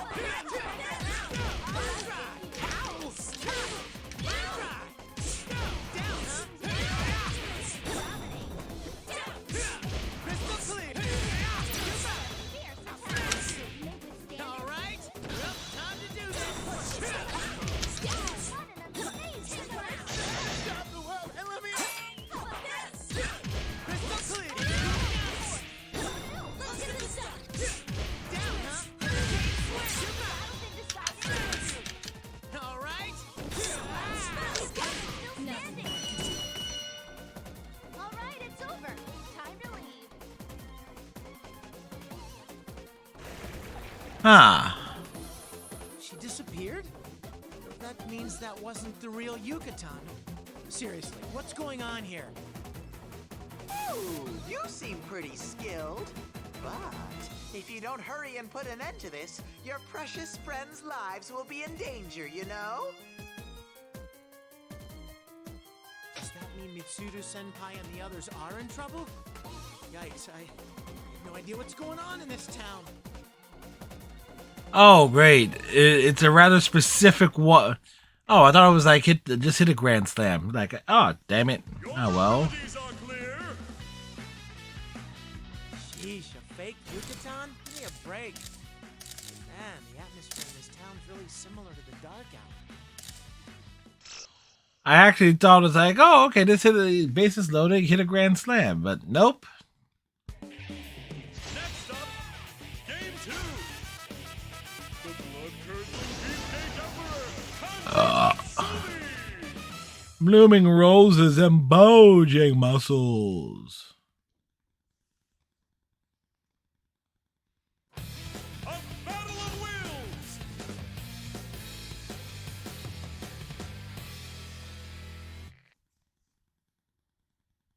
Let's move on. Match number 2.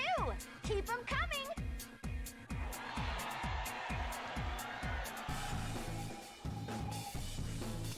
Your goatee is so wild.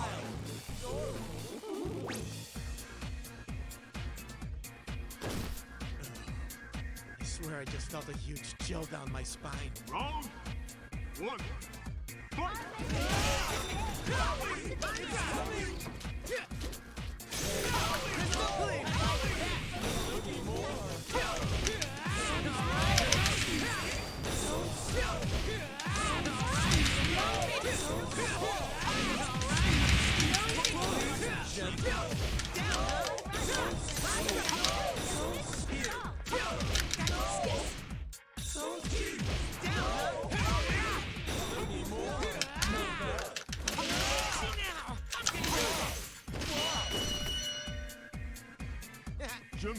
That was a complete defeat. It was a complete defeat there.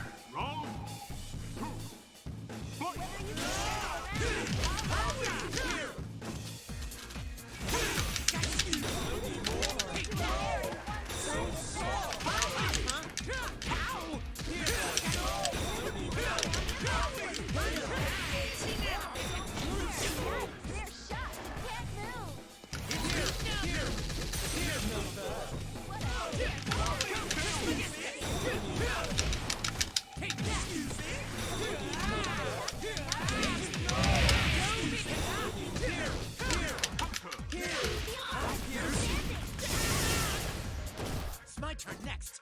Here goes! Trismegistus! Rocket pursuit!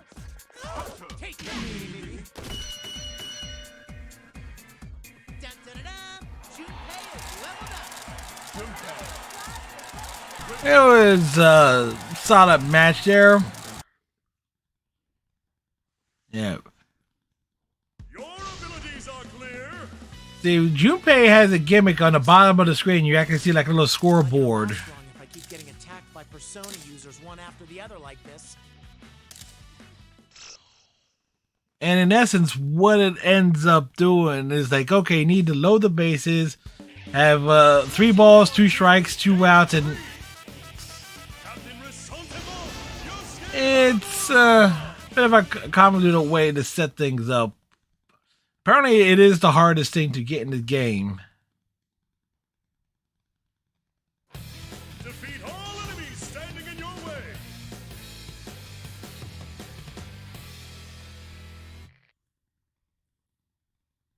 Can you ride this killer wave? The third match begins now!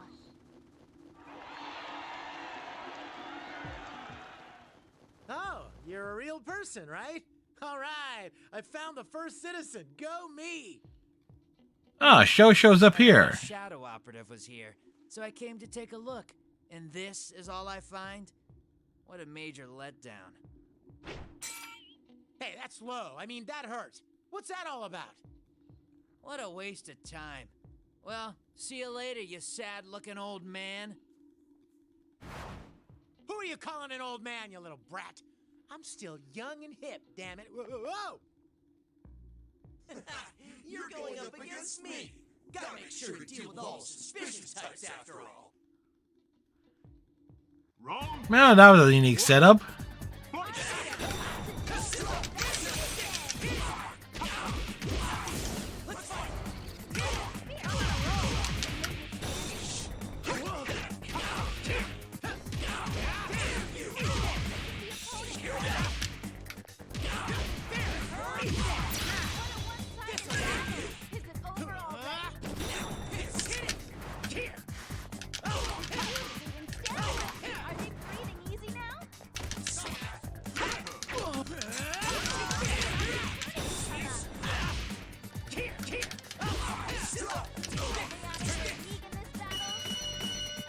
Oh, we put up 7 runs.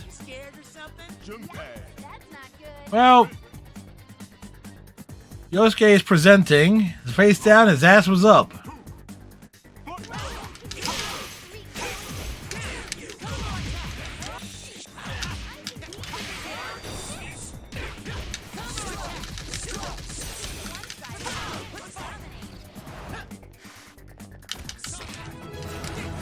Hey, Falcon-chi.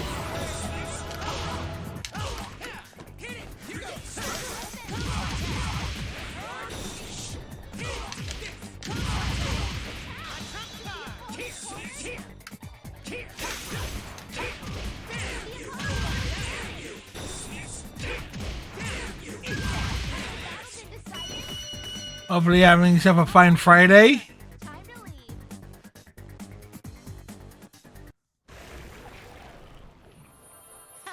got lose to a fake. Actually, where'd that brat go? Did he go up the tower? Yikes, reminds me of Tartarus. Junpei is on fire. Please, someone. I'm captured in the tower. Fuka, hey, are you seriously captured? Answer me! I think she's... A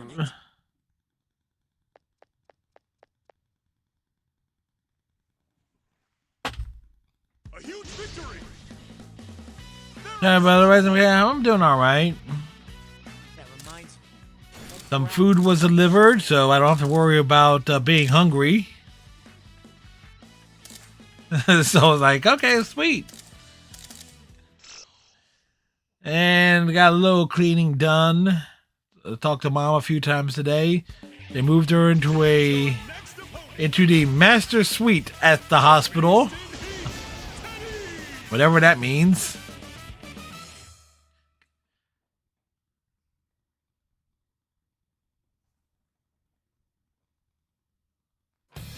What outcome awaits us?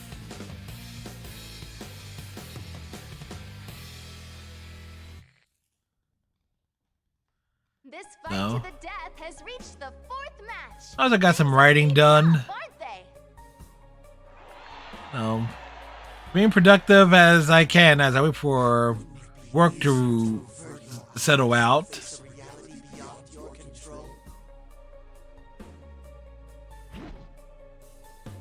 It's hard to take you seriously looking like that. Round 1.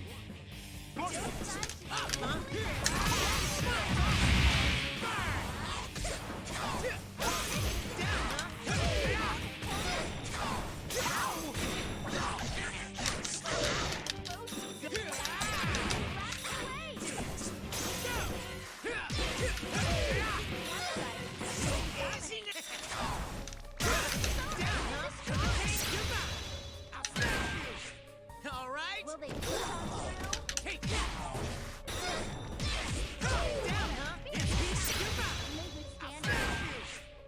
Oh, a mashy achievement. Well, there we go. You got a new mic coming tomorrow? Sweet.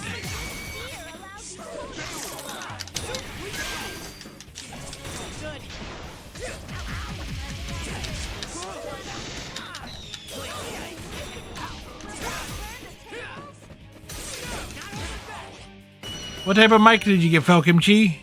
Come on, you're making me walk?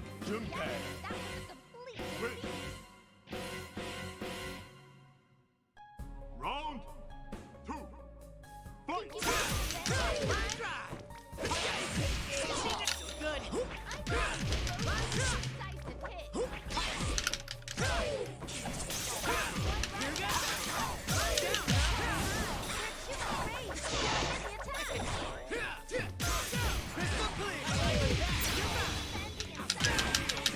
All right. Well, time to do this.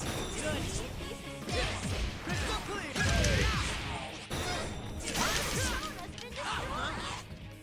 A fine. Sweet.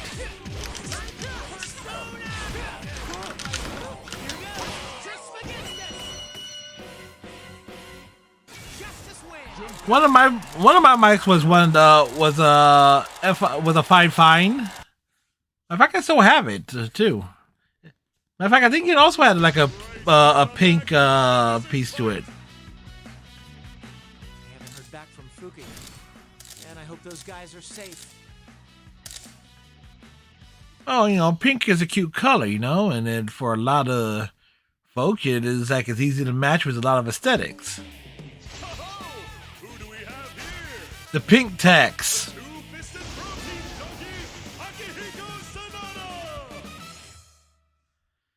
Oh, if it's it's not quite red, and it's like red mixed with white. It's pink, so we gotta make it more expensive.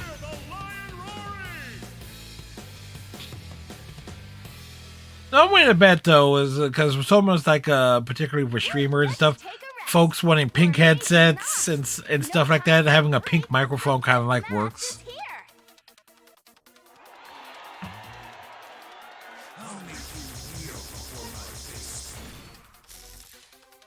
He may be a fake, but this is still Akihiko-san. I better bring my A game. Round 1. Fight!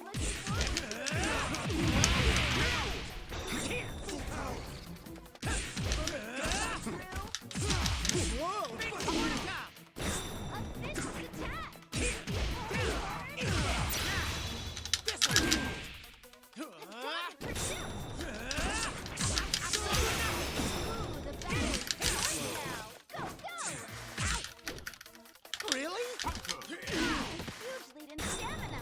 Are they Missed me! This is turning into a situation. 1, 2, 3. One side has slight advantage, although Really? it seems one side is beginning to dominate. Are they out of their league in battle? Damn, I was trying to do the super. I couldn't get it. I'm all mismatched, but I kind of like it that way. A lot of variety. Man, my stuff unintentionally matches. Then again, you know, black headset, black microphone.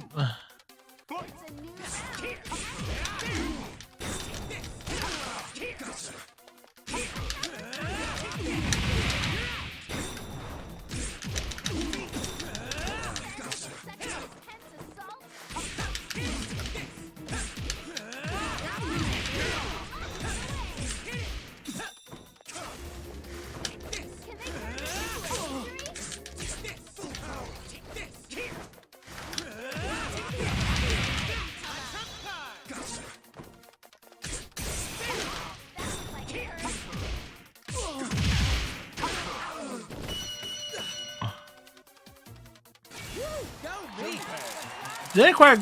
Oh, again, trying to get like the super finishes. It's tough, but variety is good in terms of things. I mean,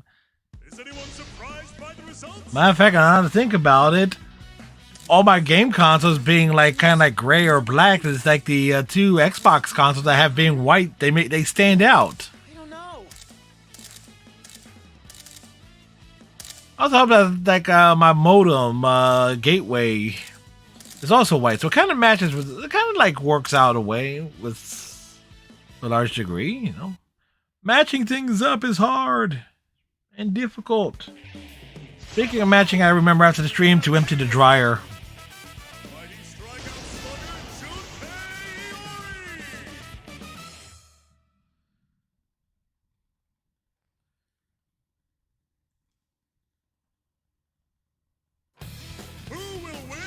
Yeah, take it out, gotta fold it, stick things in the drawer. I gotta remember what shirts I've already worn. And so this way, like I like rotating the shirts, you know?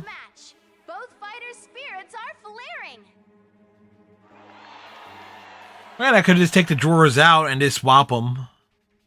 Oh crap! Akihiko-san, are you alive? Yo, me. You got that stupid look on your face like always. Whoa. A fake me? Is that even allowed? Junpei, you're here. Be careful. It's just a guess, but that fake is probably much stronger than you. Rude. That little piece of advice seems more insulting than helpful. Right.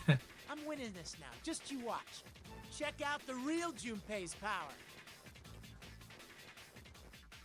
Round 1. Fight!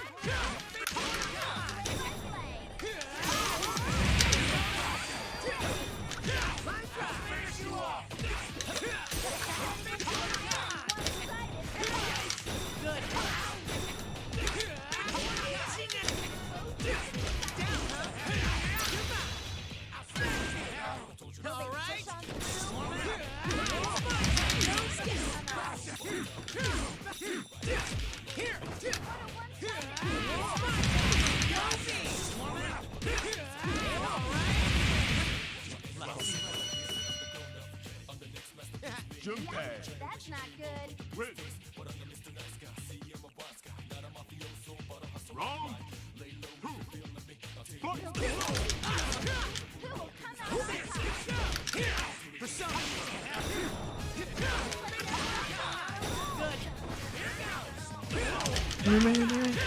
I have come here to shoot bubble gums and Kit Kat. All out of bubbles.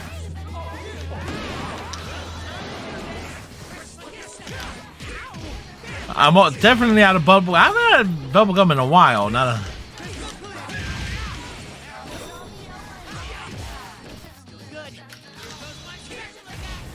There we go.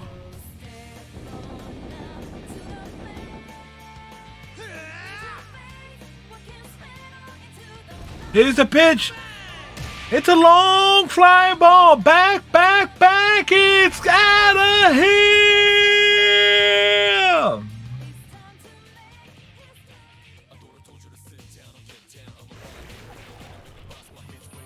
Are you okay? I rushed here because I heard you guys were in trouble. The message I got from Fuka was cut off too. Sorry. And thanks for rescuing me. I don't know what like it's down, down, down, press triangle and circle at the same time. I'm not sure exactly how my timing is always off with it, but it is. Oh, that reminds me. I met this weird kid earlier. Think he's the culprit? What? You saw the culprit? Why didn't you say so sooner? Forget about me. Go after him. All by myself? Oh, right. I won't be able to move for a while, so it's all on me. All right, I'll get going right now.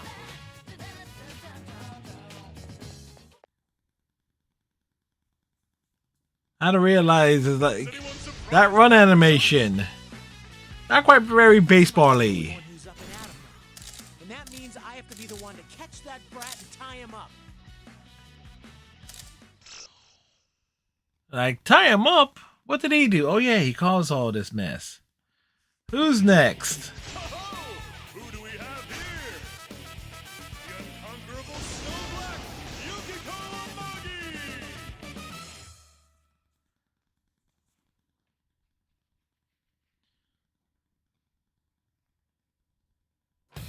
Show me the ultimate fight!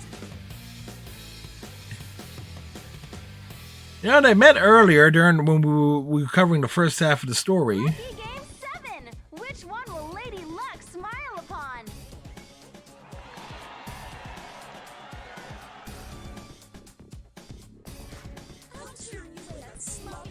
Is Yukiko holding a microphone? Sloppy? That's not a word you use to describe faces. Wrong. One.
Very scared. I was making mistakes there. I couldn't quite pull it off.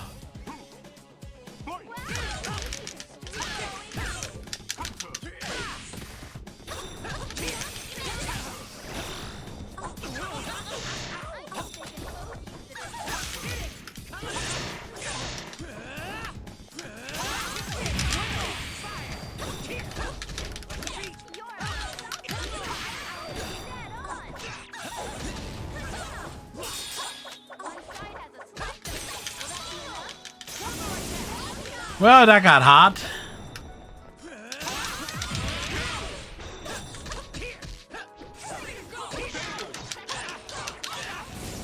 You're good.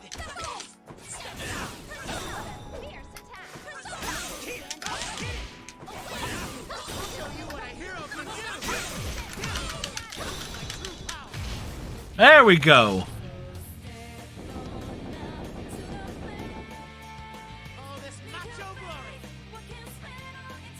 Here's the pitch.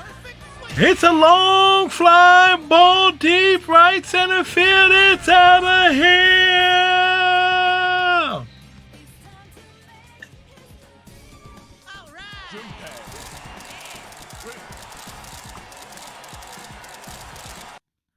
Like kapow! All right. No, we're not surprised, are we? I haven't climbed this many stairs since Tartarus. All right, time to get myself fired up and do this.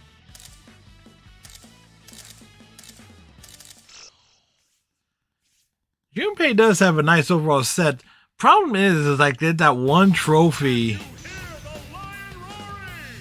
It's gonna be tough. Yes. Fall Guys winning. Why the heck are you here? A parasite like you should just be quiet. Junpei Iori, right? You must be the weakest link of them all. You little... What are you pulling here? All you've done is made fun of me. You must not have many friends if you're always like this. Ha! Friends? What for? Lower life forms like you can huddle together with your friends. Me? I'm perfect being alone. He says so too. He who?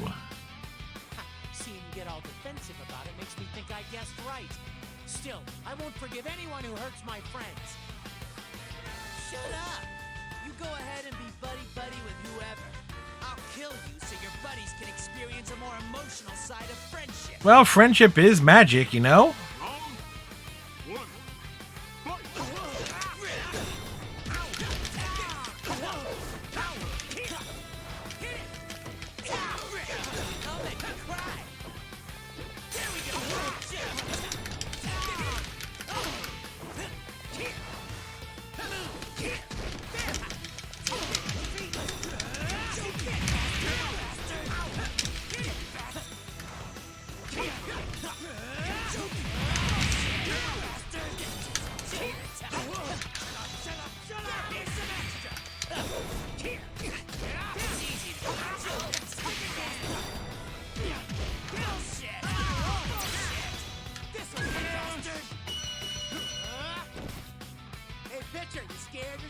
He's totally scared.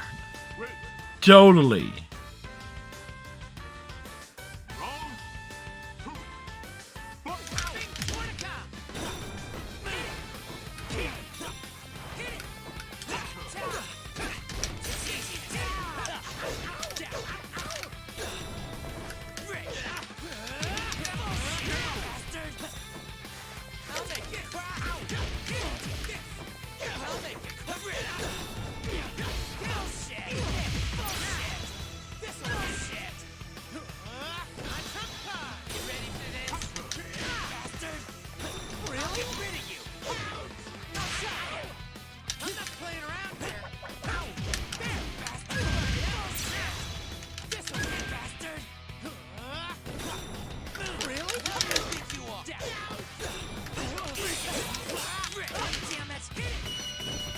Well, batted him down. Damn it! You're starting to piss me off, you idiot. What, you think you won? Well, Yeah, we totally won. Nothing you guys do will change things. Jeez, you don't shut up, do you? No, he doesn't. Freaking out like that. Just give up and go back to your normal days of youth, kid. Stop making fun of me, you piece of shit. What Language. days of youth? That could go to hell for all I care. Everything is gonna end in destruction. Whoa, what's with this quaking? I got a bad feeling about this. Now that's sad. Even an amoeba like you can be scared? You just wait here. The show's about to start. See ya. Well, we've been going through the show, the story and everything, so.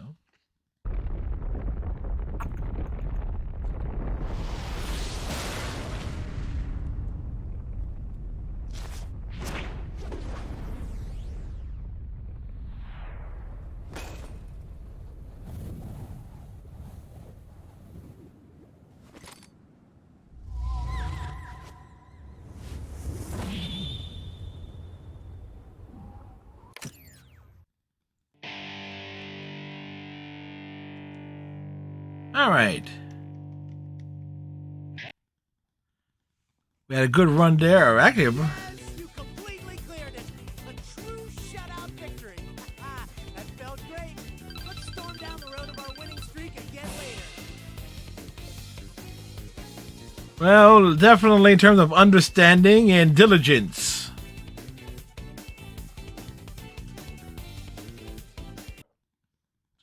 Oh, there you go. So we at least we picked up one trophy.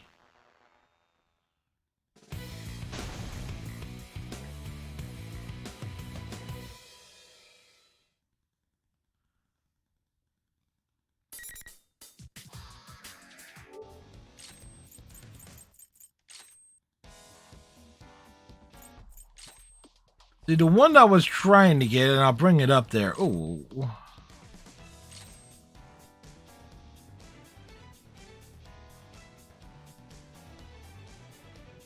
It's like Teddy is saluting what that achievement. It was like, okay, perfect on that.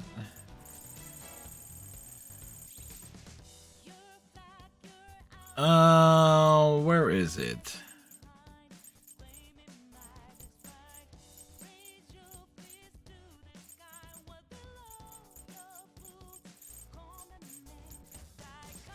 Store attack 5. Unless it's a hidden trophy, because I know it's there.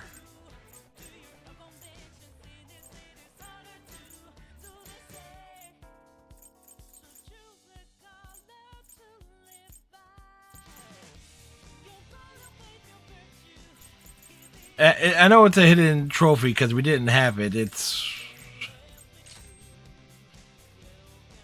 hit a home run with the bases loaded, full count, and 2 outs in arcade. So I was trying to do it. I can get the bases loaded and hit the homer, but getting the balls and strikes and the outs it's tough.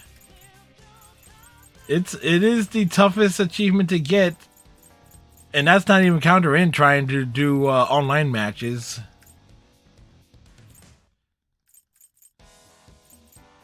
But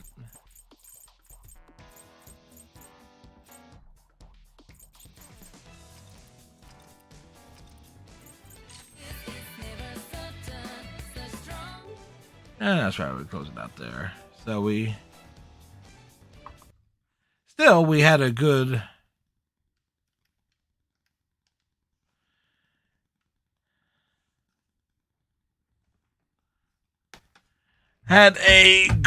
run to it. We covered about half the story from the Persona 3 side of things, which was kind of my objective. Way I figure it is trying to figure like the best way of approaching it, because the story mode, there are certain conditions where to get like the true ending, and that's kind of like why I'll consider it finishing it, because it doesn't have the achievement of going through arcade mode with every character, and the arcade endings are kind of all the same with very little variation outside of dialogue. So it's like, but there is an achievement for hitting all the supers, the instant kills with every single character.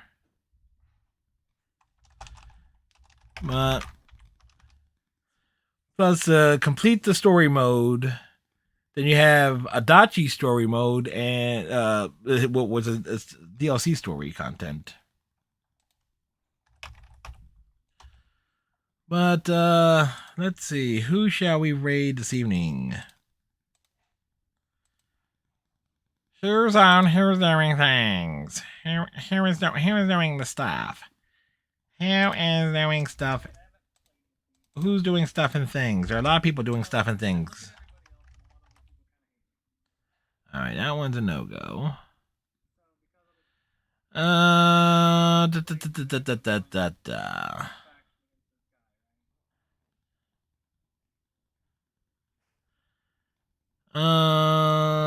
Should we... You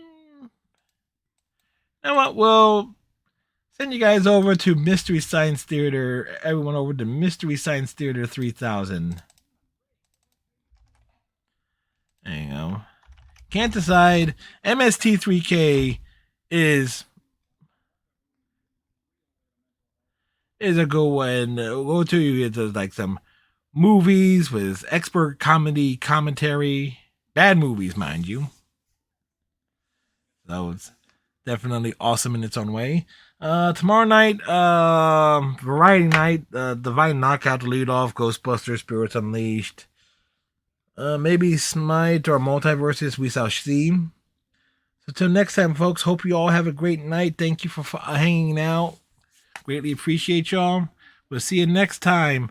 Bye.